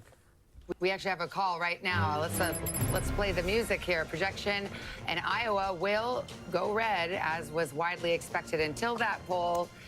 Right there, Trump wins the 6 electoral votes of Iowa, and so we can see the breakdown there with about half the vote counted there. God. So there was I'm going to have to apply for German citizenship to get away from the abortion fashion. ban that just went into effect in July, and this highly that's the respected first time that's ever been pollster said. coming out that perhaps there was going to be a waiver.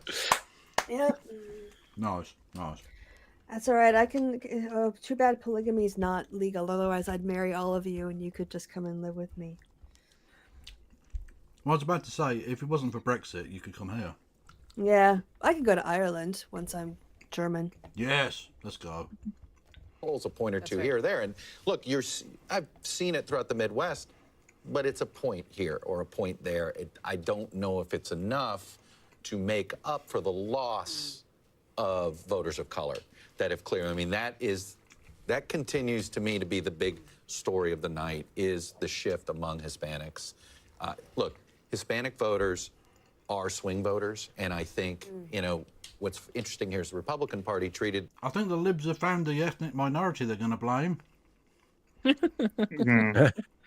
Party has spent a lot of time treating it as an identity group, you know, and whether it's Latinx, which sort of fell flat, And so there's been a lot of yes, they lost the hand-wringing about election this with inside Hispanic voters because of Latinx. Yes, that's definitely a thing that happened. To be fair, Christy did point out that he's the worst political analyst ever. So Yeah, I did. Yeah. like he definitely is. Absolute twat.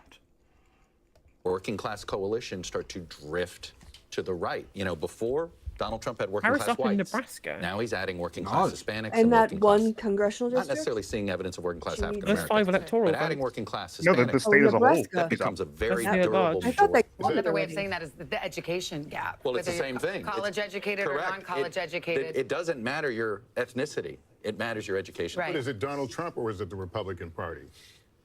Or is it the Democratic Party? Okay, meaning like I don't, you know, it's the Democrat. It is, first of all, Latino voters in many ways the same are driven by the same issues. And there's one issue in particular, actually, that Republicans align closer with Latino voters, or Latino voters align more closely with the Conservative Party, and that's school choice. And that has been, and you can't help but wonder, both Florida and Texas have been very aggressive about expanding school choice. Where have Republicans made the greatest gains among Hispanic voters? Florida and Texas. So education, the economy, those issues, bread and butter issues, and that is how they talk to them. I'm not saying Democrats weren't, but for the sort of the cultural issues don't play as well with Hispanic voters as they may with college-educated whites or even African Americans. And we saw the Trump campaign hammer some of those issues Over in and over. ads over and over again. Take a break right here. Coming up next, things are heating up. The votes are rolling in. We've got the latest on the battleground states, and we're inching closer to that 270 mark. Stay with us. Fucking Election nail night biting. rolls on. Yeah, it's going to be close. Which isn't surprising. No, but it doesn't help No. our stress. No. levels. It was just that fucking Seltzer poll threw everyone. I was like, nah, he'll be fine. Yeah. Mm-hmm. And she was wrong about fucking Iowa anyway. Jesus Christ. I'm not listening to her ever again. I've decided. Anyway. Sorry, I'm also eating because I'm hungry. How dare you? I'm stress eating. Leave me alone.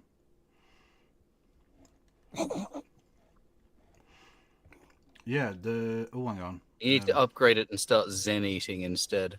True. It's like stress eating, but you're in denial. Yeah, Nebraska's going back and forth.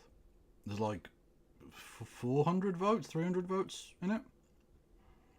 Jesus Christ. It's a really weird election, this one, in terms of where the votes are going and which way. Very odd. Like, literally, whoever wins will be able to blame either Chase Oliver, the Libertarian, with 2,000 votes, Jill Stein with 1,100, or Cornel West with 1,000. Someone actually voted for Cornel West. Oh my god. Here's Yeah, they 1,000 voted for Cornel. Someone voted for Cornel West 1,000 times. Yeah, that was me. That was just me. I did that. Me and Smartmatic did Lord that. Freeters donated $5. Kev is having a Haran moment. I am Hi. feeding. So, I and it just is woke 4:30 up. in the I morning. probably so shouldn't think have. I'm going to Death leave it in your good Funkify. hands, my good people. Enjoy the rest of your stream, and I hope we wake up tomorrow in a Harris presidency. Otherwise, hear. we're all fucked. True. All right. So yeah, Kevin, you and I will talk, but I am back on not next Friday. I think the next Monday. Oh no, because that's Carnival and I'm going to be drunk. So maybe this time next week. I don't see that as an excuse. Oh yeah, I'll be asleep by 7 o'clock.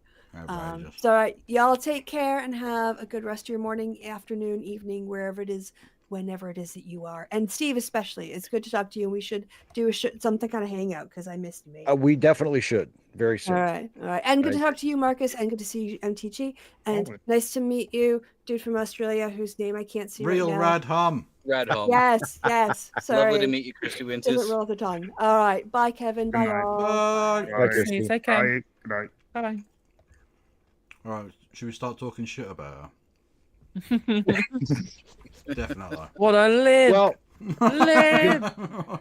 you can talk shit about me in a minute because I'm getting out of here before too long too. I don't have That's the fair excuse of it being 4 a.m., but I am still going to go to bed. That at is some point fair. very That soon, is fair so. enough. Yeah. No worries. I'm gonna I'm stress. actually- You're stress eating. I'm gonna stress sleep. Uh, We'll see how that goes for me. Stress. Chill. True. Yeah, I'm gonna follow the trend. I've got preliminary hearings in the morning, which I have to actually be vaguely coherent for. Okay, well, thank you for coming on, Marcus. Much love. Always fun. Always fun. Yeah. You guys have a good rest of your night. You too. All right. Bye. Bye-bye. Yep. Bye bye. All Just a right. little On that later note, in out of here too. Oh, okay. See you later, Steve. Have fun. Everyone I go hope follow it's- Steve Bye. Bye, everybody. I'm not fucking off yet. Bye-bye. Nice to meet you. You're stuck with me, you cunts. True. Bye, Steve.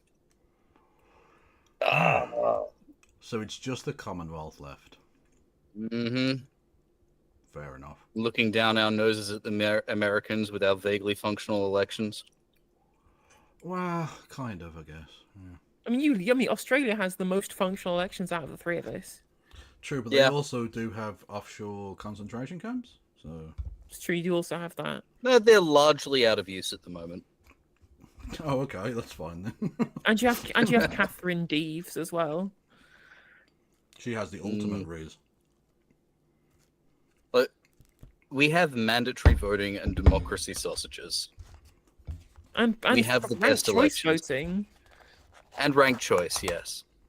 Right, you have ranked choice voting in the House and proportional representation in the Senate. You've gone for way more great. democratic than us. The only thing we need to do is get rid of the fucking Governor General, so that we can't you do have need to get another rid of the ousting Governor General. of someone like Whitlam. Absolutely, we may say God save the Queen, but nothing will save the Governor General. True. I said so. One of the few conspiracy theories that I actually give some credence to is the CIA Whitlam's ousting was probably down to the CIA with Nixon and Kissinger pulling the strings. 100%, 100%. I am zero doubt on that. Zero doubt. Because the monarchy just didn't give it was not giving a shit at this point in the 70s about this kind of stuff. There was obviously going to be some Yankoid malfeasance in the background. And Whitlam really pissed off America. Like, he wanted to close Pine Gap. He did, yeah. One of the minister in charge of the Australian Federal Police used it to raid it was either ASIS or ASIO office that was working with the CIA. And the Gough Whitlam called people comrade and was relatively chummy with China. So America was suddenly really fucking worried that CIA secrets had been seized by the Australian Federal Police to pass on to China. Oh wow! Think of and that's crazy when the actual malfeasance. I know obviously this is decades later, but didn't somebody from the Liberal government? The Liberal government. Didn't someone from the Liberal government try and bug the room when they were negotiating with Timor-Leste? Oh, something like that. Yeah, they're fucking. I can't remember that detail. Or was it Yeah, Stone? yeah, I think that Oh, was it's Stone. Tony. I think that was under Tony Abbott. But yeah, look, the Liberal National Coalition is out at the moment, which means the ALP is free to make as many fucking mistakes as they like. Yeah. True. But if they make enough mistakes to lose the next election, we get Dutton. Fuck. Oh my god! Literally, actual Voldemort. Yeah. I think my favorite nickname for Dutton is Kartoffelführer. Fascist potato. Fair play.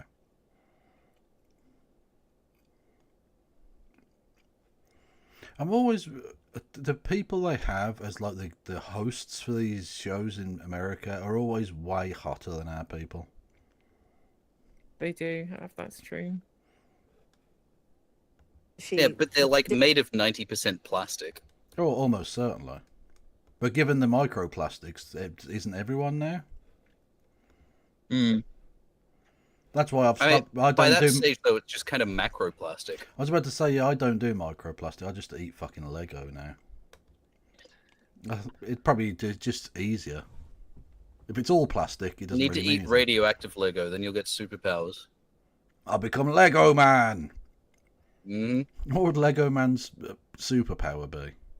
Construction. I don't know, but your sidekick would definitely have to be called Legolas. True. And we'd definitely get sued by the Tolkien By Lego estate. and the Tolkien estate. Yeah, almost certainly. Yeah, it's not looking great, is it, so far? Let's be entirely honest. I mean, I know Lego Man's powers. Shitting bricks. Hey. Is that really useful in a crime-fighting scenario? Depends on the velocity of the bricks. I shit so fast, I can use it as a weapon, a projectile fecal weapon against ne'er-do-wells.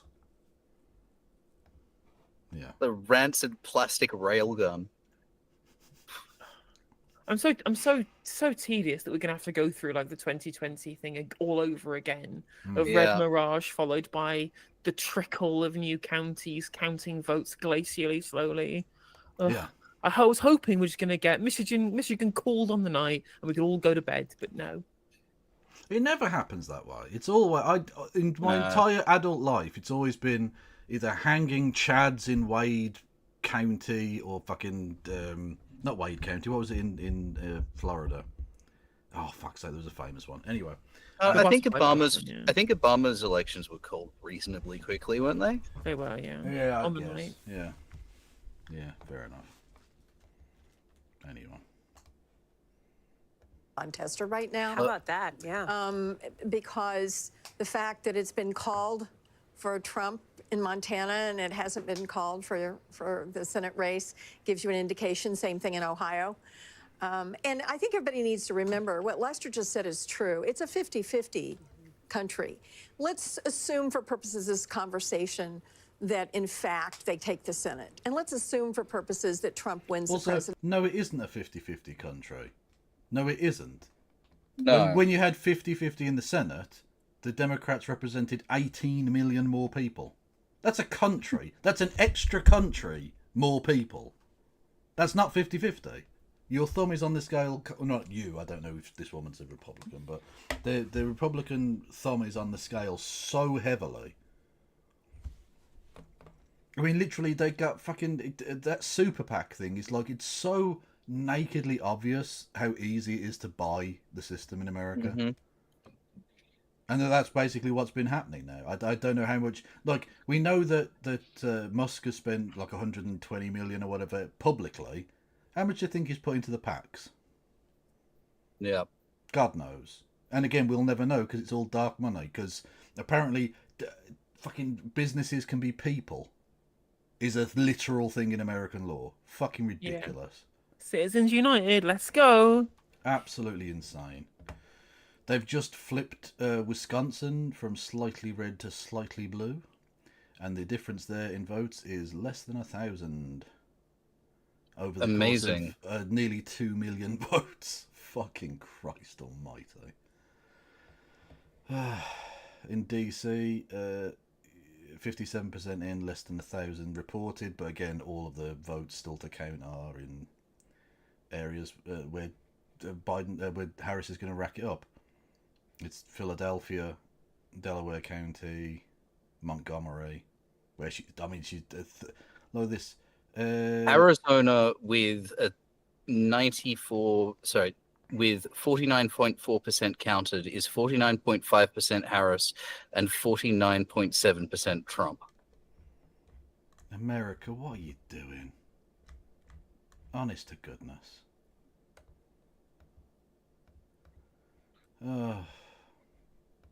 North Carolina, the margins have dropped. But it's still like a foregone conclusion, but Yeah, it's what I'm seeing is North Carolina looks to be trumping. the margin was bigger earlier, but I don't think there's enough percentage of votes left uncounted that it would actually it's legitimate that it would actually go back at this point. Also, by the way, Leapshin in chat, I'm playing Magic the Gathering. Nebraska has been called for Trump, although again not a massive surprise, and that'll be he'll get the 2 and then the 1 will go to Harris. So. One of my chatters has redeemed a reminder redeem, small stretch. Both of you should have a small stretch. Small stretch. Yeah. The other one, Nebraska 1, usually goes red. We're still waiting on some vote there. It hasn't been called yet. But again, Nebraska 2 is the big one, because if it came down to that 269 scenario, we would come here to Omaha. Nebraska District 2 is Omaha, which is Douglas County. It's also a neighboring conservative county, Saunders, and a little bit of Sarpy as well. I think we just can't call it. The difference is 22,000 votes. That's what the difference was in 2020 when Biden won the state. So Democrats are in good shape right now. It's unclear how much of the vote is out. Let me see if I can come back and see if we can get how much of the remaining vote is out in this state. We can't check it just yet. As soon as we have a call on Nebraska 2, we'll bring it to you. It's one electoral vote, but in a razor-tight election, each electoral vote is important, guys. All right, let's take a look at the battlegrounds. It's 10:35 in the east, 7:35 in the west, and we've got all battlegrounds closed right now and votes being counted. And too close to call is something you're going to hear me say a lot over these next few moments. That's the story in Pennsylvania, about 58% of the vote in there. In Michigan, also too close to call, the battleground state where both candidates spent a ton of time, alongside Wisconsin as well. Too close to call at this hour, still counting about half the vote in there. Let's go down south, the Sun Belt path. Georgia, too close to call. Biden won it by a hair in 2020. But there is news out of Georgia. What a surprise. The Republican National Committee and the Georgia Republican Party have filed a motion to halt a judge's order allowing extended hours at 6 DeKalb County, Georgia polling sites after they were evacuated earlier tonight because of a bomb threat. And he's using a guy called Alex Kaufman, an Atlanta area attorney who was involved in Donald Trump's efforts to overturn the 2020 election loss in Georgia. Not surprising. So, yeah, so they're going to try and steal the election again. What a fucking surprise. Stop the vote. Stop the vote. It's 2020 all over again. Mad. This is, we've often said this will be the ball game, and we're starting to get more vote, and maybe we could look at some of those bellwethers, like in Erie County, for example, or Lackawanna County. What are you seeing? Yeah, we're also seeing some outliers as well. So, I want to show you what I'm talking about. Center County, it's in the center of the state. This is red right now. 68% of the vote is in.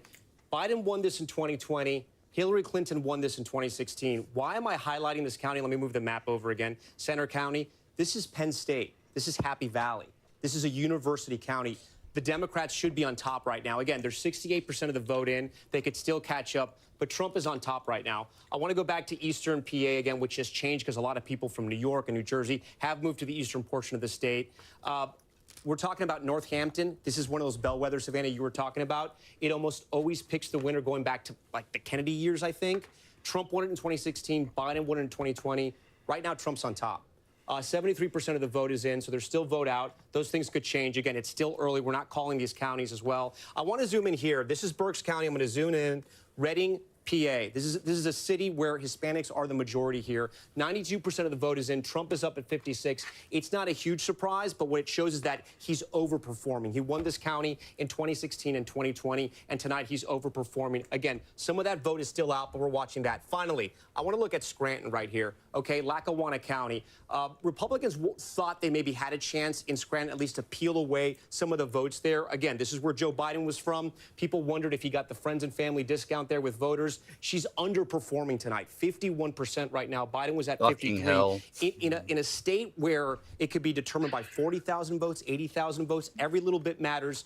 If they're looking at the map right now and you're a Republican, you're probably feeling a little bit better. But again, I just want to say it's still so early in the night, and there's still a lot of vote out. Philadelphia County, just because this was brought up on the set earlier, 62% of the vote is in. Biden was at 81. She's at 77. A lot of the vote is still out. But again, She wants to be in the same high watermarks where Biden is, guys. Yeah, Mark Lauder was just here. You know, you staffed Vice President Pence, and you're obviously a longtime Republican operative. You think there's not enough vote for her to make up that margin?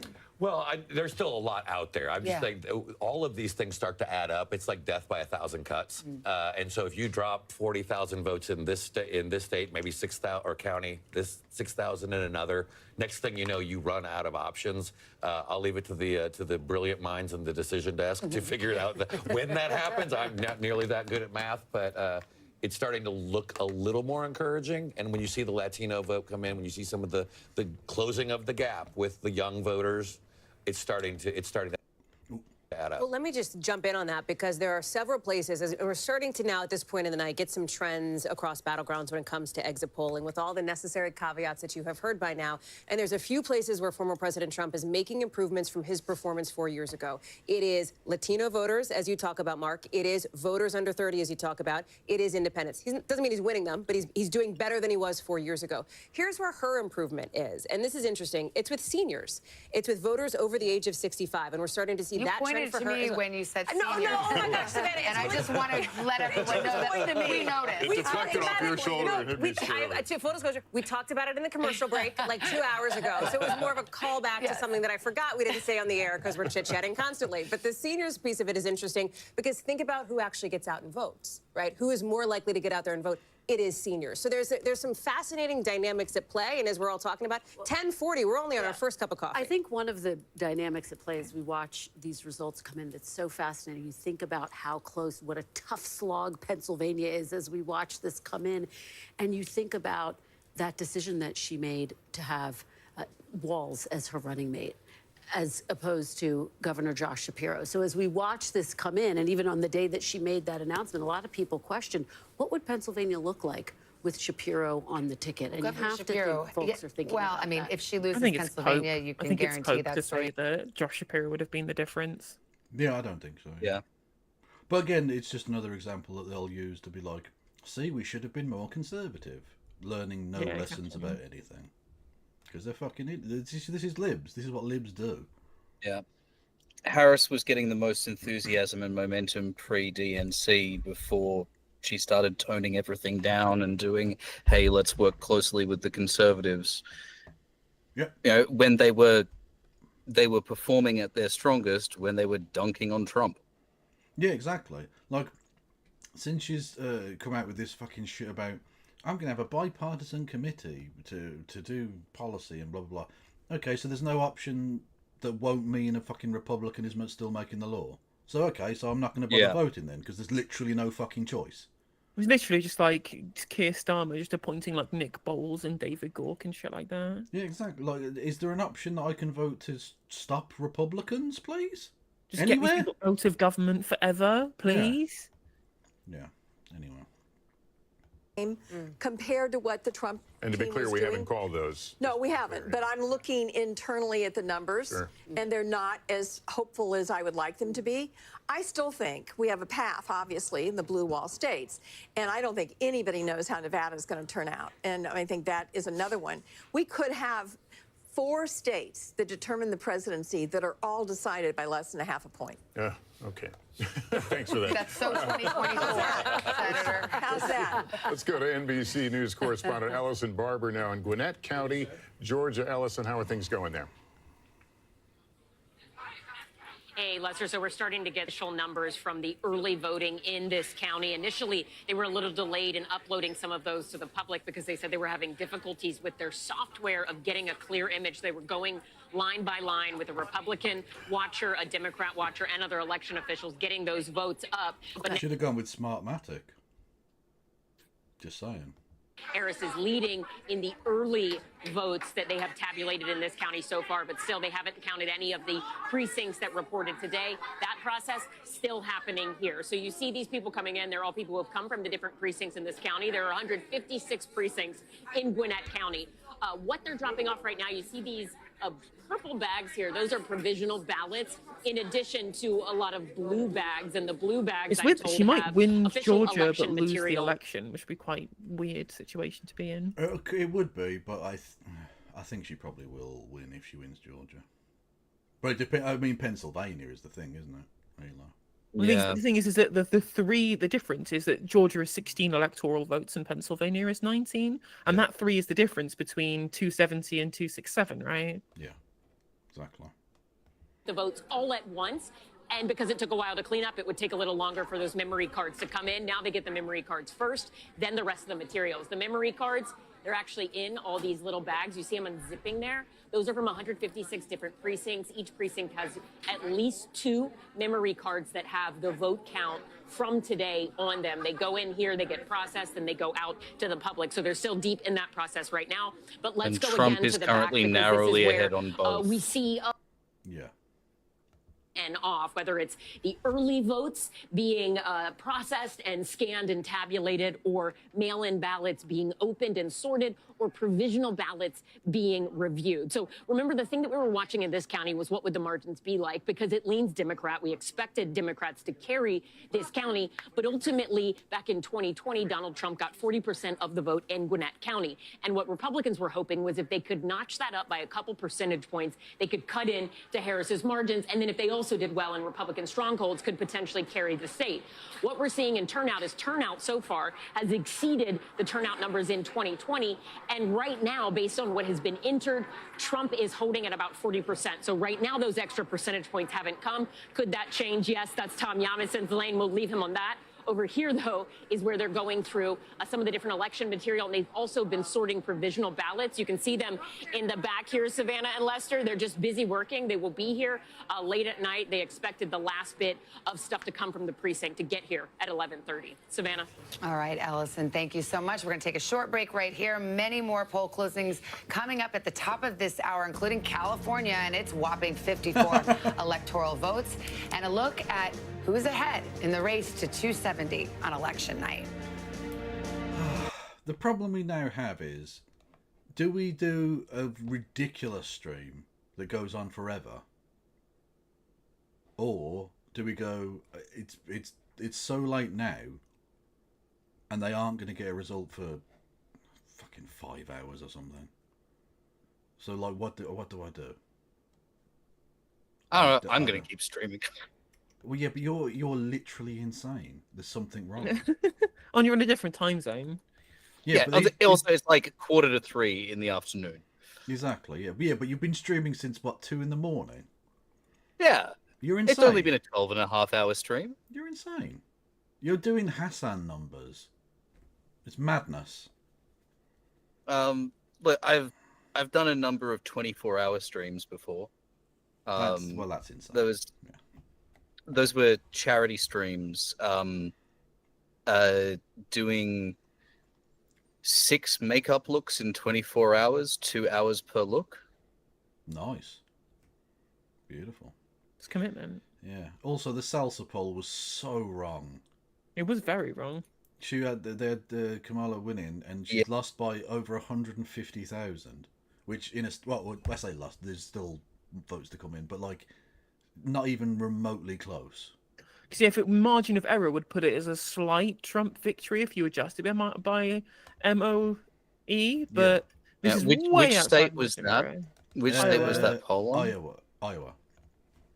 Yeah, she had Iowa as narrowly for Kamala, which would be a surprise. That would be a genuine surprise if that had happened.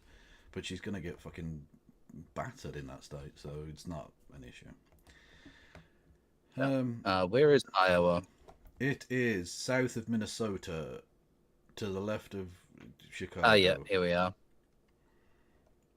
Yeah, wow. Yeah, that's not even close. Yeah, no. So New Mexico's trending well. The thing you got to bear in mind is, as happened last time, and again, they really ought to have changed this so it didn't become an issue. You know, if you've got the early votes, count them early.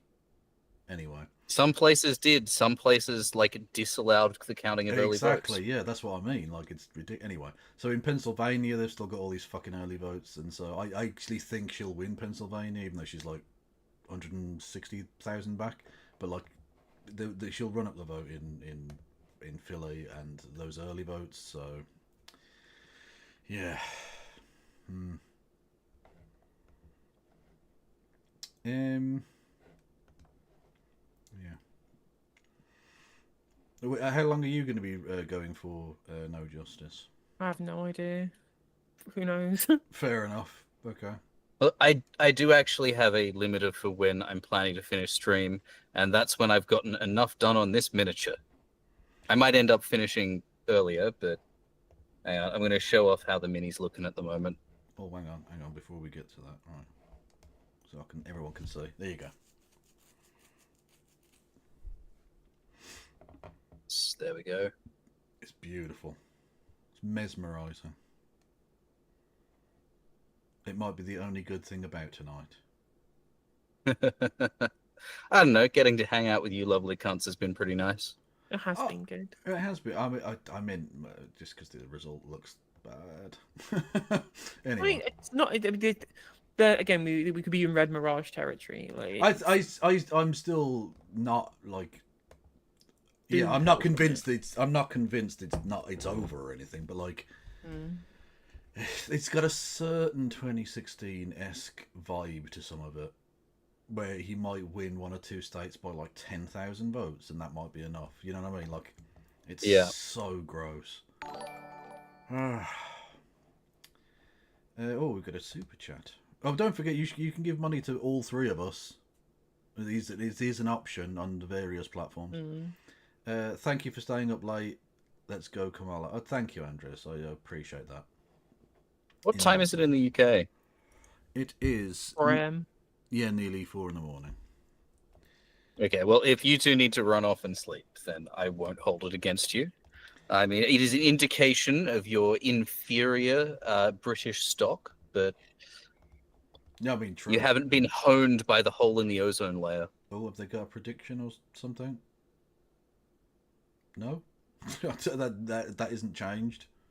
So I don't know what they're updating us about. 51 in the East, and here is where we stand right now on the road to 270 electoral votes. Those will be the keys to get into the White House in the next year. Right now, we want to go to Peter Alexander at Harris headquarters to really gauge the temperature in the room. Peter? Well, we're outside, and it's a loud one here, but I can tell you, if you get into the crowd here, it's particularly quiet in terms of their sense of optimism right now. That's how one Harris ally just described it to me a short time ago. I ran into a longtime Democratic source, a person who was close to the Harris campaign, and I asked them what they make of the results they've seen so far. They said, honestly, this is not looking so good for us, but then they quickly put on a smile and said, but you know what? We just got to keep smiling for the night. That may give you a better understanding of where they feel like things may be going right now. It remains early, a lot of votes still to count. But I'll tell you what I just heard from a Democratic lawmaker right now who just wrote me in part, quote, "It's pretty concerning. I just keep reminding myself that 8 years ago, all the trends in the first few hours showed Hillary winning, and then she didn't. But obviously, this is not the return we were looking for." It gives you a little sense of the way that some of those people supporting Kamala Harris are feeling this evening right now. Again, a lot of numbers, a lot of data still to be counted right now. But as Claire McCaskill said a short time ago, some of the early results we're seeing in some of those places, North Carolina, Georgia, are not looking as positive as the Harris campaign had been hoping. It doesn't mean that they still don't have a path, but it does certainly increasingly mean that they'd have to succeed in holding on to that blue wall. Pennsylvania, Michigan, and Wisconsin. And frankly, speaking to some people in some of those states that are involved with the Harris campaign, they said that's where they are seeing some concern that that's going to be a tightrope that they have to still try to walk tonight. Buster? And Peter, we were just talking here. There's a sense that the polls were, in fact, right. Are they getting that sense that the polls are really reflecting what we're watching? Well, I mean, nationally, this is basically an evenly divided country, right? So the idea that our last poll showed at 49-49 is sort of a overall popular vote, that may be pretty close to where this thing ends up. But remember, for the Democrats to win the Electoral College, they generally have to have a better advantage as it relates to the popular vote. So if the country's evenly divided in terms of a popular vote, that may not be enough for the Democrats. Still a long way to go. Obviously, nobody here is leaving. They're still waiting to hear from the vice president. They recognize this may be not just a matter of hours, but days right now, and they're still hopeful that people are waiting in line, including on those college campuses. They point to campuses in Pennsylvania in particular, some of the campuses out west in Nevada. They're still circling on the map as a place they think that they have the ability to perform well in right now. now. But, you know, frankly, that's the candidate assessment for the people I'm talking to, so I pass it on to you. Yeah, and as we said, none of the battleground states have been called as of yet, so we continue to watch. But they're as close as they can be. Let's go to battleground Wisconsin. Shaquille Brewster in Milwaukee for us. Hi, Shaq. Shaquille's such a Savannah. cool You know, name. one thing that we're hearing is that just heard from the Milwaukee elections clerk, and they're saying that they are processing these absentee ballots. All of the early vote, all of the mail-in vote is counted here in this warehouse. And this update is despite the fact that there was a little hiccup that we saw earlier today. I'll show you what happened is really on these tabulators that we see. And if you what, sorry? Okay. I'm not quite Get tired. your rest on. We're going to bed, yeah. Oh, okay. Everyone I'll go. see you all Lovely to be on the VC with you. post-mortem tomorrow. Yes, enjoy sleep. Everyone go and follow No Justice MTG on the various platforms. Go and follow Real Ratom and Kevin Logan on all the platforms as well. Take care, stay safe, and free Palestine, and I'll see you all tomorrow. Bye. Bye. 1,000 ballots. Now, despite that, they say that they're moving along fairly well. When you look around here, you see at each of these stations, the election workers, Emily the election Dawson. clerks are counting those ballots. And, you know, when you talk to operatives in the state, one thing that they're focused on is what will come from the vote here in Milwaukee. And I talked to a Republican operative who said he's feeling very good about what they're... I'm increasingly glad that I went and purchased myself a new graphics card, because Trump winning increases the likelihood of Taiwan getting invaded and thus not being able to buy a graphics card. I'll be honest with you, I don't think the graphics card situation is the biggest problem with that scenario. I'm not saying it's not a concern, certainly. Just, I think the potential for a world war would be worse, ironically. What else am I going to do while the world war is waging? Exactly, it's fine. Look, whatever a world war would be in terms of deaths, it's prime content. Absolutely. Absolutely A-grade content. And look, if we're living in like an Elon Musk dystopia, like an Elon Musk driven dystopia, I might need to start Bitcoin mining. That is undoubtedly true. Yes, I think that's the only answer going forward. Yeah. Which, like, I mean, there are worse ways to scrape a living. I think I'm going to go full bottle cap collecting. Very nice. Go Fallout, you know? Let's go. Speaking of, have you checked out Fallout London? I have not. Is it any good? It is fucking fantastic. Oh, nice. I know, that's slightly related now. Did you see that Elon Musk is apparently in the top 20 for Diablo in the entire world? Fucking lifeless bastard. I mean, personally, hang on just a second. Lord Fratus, thank you for the $5 dues, you fucking legend. True, Lord Fratus is awesome. That he is. I he made my emu emote. Oh, really? Oh, nice. Which I absolutely love. Oh, beautiful. Chaos Marauder for the Supreme Court? Yes. Chaos Marauder for the Supreme Court. Yeah. Firstly, I was surprised that 20 people in the entire world were still playing Diablo. I didn't realise that was a thing. And secondly, sunk cost fallacy. Yeah. Well, yeah, exactly. Yeah. All of the journalists who kept telling us that he does 80 to 100-hour weeks. No, he doesn't. He never did. If you're in the top 20 in the world for Diablo, you've played nothing but Diablo for like 10 years. Yeah. Like you've done nothing else. They got it mixed up. He spends 80 to 100 hours a week taking ketamine. That is literally true. Absolutely off his nut. When he starts doing that star jump stuff, like how high are you right now, mate? Off his tits. Concerning it, does it give you any other trend lines? No, I mean, I saw a lot of energy, and I live in Northern Virginia as well. I've seen a lot more Trump signs in people's yards where 4 years ago, 8 years ago, you would have never dared put one. Why do they talk to Trump people? It's so pointless. They're always going to say, oh yeah, it's brilliant for Trump. Doesn't matter what happens. Mm-hmm. Absolutely. Well, you need to have a perception of fairness. Yeah, that's true. Everything comes in Northern Virginia, and Chuck's not here, so I'm a little nervous. But I think she'll end up winning Virginia by a comfortable margin. And I think when you actually analyze the data, what you're going to see is there was more enthusiasm in the rural areas of Virginia than there was for Biden. I mean, I think we need to start saying out loud that, what is different between Joe. I've got a question about Australia. Can you ask Real Radham if there is such a thing as a communist candidate down under? Not really at our federal level. There are a couple of socialist small parties at the state level. The biggest one being Victorian Socialists down in, Victoria, the state that Melbourne's in. Except Victoria Socialists a few years ago split in two in the grand condition of leftist political orgs because the guy who was running it turned out to be a sex pest. Fair enough. Not fair enough to be a sex pest. Fair enough that you didn't want to be associated with the sex pest, yes. Yeah, one would think so, but that literally guy's been running as an independent and has recently received the endorsement from the Victorian Socialists as an independent. Fantastic. I mean, literally, I just said we shouldn't have. It's fair to not associate with a rapist, and we are literally watching potentially the election of a rapist.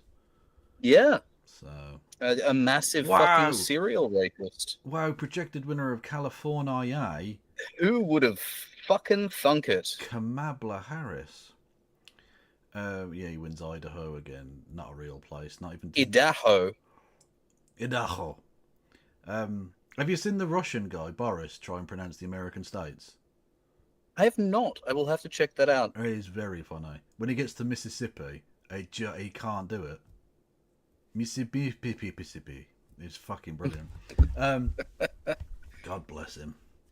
But to be fair, we're the same with Russian now. I can't pronounce all these different Russian long-ass names. Yeah. Doesn't make sense to me. So she's doing well in...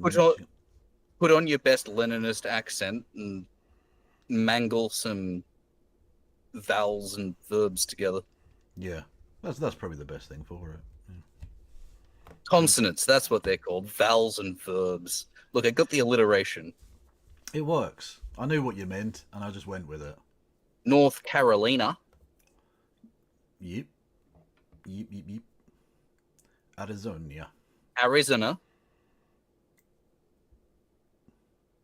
Nevada. Nevada.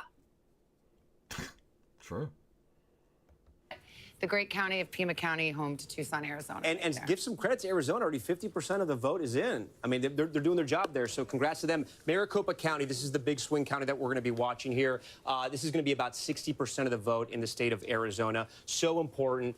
If you want to win Arizona, you got to win Maricopa. You can see Trump won it in 2016. Maricopa. Oh, God, I'm getting fucking PTSD flashbacks from 4 years ago. Oh, we go over to Maricopa County, where nothing is happening for the 6th fucking day in a row. Jesus Christ. So, a little bit of joy and levity. Go on. Australia has some of the best dirty place names. Oh, I'm well aware. I in my Descent of Manosphere I did on the Justice for Men and Boys conference, or whatever the fuck it was called, which was in Gold Coast. I did a whole bit at the start about Australia, just because you've got funny place names. And yeah, Chinaman's Knob is a lovely one. Probably quite racist, I imagine, in its origin. Mount Buggery was a good one. Mm-hmm. Not a dirty one, but one that stuck in my mind was Eggs and Bacon Bay. Ooh. That's in... I would go to Eggs and Bacon Bay. That's in Tasmania, I believe. Nutbush Creek. Love it. Misery Knob. The Nipples. The Nipples. That's ridiculous. The Nipples. That's ridiculous. Mossy Nipple Bend. Brush Forest. The Grunter. The Grunter. Humongous Hole. I know a girl like that. Yeah. Mm-hmm. Cockatra. Nice, nice. The classic titty bong. Titty bong, yep. Lick hole gully. Fucking hell. Then they know what they're doing. They knew exactly what they were doing. Creek. Cream Creek. Fair enough. Yeah, Killing bar. Yeah, there's some good ones in Britain as well. Twat is a lovely one. Oh, lovely. Yeah. Come by chance. More than by Humpty purpose. bung. Boggy holes. Lots of knobs. Scrumby knob, Skinner knob. I used to where I grew Iron up. knob, of course. Where I grew up, there was a pub called the Knob. Ooh, But lovely. It was a reference to the knob. Do they serve good head? Hey, they do. They do. Or actually, I don't even know if it's still around. Anyway, it referred to the knob of the tram, because the tram used to stop there and turn around and go back into the city. Because it was before all of the suburbs had like shot past it. So now it's like basically in the middle of the city, but at the time it was on the edge. So it referred to that. So not at all funny or rude, but it became very funny and very rude, to the point where they changed the name of it eventually, because everyone was taking the piss. Yeah, Cyrillic seems hard. I don't want to be learning a different alphabet. Do you know what I mean? Like, learning a different language is hard enough. I don't need a different letters. I can't be Greek or some shit. Like, I can't be doing that. There's too much. Fingering hoe is a lovely one in Essex. Yeah, that's true. Lovely.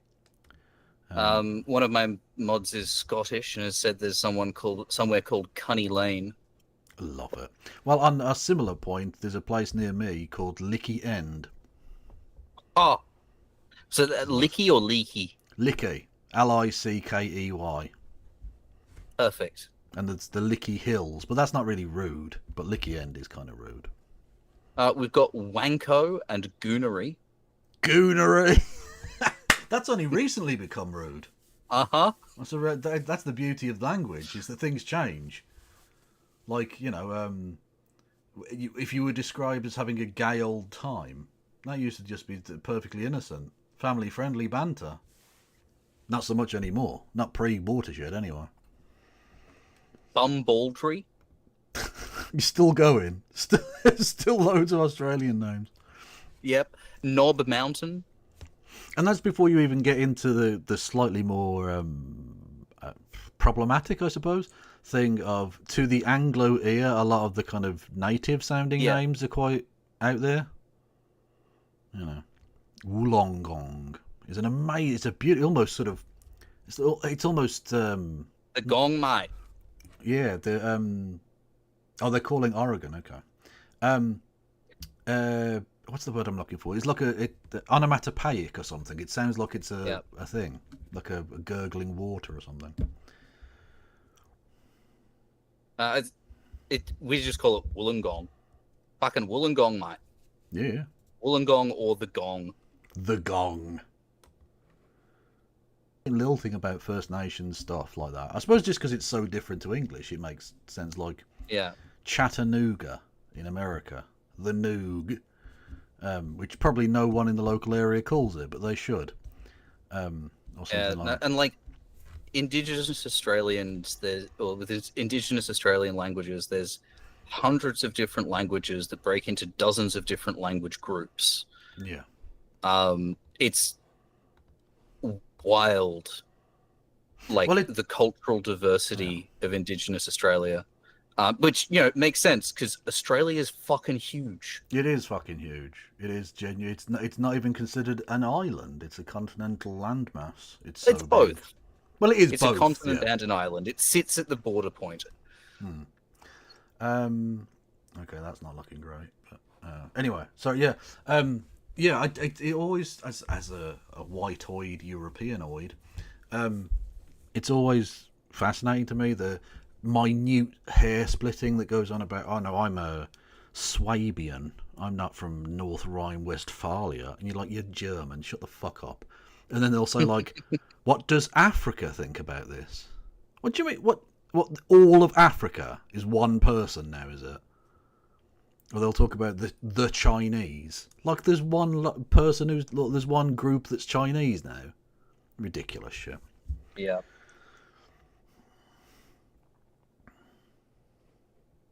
percent for Trump right now, 46% for Harris. Back in 2020, 64% went for Biden. Something that I've been tracking, and I've been even watching it tonight on apps like TikTok, on apps like Instagram, when you just talk about like who's popular, who do people like. The Harris campaign had such a robust internal social media play. They had this team of 20-somethings. They had very little oversight. They were allowed to kind of post what they wanted, react in real time to trends, to the news cycle. We The Trump remember Brad campaign- Summer and the whole Brad. They theme from the co-opted Harris that campaign. immediately. Oh, that was exactly, such which, a by the way, is a fucking compliment. stupid To say- move. Yeah, it was kind of... It was Trying to brand Yeah. Harris as a brat? Yeah. What? No. What? Fuck off. True. We've got some lovely ones here. These are all from, well, England or Britain or something. Wet Wang. Lovely. Shitterton. Shitterton. Shitterton's good. Minge Lane. Oh. Ho, ho, ho. Cockshoot. Pratt's Bottom. Great Cock Up. Yep. Titty Hill. Lovely. There's some belters. Yeah, good stuff. The youth vote in these exit polls, I'd be fascinated to see what the gender breakdown is there too, because this poll with young men, and that was a concerted effort by the Trump campaign, and the Joe Rogan and the bro wave is I have seems to be two real. Gen Zers, okay? I have one who votes and one who's going to be voting next year. One in each gender, and I see it with their friends. You see it. It's real. This gap, this is not about Trump and Harris. There is a growing cultural gap, if you will, between young men and young women. I have that It number is too, really if you there. want it. The gender gap on this: first-time men, Trump 62%, Harris 36%. First-time women, the gap is less here. Trump 46%, Harris 53%. Yeah, so that young men turnout is real. Well, people who thought that young women would be voting in droves for Kamala Harris, especially because of reproductive rights, I mean, that exit poll does not suggest that. Absolutely. It doesn't, and this goes back to what Chuck has been saying, which is that the person who ultimately winds up There is a winning this war of the 95,000 sexes- vote difference in North Carolina. That's quite narrow. Yeah. That's not ideal. Mercy. Oh, no, that's just been updated. Trump has a 140,000 vote lead now. It's not looking good, is it? No. Really not. Here on the table, the education gap is also becoming such an interesting storyline here, as Chuck talks about kind of a realignment in this moment and where we are. That's another thing to be watching for tonight. Again, it is 11:11 Eastern time, but there's still plenty of vote to come I in. want to go to Tom right now. Tom, I'm looking at Wisconsin. Looks like 62% of the vote in there. You're picking up some things. Share them with us. Too close to call right now. Trump on top 50%. The difference is 39,000. Remember, the last two elections in Wisconsin, presidential elections, 20,000 votes was the difference between both candidates here. We want to go back to Madison, the capital of Wisconsin, Dane County. This is also the site of the University of Wisconsin as well. 92% of the vote in. Harris doing a little better than when we last checked in with her, but again, she's slightly underperforming Biden. She still has time to catch up. There's still 8% of the vote that's out. We actually know exactly how much of the vote is out. About 30,000 votes remain there. So maybe she picks up the margins there. We also want to talk about Milwaukee. This is the biggest population center in the entire state of Wisconsin. Right now, 54% of the vote is in, so a lot of that vote is still out. It's probably going to be a little bit later till we can call Milwaukee by itself. Biden was at 69. She's down about 2 to 3 points. Again, this would be concerning for Democrats. But look, there's still a lot of vote out in Milwaukee. Door County, if you've been following the presidential race at all, everyone's been talking about Door County in Wisconsin. It's this peninsula that shoots out into Lake Michigan. The last 6 statewide elections, presidential elections, I should say, they picked the winner. This is I'll a get good you to sign. pause for a moment. Yeah. I can think of one upside to a Trump victory. Okay. That fucking keys to the White House guy Yeah. will finally have to deal with the fact that his model isn't actually a Very good. addictive masterpiece. Yeah. Fair enough. Actually, I think a lot of pollsters need to have a look. Because there's, I mean, I think that some of the tighter ones seem to have gotten it right. But there's a lot of them that were kind of almost celebratory, in a sense, that need to really What do you check mean? their shit. Well, the Seltzer thing was so obviously like an outlier, and so many people went, yeah, that's okay, then whatever. Like, it's...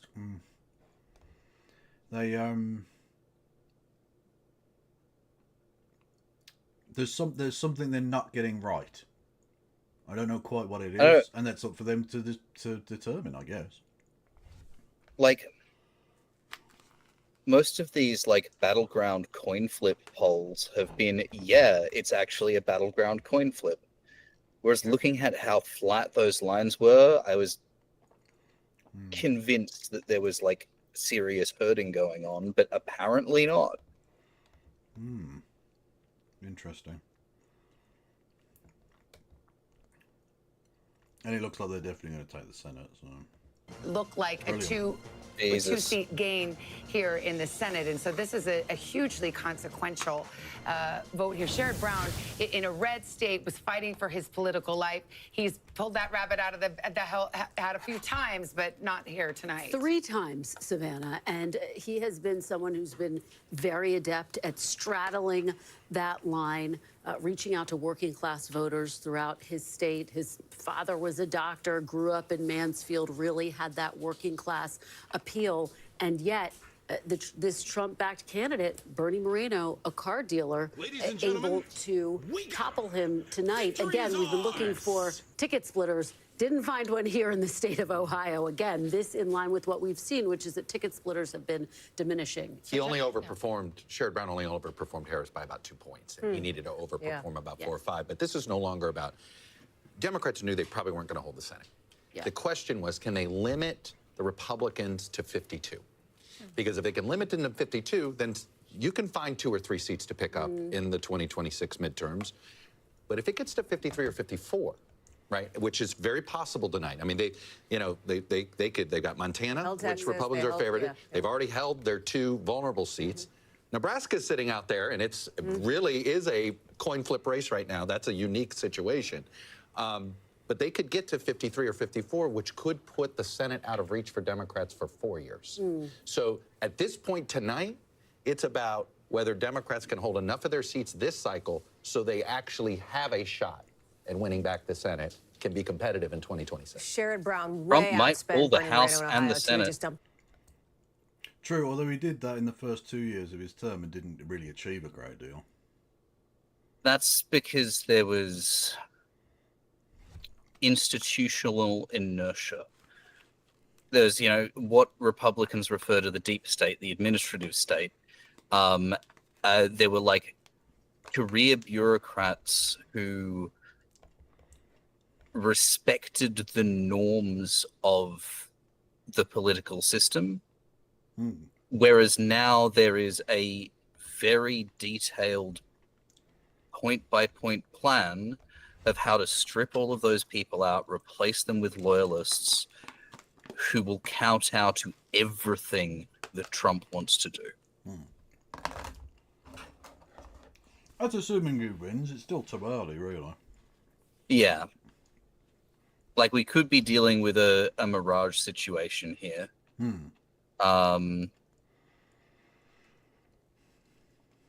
But given that, like, with the comparisons we've been seeing, I don't know if they've been making the comparisons with at this point in counting or at the end of counting. Oh. What do you mean? I think Virginia has just been flipped over to Kamala. Oh, okay. She's like 1.7 points ahead. Oh, that's good. She is going to need about 50,000 votes different. Oh, fuck's sake.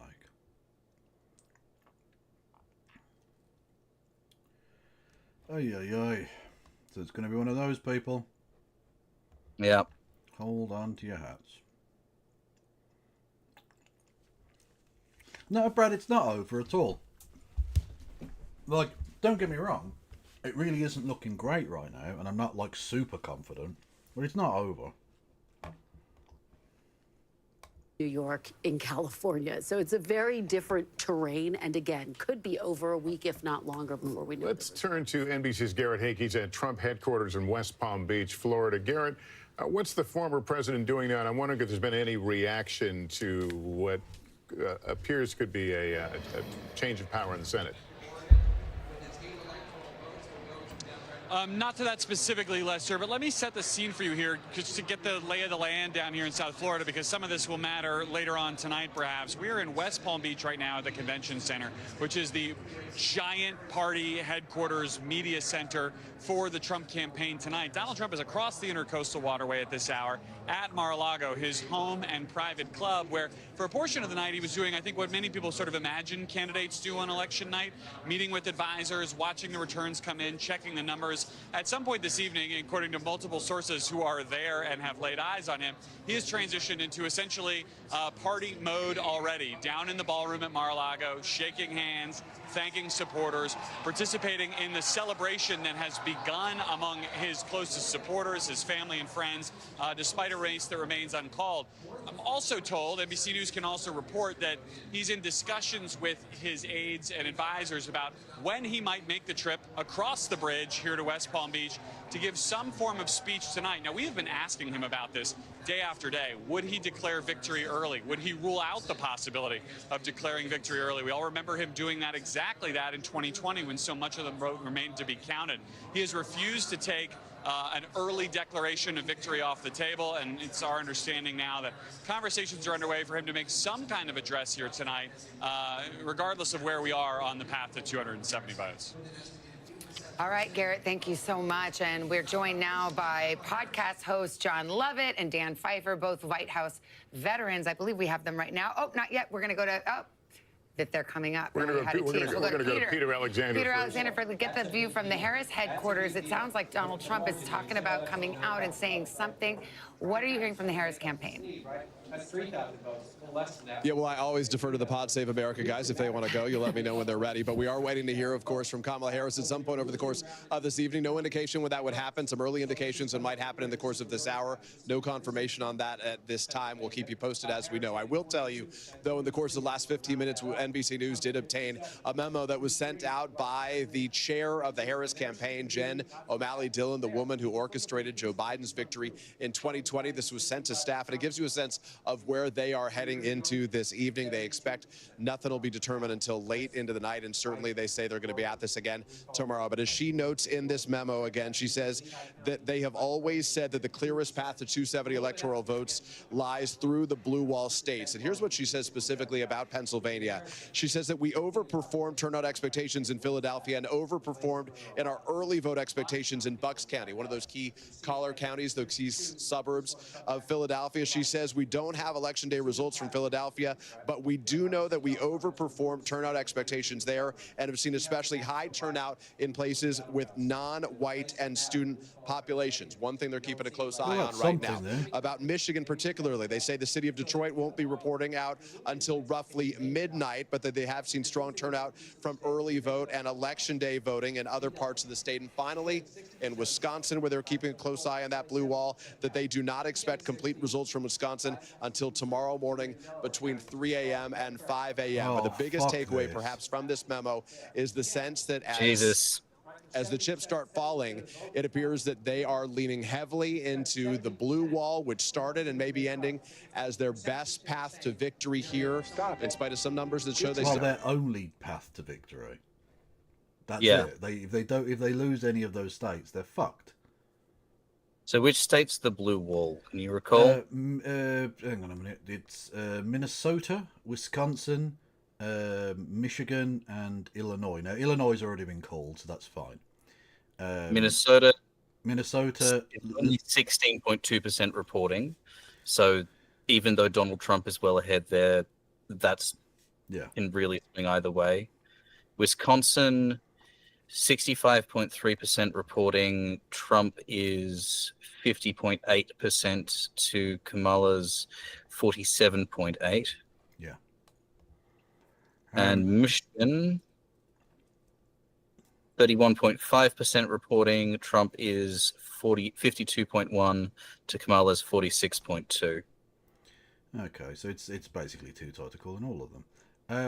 Thank you to Executioner for resubscribing. Harris is going to win. I do hope so, Egg. But if you break down the counties, them counties need to be counted in Wisconsin. Well, that's the thing. This is what we saw 4 years ago, and actually to a degree 8 years ago as well, albeit not enough 8 years ago. Was the early vote. Georgia's probably going to fall red. Probably, but that can be lost. That isn't as big an issue. Like, it means it's tighter, but yeah, we'll see.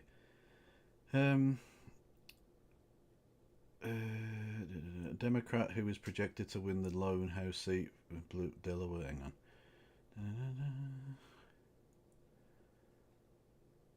on. He's doing slightly better in North Carolina. Yeah, North Carolina's probably gone, I think. But there you go. Yeah, it looks like North Carolina's been called. Yeah, that's been called for Trump. Fair enough. At least by The Guardian. Yeah, God damn you, Guardian. I'm so confused right now, not going to lie. Don't worry, Emily, everyone's confused. This won't be sorted out until, I mean, possibly several days in advance, who knows?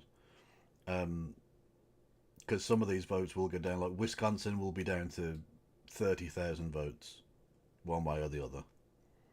It has been for the last 3 or 4 election cycles. Far too close. And on that bombshell, I think I'm probably going to leave it for tonight. That's fair enough. I'm going to keep sticking it out. You are insane, and I love you for it. Thank you. Have yourself a beautiful night, Kev. Will do. And a big thank you to non-binary for hooking up me coming over. Yeah, I didn't even think to ask because you were streaming, so I was like, okay, fair enough. I don't want to interrupt people. Okay, I'll raid everyone into you, but in terms of the hangout, I'll say goodbye to you, you lovely bastard. Rock on. Have a beautiful, beautiful time as we all cross our fingers and clench our sphincters. True. Peace. Ciao. Bye bye.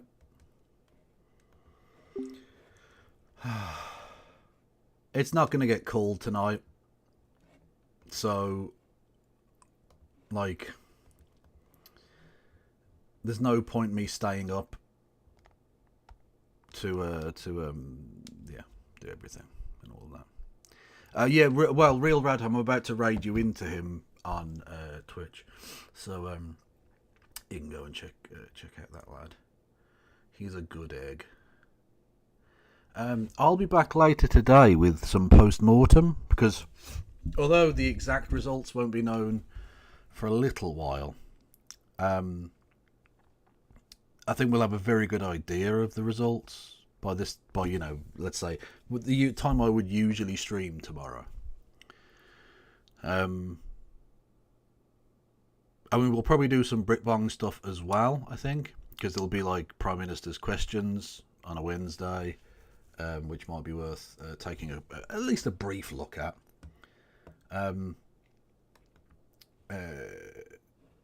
Projected winner, Kamala Harris has had Connecticut called for her. Not a massive surprise. And it's only 7 electoral college votes anyway. But it does now, it tightens things up. That's the way it goes. It was always going to be tight, I think.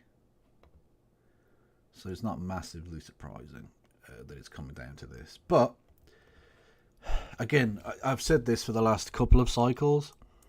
The Democrats need to learn from this. Regardless of whether they win or lose, it's too fucking tight every time. Not just because America's system is stacked against them, which is definitely true, but because they're so fucking feckless. Just doing dumb lib shit stuff all the time doesn't work. I'm not saying it doesn't need to be a part of the mixture, because if you come out as an extreme left candidate or whatever, like, you're not going to win, really. But you do need to offer people some things. Like, one of the most popular items, or not policies, which they directly stole from Trump, was the no tax on tips. Now, why would they ever tax on tips anyway? These people earn nothing. People who live on tips are not rich. Why are they being fucking taxed? Tax Jeff Bezos. Tax Elon Musk. Tax Donald Trump. Why the fuck are you taxing someone on tips? Anyway, regardless of that, offering the majority of people, i.e. poorer people, something to vote for, not just saying Donald Trump bad, or whoever comes after him, because regardless of what happens now, Trump won't be around for the next election cycle. Either he'll have served his 2 terms, or he'll just fade away into nothingness and die, which, you know, lol. Can we get some lols in chat? But they need to learn from this and actually offer people a positive thing to vote for.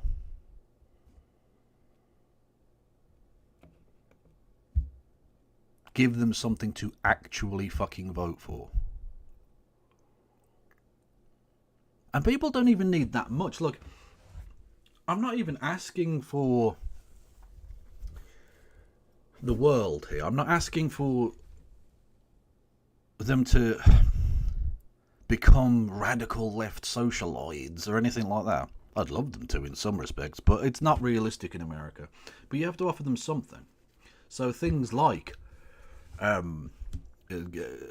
dropping tax on poor people and raising tax on rich people. Again, you don't even have to do it by much, just a little bit. Actually spending money on infrastructure. Actually, like, one of the most popular things is that the ACA has covered millions of more Americans. Do something like that again. Strengthen it. Further it. Do fucking something. For the love of God. Because what's the point? Why is the fucking point of electing you if you're not going to do fucking anything, you cunts? It's infuriating. It really is. Thank you, Andreas. Oh, I thought you'd gone to bed. Agreed, Kev. Liberals have to make an argument. Exactly.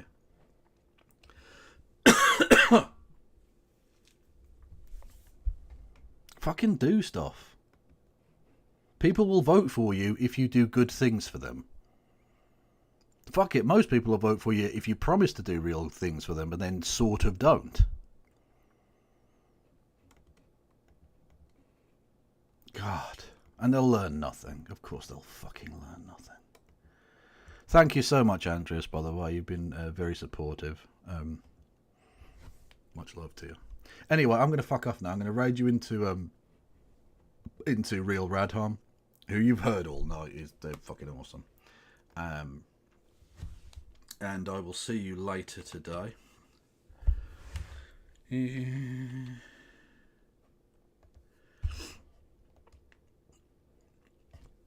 Stay beautiful. Stay positive. It's not over by any stretch. And either way, we'll get through it. Free Palestine. No pass around.